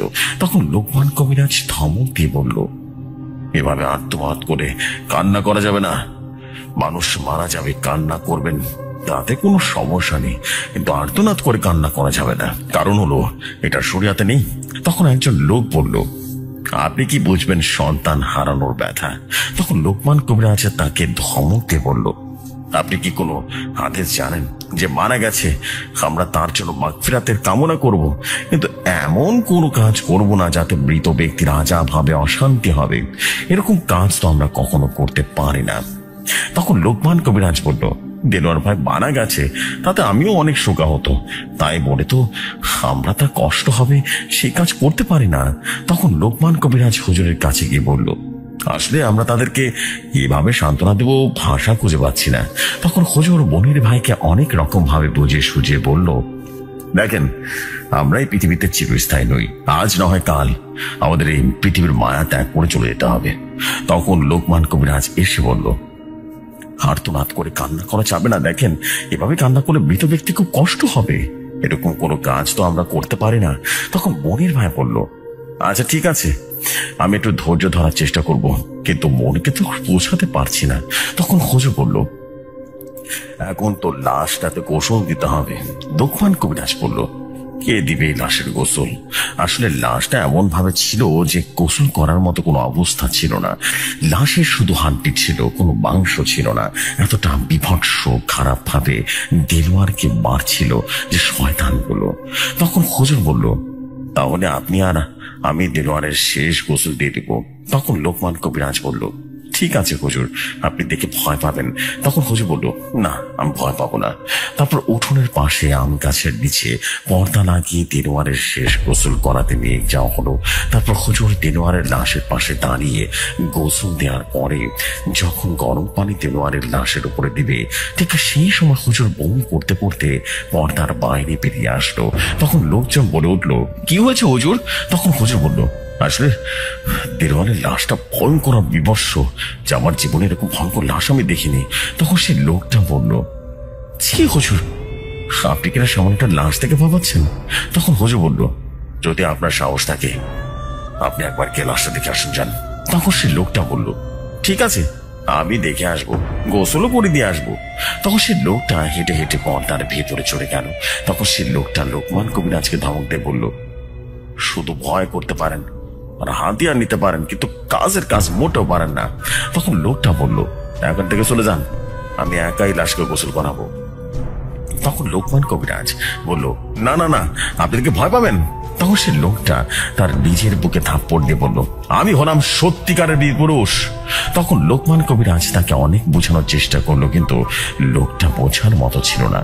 আর লোকমান কবিরাজ তাকে বাধা দিল না।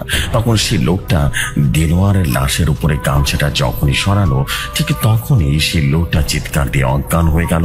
আসলে দেলোয়ারের লাশটা দেখতে ঠিক এই রকমেরই ছিল। তার শরীরে কোনো মাংস বলতে কিছুই ছিল না, এমনকি তার মুখমণ্ডলে কোনো মাংস বা চামড়া ছিল, শুধু কয়েকটা মাত্র হাড্ডি ছিল। এতটা ভয়ঙ্কর বিভৎস ছিল। তারপর লোকমান কবিরাজ কোন রকমের লাশটা গোসল করিয়ে দিল। আসলে লোকমান কবিরাজ নিজেও সে দেলোয়ারের মৃত্যুতে খুব শোকাহত ছিল। কারণটা হলো লোকমান কবিরাজ এই 2 দিনে দেলোয়ারের সাথে খুব ভালো একটা বন্ধুত্ব করে ফেলেছে। তারপর দেলোয়ারকে কাফনের কাপড় পরিয়ে খাটিয়া উঠিয়ে দিল। তখন লোকমান কবিরাজের একটা কথা মনে পড়ে গেল, যে দেলোয়ারের ভাই 2 দিন আগেও বলেছিল যে লাশের খাট দেখতে তার বড্ড ভয় লাগে, আর আজ কিনা সেই খাটের মেহমান হয়ে গেল। তখন এই কথাটা ভেবে লোকমান কবিরাজ তার চোখের পানি ছেড়ে দিল।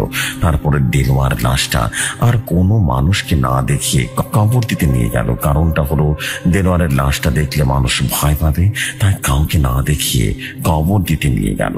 আর এদিকে লাশের মা সালমা বেগম তো শুধু আর্তনাদ করে আর মাটিতে হাওয়াগুড়ি করে।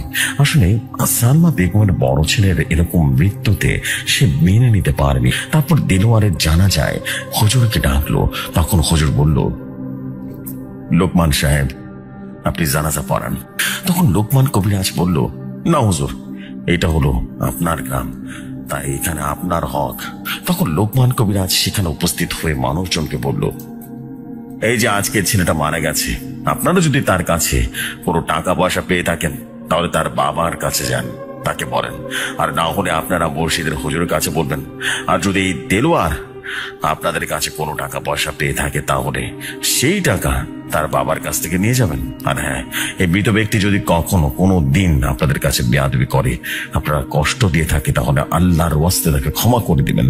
কারণ মৃত ব্যক্তির উপরে রাগ বা দাবি রাখা চলে না। আর সবাই এই মৃত ব্যক্তির জন্য দোয়া করবেন যাতে আল্লাহ তাআলা তার কবরের প্রশ্নের উত্তর সহজ করে দেন। আর আপনারা সবাই আল্লাহ তাআলার নামে ভয় করবেন। মনে রাখবেন, আল্লাহর নাম যেমন রহমান আর রহিম, ঠিক সেরকম তার একটা নাম কাহর। সবসময় আল্লাহর উপরে ভরসা রাখবেন, কখনো শিরক গুনার কাজ করবেন না, আর কখনো কোনোদিন কারো ক্ষতি বা অপমান বা পদস্থ করবেন না। তারপর লোকমান কবিরাজ তার কথা শেষ করে দিল আর হুজুর জানাজা পড়িয়ে লাশ দাফন করে দিল। তারপর লোকমান কবিরাজ বলল, মনির ভাই, খুব আশা নিয়ে আসছিলাম সমস্যার সমাধান করব, কিন্তু আমি পারলাম না। আমার জীবনে কোনো কাজে ব্যর্থ হলাম, আমাকে ক্ষমা করে দিবেন। তখন মনির ভাই বলল, কবিরাজ সাহেব, আপনি কেন মাফ চাইতেছেন? এভাবে হয়? আমাদের ছেলের মৃত্যু লেখা ছিল। তখন লোকমান কবিরাজ বলল, আমি এখন গ্রামে চলে যাই। তখন মনির ভাই বলল, কবিরাজ সাহেব, এখন যেতে অনেক রাত হয়ে যাবে, তাই এখন আপনার যাওয়ার দরকার নেই, কালকে সকালে যাবেন। তখন লোকমান কবিরাজ বলল, ঠিক আছে ভাইজান। তারপর লোকমান কবিরাজ হাঁটতে হাঁটতে মসজিদে চলে গেল। তারপর মসজিদে গিয়ে লোকমান কবিরাজ একটা কোরআন শরীফ পড়া শুরু করলো। তারপর লোকমান কবিরাজের দেলোয়ারের জন্য অনেক দোয়া করলো। এরপর দুপুরবেলা হুজুর একটা লোকমান কবিরাজের জন্য লুঙ্গি নিয়ে আসলো। এসে বলল, লোকমান হুজুর, আপনি গোসল করে আসেন, তারপর খাবার দাবার খেতে খেতে আমার বাড়ি যাবেন। তারপর লোকমান কবিরাজ গোসল করে নামাজ পড়ে হুজুরের বাড়িতে খাবার খেতে হুজুরের সাথে চলে গেল। তারপর খাওয়া দাওয়া শেষ করে লোকমান কবিরাজ হুজুরের ঘরের বারান্দায় বসলো। তখন হুজুর বলে উঠল, কে বাইরে থেকে ডাকলো? তখন হুজুর বাইরে এসে বলল, আরে মনির ভাই, আপনি এখানে? তখন মনির ভাই বলল, হুজুর, ফয়সাল তো আবার ভাঙচুর করা শুরু করছে। তখন লোকমান কবিরাজ বলল, চলেন গিয়ে দেখে আসি। তারপর হুজুর লোকমান কবিরাজ আর মনির ভাই সহ তারা সবাই আবারও মনির ভাইয়ের বাড়িতে চলে গেল। তখন ফয়সালকে বেশ কয়েকজন মিলে ধরে বাইরে নিয়ে আসলো। তখন লোকমান কবিরাজ ফয়সালের ঘনিষ্ঠ আঙ্গুলে দোয়া করে ফু দিয়ে এবং দোয়া পড়া শুরু করলো। তখন ফয়সাল হাসতে হাসতে বলল, লোকমান কবিরাজ, তুই এখন এই বাড়ির থেকে রওনা দিসনি, ভালো হয়েছে, দেলোয়ারের মতো তোকেও মেরে ফেলবো। তখন লোকমান কবিরাজ বলল, শয়তান, তুই আল্লাহকে ভয় কর বলছি, আর তুই এখান থেকে চলে যা। তখন ফয়সাল বলল, না, আমি কখনো যাব না, আমি এই বাড়ির কবরস্থান বানিয়ে তারপরে এখান থেকে যাব। তখন লোকমান কবিরাজ বলল, তোর এত কেন এই বাড়ির উপরে খুব বলতো? তখন ফয়সালের ভেতর থেকে সে বাড়িতে জিনটা বলল, আমি তোর প্রশ্নের উত্তর দিতে তৈরি না, তার মাধ্যম নই। তখন লোকমান কবিরাজ অনেক দোয়া দরুদ পরে ফয়সালের উপরে ফু দিল। তখন ফয়সাল রেগে গিয়ে লোকমান কবিরাজকে আঘাত করতে যাবে। ঠিক সেই সময় লোকমান কবিরাজ তার পকেট থেকে তসবিটা বের করে ফয়সালের কপালে চেপে ধরল। তখন ফয়সাল চিৎকার দিয়ে অজ্ঞান হয়ে পড়ে গেল। তখন লোকমান কবিরাজ তার তসবিটা পকেটে ঢুকাবে। তখন লোকমান কবিরাজ তার হাতে একটা কি যেন বাজছিল এবং বাজলো। তখন লোকমান কবিরাজ সেটা পকেট থেকে বের করে দেখলো এটা একটা কাগজ। তখন লোকমান কবিরাজ সেই কাগজটা খুলে দেখলো একটা নাম লেখা আর ঠিকানা। তখন লোকমান কবিরাজের মনে পড়ে গেল এটা তো তার বন্ধু বিল্লাল জিন দিয়েছিল। তখন লোকমান কবিরাজ আর দেরি করলো না, সেই কাগজ মনির ভাইয়ের হাতে দিয়ে বলল, যত দূর তো পারেন এই ঠিকানায় চলে যান। তখন হুজুর বলল, দেখি এটার ভিতরে কি লেখা আছে। তখন মনির ভাই বলল, তাহলে দেখেন হুজুর। তখন হুজুর তার হাত থেকে কাগজটা খুলে দেখলো সেখানে লেখা একটা মানুষের নাম আর তার ঠিকানা, আর সেই মানুষের নাম হলো হাশেম কবিরাজ। তখন হুজুর বলল, লোকমান সাহেব, আপনি ঠিকানাটা কোথায় পেলেন? তখন লোকমান কবিরাজ বলে উঠল, এই ঠিকানাটা আমার প্রাণপ্রিয় বন্ধু বিল্লাল জিন আমাকে দিয়েছে। তখন হুজুর বলল, মনির ভাই, যেহেতু এই ঠিকানাটা সাধারণ কোনো মানুষ দেয়নি, তাই মানি মনে হচ্ছে কবিরাজের ভিতরে আধ্যাত্মিক কোনো ক্ষমতা আছে। তখন হুজুর বলল, তাহলে দেরি করে চলবে না, যত দ্রুত পারেন এই ঠিকানায় গিয়ে কবিরাজকে নিয়ে আসুন যান। তখন মনির ভাই বলল, ঠিক আছে হুজুর, আমি কাল সকালে কবিরাজের ঠিকানায় যাব, যেভাবে পারি আমি কবিরাজকে বাড়িতে নিয়ে আসবো। তারপর লোকমান কবিরাজ বলল, এখন ফয়সালকে ঘরে নিয়ে যান। তারপর লোকমান কবিরাজ আর হুজুর মসজিদে চলে আসলো। আর তখন হুজুর আর লোকমান কবিরাজ অনেক রকমের কথাবার্তা বললো। একসময় হুজুর বলল, কবিরাজ সাহেব, আপনার বাচ্চা কয়জন? তখন লোকমান কবিরাজ বলল, এখন পর্যন্ত বিয়ে করি নাই, তাহলে বাচ্চা হবে কিভাবে? তখন হুজুর বলল, তাহলে আপনি বিয়ে করবেন? তখন লোকমান কবিরাজ বলল, পুরুষ যখন হয়েছি বিয়ে তো করতে হবে। তখন হুজুর বলল, তাহলে পাত্রীকে পছন্দ করা আছে? লোকমান কবিরাজ বলল, না না না, ভালো পাত্রী পেলে বিয়ে করব। তখন হুজুর বলল, কিছু বলে না বলে একটা কথা বলি। তখন লোকমান কবিরাজ বলল, অবশ্যই। তখন হুজুর বলল, আমার একটা ছোট শালি আছে, আপনি চাইলে তাদের সাথে কথা বলে ভেবে দেখতে পারেন। তখন লোকমান কবিরাজ বলল, আপনার শালি কি পর্দায় থাকতে পারবে? তখন হুজুর বলল, জি আলহামদুলিল্লাহ, সে পর্দায় থাকে। তখন লোকমান কবিরাজ বলল, তাহলে মনির ভাই বাড়ির সমস্যার সমাধান করে একবার ভেবে দেখব। তখন হুজুর বলল, ঠিক আছে। তারপর এভাবে সারাদিন ভালোভাবে কেটে গেল। তারপরে যখন রাতে ঈশার আজানের সময় হলো, তখন হুজুর বলল, লোকমান সাহেব, আপনি আজান দেন। তখন লোকমান কবিরাজ তার সুমধুর কণ্ঠে আজান দিল। আসলে লোকমান কবিরাজের কণ্ঠ এতটাই সুন্দর ছিল যে একবার শুনলে তার কণ্ঠের প্রেমে পড়ে যাবে। তারপর যখন নামাজের সময় হলো তখন হুজুর বলল, লোকমান সাহেব, আজ আপনি নামাজ পড়াবেন। তখন লোকমান কবিরাজ বলল, কেন হুজুর, আপনি ইমামতি করান। তখন হুজুর বলল, না, আজকে আপনি ইমামতি করবেন। তখন লোকমান কবিরাজ ইমামতি করা শুরু করলো। যখন লোকমান কবিরাজ সূরা আল ফাতিহা শুরু করলো, ঠিক তখনই হুজুর পেছন থেকে কেটে দিল। এমনকি অনেক মুসল্লি তাদের চোখে পানি চলে আসলো। আসলে লোকমান কবিরাজের কণ্ঠে এতটাই সুন্দর সুর ছিল যে কোনো মানুষ প্রেমে পড়ে যাবে তার। তারপর নামাজ যখন শেষ হলো তখন মুসল্লিরা বলল, আপনার কাছে একটা অনুরোধ আছে। তখন লোকমান কবিরাজ বলল, কিসের অনুরোধ? তখন একজন ব্যক্তি বলল, আপনি সময় করে আমাদের গ্রামের সবাইকে কালকে আপনার সুমধুর কণ্ঠে পবিত্র কোরআন শরীফ তেলাওয়াত করে দয়া করে পড়ে শোনাবেন প্লিজ। তখন লোকমান কবিরাজ একটা মুচকে হাসিতে বলল, ঠিক আছে, ইনশাআল্লাহ আমি আপনাদের সবাইকে কোরআন তেলাওয়াত করে শোনাবো।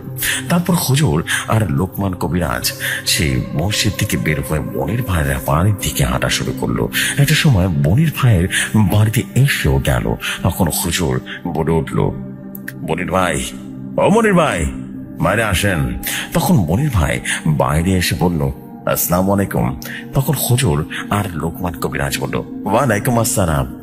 এখন কি ফয়সালের কোন সমস্যা করে? তখন মনির ভাই বলল, না না না, এখন তো কোন রকম সমস্যা করে না ফয়সাল। তখন লোকমান কবিরাজ বলল, যদি কোন রকম সমস্যা হয় তাহলে আপনি আয়াতুল কুরসি পড়ে ফু দেবেন, কেমন? তাতে যদি না হয় আমাদের ডাকবেন, আমরা চলে আসবো, ঠিক আছে? এখন যাই তাহলে। তখন মনির ভাই বলল, রাতের বেলা খাবার খেয়ে তারপর যান। তখন হুজুর বলল, না না না, আমরা বাড়িতে খাবো। তখন হুজুর বলল, কালকে সকালে খুব তাড়াতাড়ি সেই কবিরাজকে নিয়ে আসবেন, আর আমরা দুজন আপনার বাড়ি পাহারা দেবো, যাতে করে ফয়সালের কোনো সমস্যা না করতে পারে। তখন লোকমান কবিরাজ বলল, ঠিক আছে, আমি খুব সকালে কবিরাজের বাড়িতে যাব।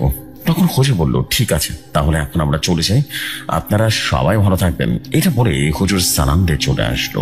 তারপর হুজুর আর লোকমান কবিরাজ হুজুরের বাড়িতে চলে আসলো। এসে রাতের খাবার খেতে বসলো। তখন ঘরের ভেতর থেকে হুজুরের স্ত্রী বলে উঠলো, আজকে তো সুন্দর কণ্ঠে আজান দিল কে?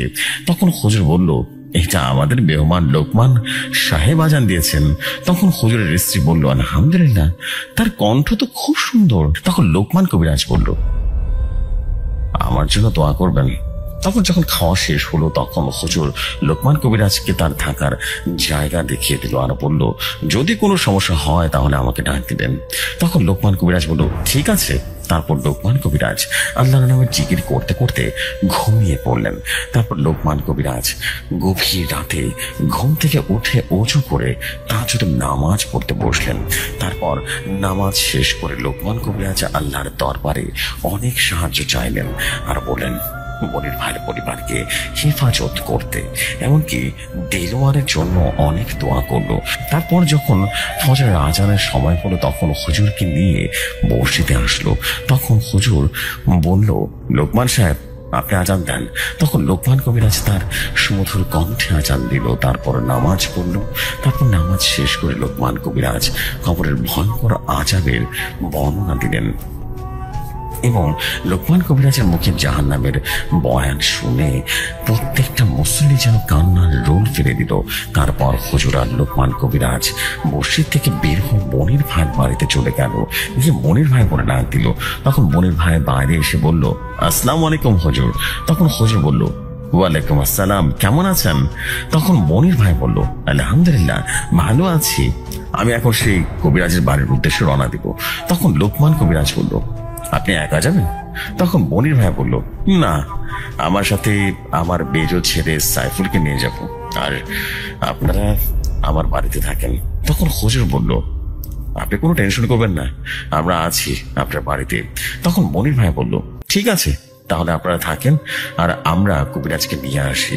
তারপর মনির ভাই আর সাইফুল কবিরাজের বাড়িতে হাঁটা শুরু করলো। তখন মনির ভাই বলল, আসেন কবিরাজ, আমি আমাদের বাড়ির সাথে যাওয়ার সাথে সাথে বলে উঠলাম, আশা করি আপনি আমাদের নিরাশ করবেন না। তখন হাসিম কবিরাজ বলল, এটা তো অনেক বড় ধরনের সমস্যা। তখন আমি বললাম, ঠিক আছে, আপনারা এখানে থাকেন, আমি খোঁজ খবর নিয়ে এসে দেখি। তারপর আমি আমার ঘরের ভেতরে এসে ভাবতে লাগলাম, রায়হান জিনকে স্মরণ করবো নাকি জয়নাল জিনকে স্মরণ করব।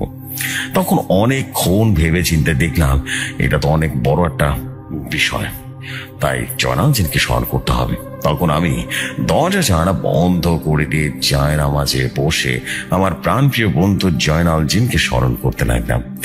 তখন আমি দেখি আমার কেমন জানি চোখে ঘুম ঘুম চলে এসেছে। তখন আমি আমার চোখ বন্ধ করে নিলাম। তখন দেখি হঠাৎ করে একটা অনেক বড় রাজপ্রাসাদ দেখা যাচ্ছে।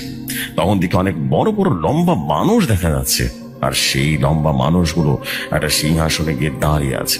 তখন হঠাৎ করে দেখি সেই সিংহাসনের চারপাশে 7 রঙের বাতি জ্বলে আছে, যেমন মরিচ বাতি জ্বলে না, ঠিক সেরকম বাতি জ্বলেছিল। তখন একটা লম্বা আকৃতির মানুষ বলল, সবাই চুপ করো, আমাদের বড় রাজপুত্র তার বন্ধুর সাথে কথা বলতে আসছে। তখন আমি হাসিম কবিরাজে তাকিয়ে দেখি সবাই একদম চুপ করে দাঁড়িয়ে আছে। তখন দেখলাম লম্বা জুব্বা পরা, মাথায় ছিল পাগড়ি, সে পাগড়ির উপরে 7 রঙের মুকুট পরা। তার ছিল দৌড়ানি চেহারা অধিকারী একজন সুপুত্র হেঁটে হেঁটে আসছে। তখন দেখি সব লম্বা মানুষগুলো তাকে রীতিমতো ফুল ছিটিয়ে দিল, আর সেই রাজপুত্র তার সিংহাসনে এসে বসলো। তারপর আমি রীতিমতো হতভম্ব হয়ে গেলাম, কারণ এটা তো আর কেউ নয়, এটা আমার প্রাণপ্রিয় বন্ধু জয়নাল জিন। তখন জয়নাল জিন বলল, আসসালামু আলাইকুম বন্ধু হাসিম, কেমন আছো তুমি? তখন আমি হাসিম কবিরাজ বলে উঠলাম, ওয়ালাইকুম আসসালাম বন্ধু জয়নাল, আলহামদুলিল্লাহ আমি ভালো আছি, আপনি কেমন আছেন? জয়নাল জিন তখন বলল, আলহামদুলিল্লাহ আমিও ভালো আছি। তখন আমি বললাম, বন্ধু আমি আপনাকে স্মরণ করলাম, কিন্তু আপনি তো আসেন না, কিন্তু কেন? তখন জয়নাল জিন মিষ্টি কণ্ঠে বলল, আমি যদি এখন আপনার কাছে আসতাম তাহলে আপনার চারপাশে সব জিনিস ধ্বংস হয়ে যেত, তাই আসেনি। আর এখন থেকে আমি তোমার সাথে দেখা করার জন্য যেতে পারবো না। তখন আমি বলে উঠলাম, কিন্তু কেন? তখন জয়নাল জিন বলল, আমি যদি তোমার কাছে আসি তাহলে তোমাদের সবকিছুই ধ্বংস হয়ে যাবে, আর আমি আগের তুলনায় অনেক বেশি পরিমাণ শক্তিশালী হয়ে গেছি। তখন জয়নাল জিন আমার মন খারাপ দেখে বলল, বন্ধু মন খারাপের কোনো দরকার নেই, আমি তোমাকে একটা জিনিস দিব। তখন আমি বললাম, কি দিবেন বন্ধু? তখন জয়নাল জিন বলল, এই দোয়াটা আর এই আংশটা করে ফু দিলে আমাকে তুমি দেখতে পাবে। এটা বলে সে একটা দোয়া শিখিয়ে দিল। তখন জয়নাল জিন বলল, বন্ধু তুমি আমাকে এখন স্মরণ করেছো, সেটা তো বলনি কেন স্মরণ করেছো? তখন আমি বললাম, আপনার চেহারা দিয়ে সবকিছু ভুলিয়ে গিয়েছিলাম। তখন জয়নাল জিন একটা হাসি দিয়ে বলল, থাক তোমার কষ্ট করে কিছু বলতে হবে না, আমি তোমাকে সব কিছু বলছি। তখন আমি বলে উঠলাম, তাহলে তো খোঁজ নিয়ে দেখেন। তখন জয়নাল জিন বলল, বন্ধু তুই চুপ করে বসে থাকো, আমি খোঁজ নিয়ে দেখি। এইটা বলে চোখ বন্ধ করে কিছুক্ষণ বসেছিল। তারপর তার চোখ খুলে বলল, বন্ধু হাসিম তুমি এখন আমার কথা মতো মন দিয়ে শোনো। তখন আমি বলে উঠলাম, ঠিক আছে বন্ধু বলেন। তখন জয়নাল জিন বলল, আসলে যখন ফয়সালের মা ফয়সালকে স্কুলে না যাওয়ার কারণে একটা থাপ্পড় দিল আর লাঠি দিয়ে দৌড়ানি দিল, আর বলছিল রাতে বাড়িতে আসিসনি কেন, পিঠের চামড়া তুলে দিব। তখন ফয়সাল বাড়ি থেকে রাগ করে চলে গেল। তারপর সন্ধ্যা নেমে আসলো। সে পরিত্যক্ত বাড়ির সামনে আসার সময় দেখলো অনেকগুলো পাখির বাচ্চা বসে আছে। তখন ফয়সাল একটা কাঠের টুকরো ঢিম মারলো, আর তখন সেই কাঠের টুকরোর আঘাতে 3টা পাখির বাচ্চা মারা যায়। আসলে ওইগুলো কোনো বাচ্চা পাখি ছিল না, ওগুলো ছিল ভিন্ন ভিন্ন প্রজাতির জিনদের ছোট ছোট বাচ্চা। তারা সেই সময় পাখির রূপ নিয়ে খেলা করছিল, আর 3 জনের জিনের বাচ্চা মারা যাওয়ার কারণে কোনো সাধারণ জিন ছিল না, তারা ছিল ইফরিত মারিদার হিম প্রজাতির জিন। তাছাড়া বড় কথা হলো ওই জিনগুলো ইহুদি ধর্মের জিন, আর ইহুদি জিন অন্য জিনদের চাইতে অনেক বেশি শক্তিশালী হয়ে থাকে, আর এই জিনগুলো মুসলিম মানুষদের এবং মুসলিম জিনদের অনেক বেশি ঘৃণা করে। তখন আমি বলে উঠলাম, ইহুদি জিন এই জায়গায় আসলো কিভাবে? তখন জয়নাল জিন বলল, পরিত্যক্ত বাড়ির মালিক ছিল একজন ভয়ঙ্কর কালো জাদুকর। তান্ত্রিক সে জিনগুলোকে বশ করে আনে এবং এই জিনগুলো ধ্বংসলীলা চালানোর কারণ হলো ওই মসজিদের হুজুর একটা মারিত জিনকে জবাই করে মেরেছে। তাই আরো বেশি রাগ হয়ে প্রতিশোধ নেয়। তাই হুজুরের মেয়েকে ভয়ঙ্কর ভাবে মেরে ফেলেছে। আর তান্ত্রিক মারার কারণ হলো সে ঠিক মতো খোঁজ খবর নিয়ে আসেনি। তাই তখন আমি বললাম, তাহলে এখন কি করবো বলুন না? তখন সাতরং মানে সেই জয়নাল জিন বলল, তুমি কি প্রথমে ইসলামের দাওয়াত দেবে? যদি দাওয়াত গ্রহণ করে তাহলে তো ভালো কথা, আর যদি দাওয়াত গ্রহণ না করে তাহলে তুমি তোমার ট্রিটমেন্ট করবা, আর আমি রায়হান জিনকে বলে দেব। আর যতক্ষণ ইহুদি জিন না আসবে ততক্ষণ রায়হান জিন যুদ্ধ চালিয়ে যাবে, তারপর বাকিটা আমি দেখে নেব। তখন আমি বললাম, ঠিক আছে বন্ধু। তখন রায়হান জিন বলল, তাহলে আমি এখন আসি। এই বলে সে সালাম দিল। তখন সালামের উত্তর দেওয়া দেখি আপনি দেখা যাচ্ছে। তার কিছুক্ষণ পর আমার ঘুমটা ভেঙে যায়। তখন আমি চোখ খুলে দেখি আমি জায়নামাজে বসে আছি। তারপর মনির ভাইকে বললাম, আমরা বিকেলে আপনার বাড়ির উদ্দেশ্যে রওনা দিব। এইটা বলে আমি আমার ঘরে গিয়ে আমার স্ত্রীকে বললাম, এই শুনো, আমাদের মেহমানদের জন্য বেশি রাতে আর ওই ঐতিহ্যবাহী রুটি বানাও, কেমন? আজকে মেহমানদের বন ভরে খাওয়াবো। তখন আমার স্ত্রী বলল, ঠিক আছে, আমি সবকিছু তৈরি করে দিচ্ছি। তারপর আমরা সবাই মিলে গোসল করে তারপর নামাজ পড়ে তারপর আমরা দুপুরবেলা খাবার খেতে বসলাম। তারপর আমি হাশেম কবিরাজ সবাইকে বন ভরে খাওয়ালাম। তারপর বিকেলে মনির ভাইয়ের বাড়ির উদ্দেশ্যে রওনা দিলাম। তারপর সন্ধ্যার কিছুক্ষণ আগে পৌঁছালাম। তারপর যখন আজানের সময় হলো তখন আমরা তিনজন মিলে মসজিদের নামাজ আদায় করলাম। যখন আজানের সময় হলো তখন আমরা তিনজন মিলে মসজিদে নামাজ আদায় করলাম। আর তারপর যখন নামাজ শেষ হলো তখন মনির ভাই বলল, হুজুর, এই যে আপনার দেওয়া ঠিকানায় হাশেম কবিরাজ। তখন লোকমান কবিরাজ বলল, আসসালামু আলাইকুম কবিরাজ সাহেব, ভালো আছেন? তার আমি বললাম, ওয়ালাইকুম আসসালাম, জি আমি ভালো আছি। তারপর তাদের সাথে অনেকক্ষণ কথাবার্তা বললাম। তখন আমি বলে উঠলাম, হুজুর, আপনার পরিবারের সাথে অন্যায় করা হয়েছে, খারাপ করা হয়েছে। তখন লোকমান কবিরাজ বলল, এবার সকল অন্যায় বিচার করতে হবে ইনশাআল্লাহ। তখন আমি বললাম, আজ যে কোনো একটা বিহিত করেই ছাড়বো ইনশাআল্লাহ। তারপর যখন রাত গভীর হলো তখন আমরা আমাদের কবিরাজি কাজ শুরু করলাম। তখন আমি মনির ভাইকে বললাম, ফয়সালকে বাইরে আসতে হবে, তাকে নিয়ে আসুন। আর লোকমান কবিরাজকে বললাম 2টা বৃত্ত অঙ্কন করতে। তখন লোকমান কবিরাজের 2টা বৃত্ত আঁকলো। তখন আমি সে বৃত্তের উপর আরো কিছু শক্তিশালী সাদা পাউডারের মতো কিছু দিয়ে রীতিমতো বৃত্তগুলোকে শক্তিশালী মজবুত করে বন্ধ করে দিলাম। তখন মনির ভাই ফয়সালকে এনে বৃত্তের ভিতরে বসিয়ে দিল। আর অন্য বৃত্তের ভিতরে আমরা 3 জন একসাথে বসলাম। তখন আমি হাশেম কবিরাজ মনির ভাইকে বললাম, যত যা কিছু হয়ে যাক আপনারা বাইরে আর বের হবেন না, এমনকি আমরা যদি পড়েও যাই তারপরেও আপনারা বাইরে আসবেন না। যতক্ষণ ফজর রাজা দিবে না ততক্ষণ আপনারা কেউ বাইরে আসবেন না। তখন মনির ভাই বলল, ঠিক আছে কবিরাজ সাহেব। তখন আমি হুজুরকে বললাম, হুজুর আপনি রুকা শুরু করেন। তখন হুজুর তার মতো করে রুকা কাজ করা শুরু করলো।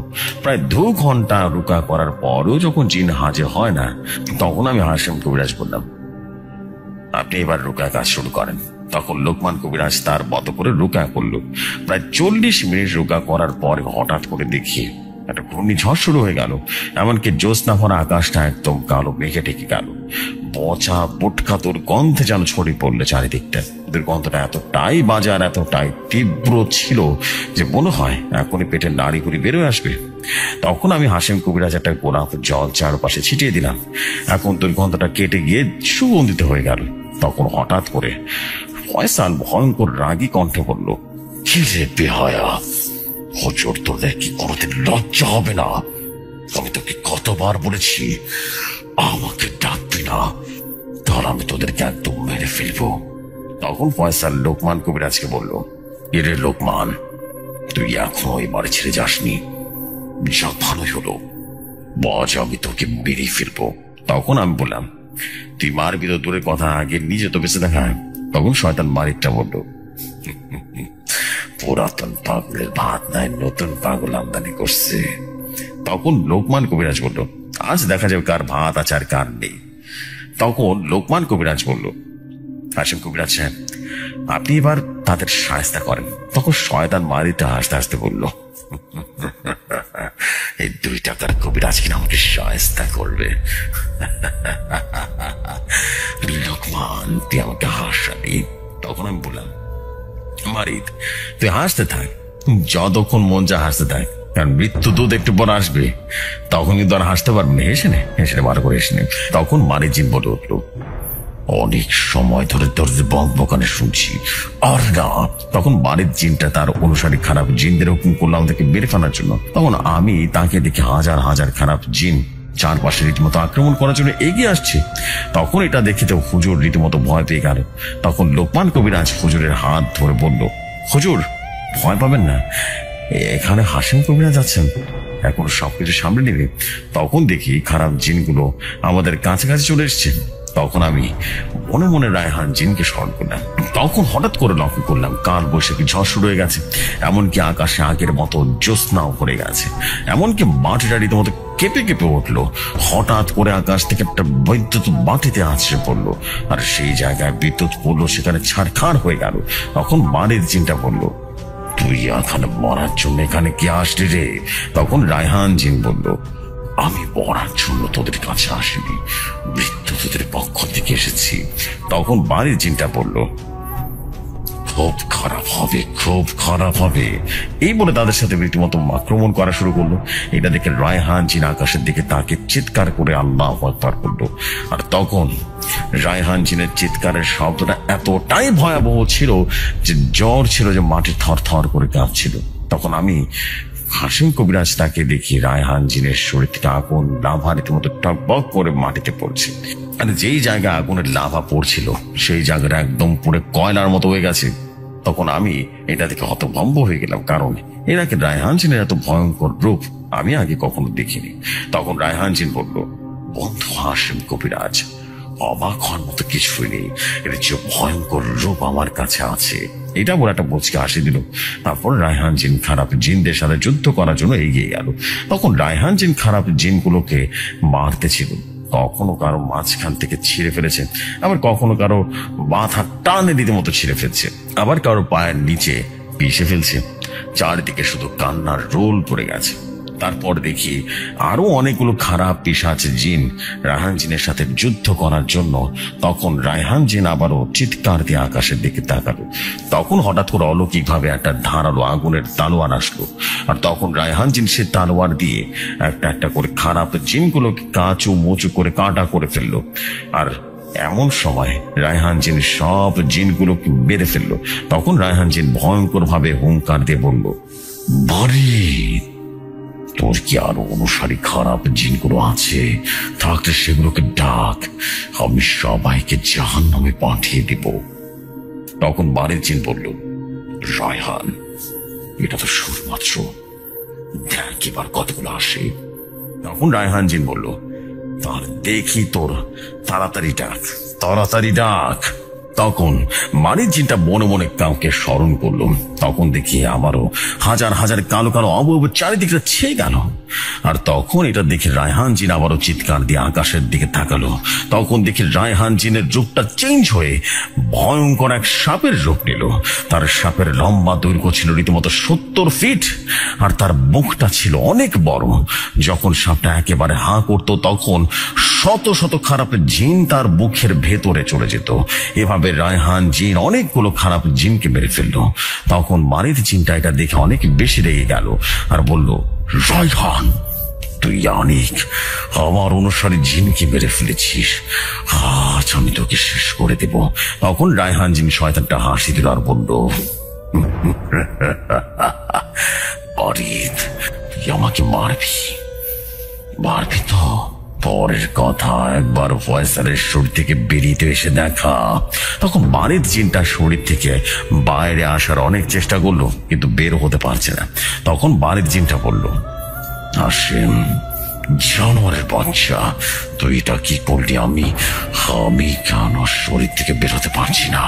তখন রায়হান জিন গম্ভীর কণ্ঠে বলল, বারিদ তুই আমার বন্ধু হাসিমকে গাড়ি বন্ধ করবি না, তাহলে আমি তোর জিব্বাটা টান দিয়ে রীতিমতো ছিঁড়ে ফেলবো।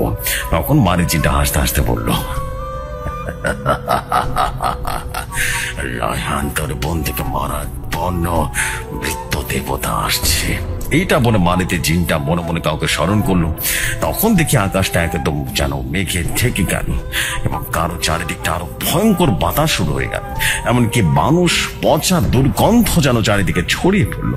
পচা গন্ধটা এতটাই তীব্র ছিল যে আমার নারী ভুঁড়ি রীতিমতো বেরিয়ে আসার উপক্রম হলো। তখন হুজুর তার পকেট থেকে দুটো আতর বের করে সুবাস ছড়িয়ে দিল। তখন ইফরিত জিন বলল, রায়হান, তোর এত বড় সাহস, তুই আমাদের ইহুদি জিনদের মেরে ফেলছিস, আজ তোর কোনো রেহাই নেই। তখন রায়হান জি বলল, চুপ কর শয়তান, আমি চাইলে তোকে মেরে ফেলতে পারি, কিন্তু আমি সেটা করব না।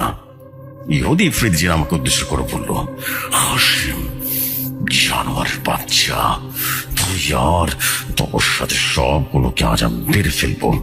তখন আমি বললাম, আমি তোকে আমার প্রভু আল্লাহর মনোনীত ধর্ম ইসলামের দাওয়াত দিলাম, তোরা যদি ইসলাম কবিল করে নিস, হত্যা বন্ধ করে দিস। তখন ইফরিত জিন বলল, চুপ কর, আমি তোদের ইসলাম কখনো কবুল করব না, আর আমি তোর কাছে মাথা নত করব না। তখন ইফরিত জিনটা রীতিমতো হুঙ্কার দিয়ে বলল, আজ আমি তোদের এমন মৃত্যু দেব যে তোদের ইসলাম ধর্মের কোনো মানুষ মনে রাখবে। ইহুদি ধর্মের জিনদের সাথে শত্রুতা আমি করার ফল কতটা ভয়ঙ্কর হতে পারে। এইটা বলে আমাদের দিকে আক্রমণ করার জন্য আসলো। তখন রায়হান জিন ইফরিত জিনটাকে বাধা দেওয়ার জন্য আসলো। তখন ইফরিত রায়হান জিনকে ছুঁড়ে মারলো, আর তখন রায়হান জিনের সাথে যুদ্ধ শুরু হয়ে গেল। এক সময় যুদ্ধ করতে করতে রায়হান জিন বলল, বন্ধু, আমি এখন অনেক ক্লান্ত হয়ে গেছি, এবার আপনি তাকে ডাকেন। তখন ইহুদি ইফরিত জিনটাকে বলল, ডাক, তুই ডাকবি, ডাক, তোর সাথে তাকে ওইখানে কবর দিয়ে ফেলবো। তখন রায়হান জিন বলল, বন্ধু, তাকে ডাকার সময় হয়ে এসেছে, আর ইহুদি ইফরিত জিনটা তাকে দেখার অনেক শখ করছে, তাই আপনি তাকে একবার ডাকুন। তখন আমি আমার হাতে থাকা আঙ্গুলের আংটিটার উপরে বিসমিল্লাহ বলে 3 বার চুমু দিয়ে মনে মনে স্মরণ করলাম আমার বন্ধু প্রাণ প্রিয় জয়নালকে। তখন হঠাৎ করে এক বিকট গর্জন করে উঠলো আকাশে। এমন আকাশে বিকট গর্জন হওয়া শুরু হলো, চারদিকে রীতিমতো তুফান শুরু হয়ে গেল। ঝড়টা এমন ভাবে হচ্ছিল যে বাড়ির ভেতরে গাছপালা যেন চারিদিকে সবকিছু যেন মটমট করে ভাঙতে শুরু করলো। একটার পর একটা গাছের ডালগুলো রীতিমতো ভেঙে পড়তে শুরু করলো, ঘরের টিনগুলো খুলে যেতে শুরু করলো। এতটাই ঝড় হচ্ছিল আমার ঠিকঠাক মতো বসে থাকতে পারছিলাম না। তারপর আকাশে বারবার বিদ্যুৎ চমকাতে শুরু করলো। চারপাশে রীতিমতো তুমুল আকারের বাতাসের তীব্রতার সাথে এক আতরের গন্ধ ছড়িয়ে পড়লো, কিন্তু আকাশের বিকট আওয়াজটা যেন বন্ধ হলো না। এমনকি মাটিটাও থরথর করে কাঁপছিল। বুঝলে দাদু ভাই, মাটির যদি জমান থাকতো, মাটিও ভয় পেয়ে যেত, সে কান্না করে দিত। তখন দেখি আমার ডান পাশে মাটি ফেটে সিংহাসন থেকে বেরিয়ে এলো কেউ একজন। তখন আমি খেয়াল করে দেখি হঠাৎ করে সেই 7 রঙের বিজলি পড়লো। সেই জায়গায় বিজলিটা পড়লো, সেই জায়গা 7 রঙের ধোঁয়ায় যেন ভরে গেল। এমনকি 7 রঙের কুয়াশা পড়লো। এক সময় সে কুয়াশা কেটে গেল। তখন আমি হাশেমি কবিরাজ আমার ডান পাশে তাকিয়ে দেখি সিংহাসনের মাঝে এক মাঝ বয়সী যুবক বসে আছে। রাজা যেভাবে তার সিংহাসনে বসে থাকে ঠিক সেই রকম আমার প্রাণপ্রিয় বন্ধু 7 রং মানি জয়নাল জিন। তার পরনে ছিল লম্বা জুব্বা, আর তার মাথায় ছিল পাগড়ি। পাগড়ির উপরে 7 রঙের একটা মুকুট, আর তার চেহারায় ছিল নূরের আলো। তার চেহারা এতটাই মায়াবী যে একবার তাকে দেখবে সারা জীবন তাকিয়ে থাকবে। কিন্তু সেই ভদ্র মানুষের মতো চুপ করে বসে আছে। তখন রায়হান জিন বলল, বন্ধু হাশেম কবিরাজ, এখন এইখান থেকে চলে যাই। আমি আমার দায়িত্ব পালন করেছি, এবার সে তার দায়িত্ব পালন করবে। এইটা বলে একটা মুচকে হাসি দিয়ে চলে গেল। তখন ইহুদি ইফরিত জিন বলল, কে রে তুই, আমাকে মারতে আসলি বল? তখন আমি বললাম, হ্যাঁ রে ইফরিত, তোর জন্য খুব মায়া হচ্ছে রে, তোর মৃত্যুদূতকে দেখে তুই অহংকার করছিস। তখন ইফরিত জিন আমাকে ধমক দিয়ে বলল, চুপ কর জানোয়ার বাচ্চা, তুই কোনো কথা বলবি না, তাহলে তোদের সবাইকে শেষ করে ফেলবো। তখন বাণী, 7 রং বাণী মানে সে জয়নাল জিন বলল, তুই এখান থেকে ছেড়ে চলে যাবি, আর জিনকে, দানব খগেন জিনকে মুক্ত করে চলে যাবি বলছি। তখন ইফরিত জিন আমাকে ধমক দিয়ে বলল, বেশি কথা বলবি না, শেষ করে দিব, বুঝতে পেরেছিস? তাহলে কিন্তু তোর বন্ধু অসীম কবিরাজকে মেরে ফেলবো, দেখি তুই আমার কি করতে পারিস। এইটা বলে তার রূপটা চেঞ্জ করে ফেললো। তার রূপটা এতটাই ভয়ঙ্কর ছিল, এতটাই বাজে ছিল, দুজন কবিরাজ রীতিমতো ভয় কাঁপছিল। আর হুজুর জয়নাল জিনের আগমন দেখে ভয়ে অজ্ঞান হয়ে গেছে। তখন 7 রং মানে জয়নাল জিন আমাদের কাছে দেখে বলল, ইফরিত, এখনো সময় আছে, আমার কথা শুনে পর, ধরে কিন্তু আর সময় পাবি না। তখন ইফরিত জিন একটা হুঙ্কার দিয়ে বলল, আমার সাথে যুদ্ধ করার কি ক্ষমতা নেই তোর? না থাকলে আমি তোদের সবাইকে ক্ষমা করে দেব। যদি তোরা তোদের ইসলাম ধর্ম ত্যাগ করে আমাদের ইহুদি ধর্মে বিশ্বাস করে ফিরে আসিস, তাহলে আমি তোদেরকে ক্ষমা করে দেব। তখন আমি হাশেম কবিরাজ বললাম, দয়া করে আমাকে ক্ষমা করুন, আপনার কাছে আমার জীবন ভিক্ষা চাই। এটা বলবো? তুই ভাবছিস? কখনো না, আমি হলাম মুসলিম জাতি, কখনো শয়তানের কাছে মাথা নত করি না। তখন 7 রং মানে জয়নাল জিন আমার দিকে তাকে মুচকাটা হাসি দিত। তখন ইহুদি শয়তান ইফরিত জিন তখন বলল, তোদের মৃত্যুর জন্য তৈরি হ। তখন 7 রং মানে জয়নাল জিন বলল, ইফরিত, অনেক শক্তিশালী জিন, আমি তো তোর সাথে সরিতে পারবো না, তাই তোর চোখটা বন্ধ করে দেখ আমি কে। তখন ইহুদি ইফরিত জিন তার চোখটা বন্ধ করলো। বেশ কিছুক্ষণ পরে তার চোখটা খুলে রীতিমতো ভয় থর থর করে কাঁপতে কাঁপতে বলল, আমি আপনাকে চিনতে পারিনি প্রভু, দয়া করে আমাকে ক্ষমা করে দিন। তখন সে 7 রং মানে জয়নাল জিন বলল, একটু আগে তো বললি আমাদের সবাইকে শেষ করে দিবি, এখন নিজের প্রাণ ভিক্ষা চাচ্ছিস? মনে রাখবি, আমি কোন প্রভু নই, আমাদের প্রভু আল্লাহ তাআলা, যার কোনো শরীর নেই, যার কোনো ধ্বংস নেই, যে কিনা হাত মৃত্যুর চাবি কাঠি হাতে রাখে। আর এখন মৃত্যুর জন্য তৈরি হয়ে তোর কোনো বেঁচে থাকার অধিকার নেই। আর মৃত্যু যখন এতটা ভয় পাও, অন্য মানুষকে হত্যা কিভাবে করো? তখন ইফরিত জিন কাঁপা কাঁপা কণ্ঠে বলল, জয়নাল, আমাকে এখন মেরে ফেলবি, কিন্তু বলে রাখিস, আমার মৃত্যুর প্রতিশোধ নিতে আমার প্রভু আসবে, অতি সন্নিকটে সে আসবে। সেদিন তোরা আমার প্রভুর হাত থেকে বেঁচে ফিরতে পারবি না। তখন আমি হাশেম কবিরাজ বললাম, তোর প্রভু যেদিন আসবে সেদিন আমি তোর প্রভুকে মেরে ফেলবো। তখন ইফরিত জিন বলল,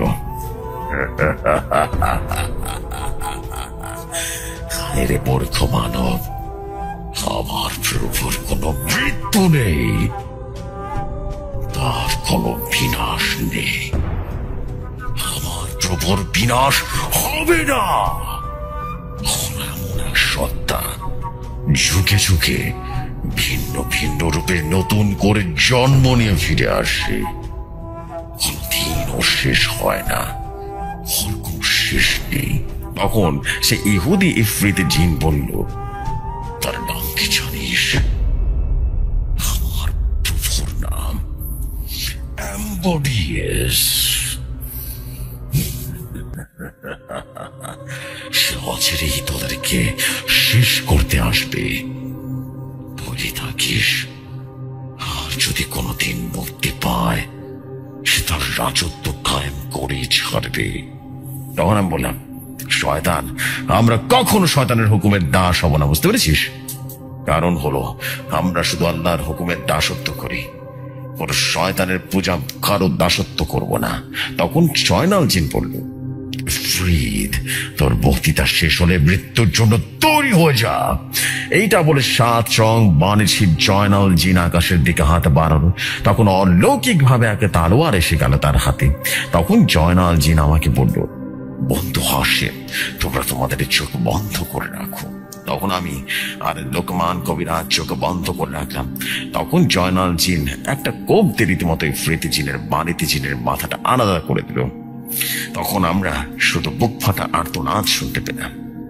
তখন আমরা চোখ খুলে দেখি দুইটা কাক মরে পড়ে আছে। তখন সাতরং মানে সে জয়নাল জিন বলে উঠল, হাসিম কবিরাজ, আলহামদুলিল্লাহ আমরা এই কাজে সফল হয়েছি। তখন জয়নাল জিন বলল, বন্ধু তুই পানি পড়া আর তাবিজ পাল্টা দিয়ে আসো, এখন আমি যাই। আর লোকমান কবিরাজের বন্ধু জিন আর দানব খগিন জিন মুক্ত পথে তাদের রাজ্যে চলে গেছে, কিন্তু তারা খুব আহত। যখন জয়নাল জিন চলে যাচ্ছে ঠিক তখন হঠাৎ করে মোটার গভীর কণ্ঠ ভেসে আসলো,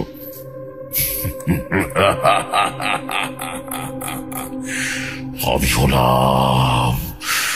হলাম সেই সত্তা যার কোনো বিনাশ নেই, আমার কোনো বিনাশ হবে না। আমি হলাম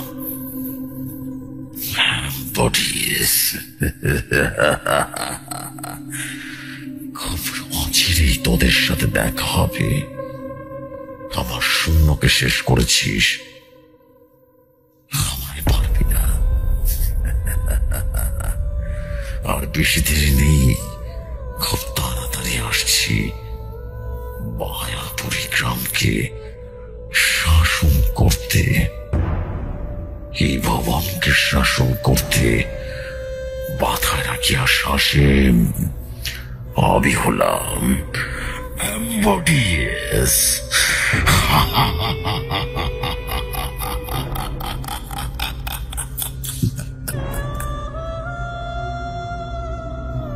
তখন আমি হাসিম কবিরাজ বললাম, বন্ধু জন সাহেব, এটা কার কণ্ঠ? তখন জয়নাল জিন এক প্রকার বেশ উত্তেজিত হয়ে পড়ল, আশেপাশে তাকালো এবং একই সাথে বেশ চিন্তিত কণ্ঠে বলল,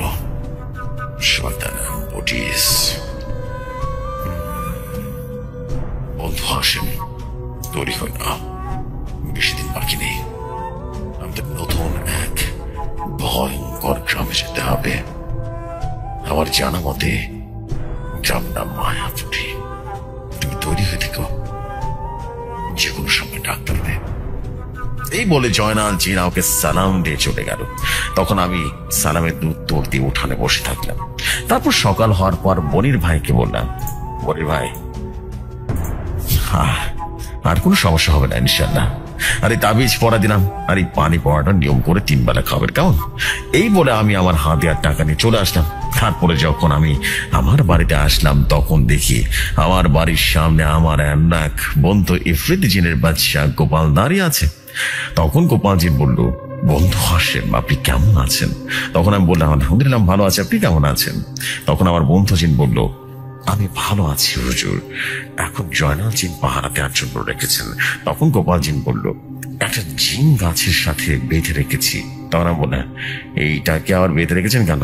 তখন গোপাল জিন বলল, এটা আপনার ফ্যামিলির উপর আক্রমণ করার জন্য এসেছিল, এটার শাস্তি কি হতে পারে বলুন তো? তখন আমি বললাম, আপনার উপর আক্রমণ করলে আপনি কি করতেন? তখন গোপাল জিন বলল, জ্বলন্ত উনুনে নিক্ষেপ করে মেরে ফেলতাম। তখন আমি হাসিম কবিরাজ বললাম, তাহলে সেটাই করেন, কিন্তু এখানে না, এরা একটা ফ্যামিলি জায়গা, এখানে এসব করা উচিত হবে না, যান নিয়ে যান ওরে। তারপর গোপাল জিন তাকে নিয়ে চলে গেল। দাদু ভাই, এখানেই ঘটনাটি শেষ হয়েছে, যাও ঘুমিয়ে পড়ে যাও, পরে অন্য ঘটনা শোনাবো অনেক।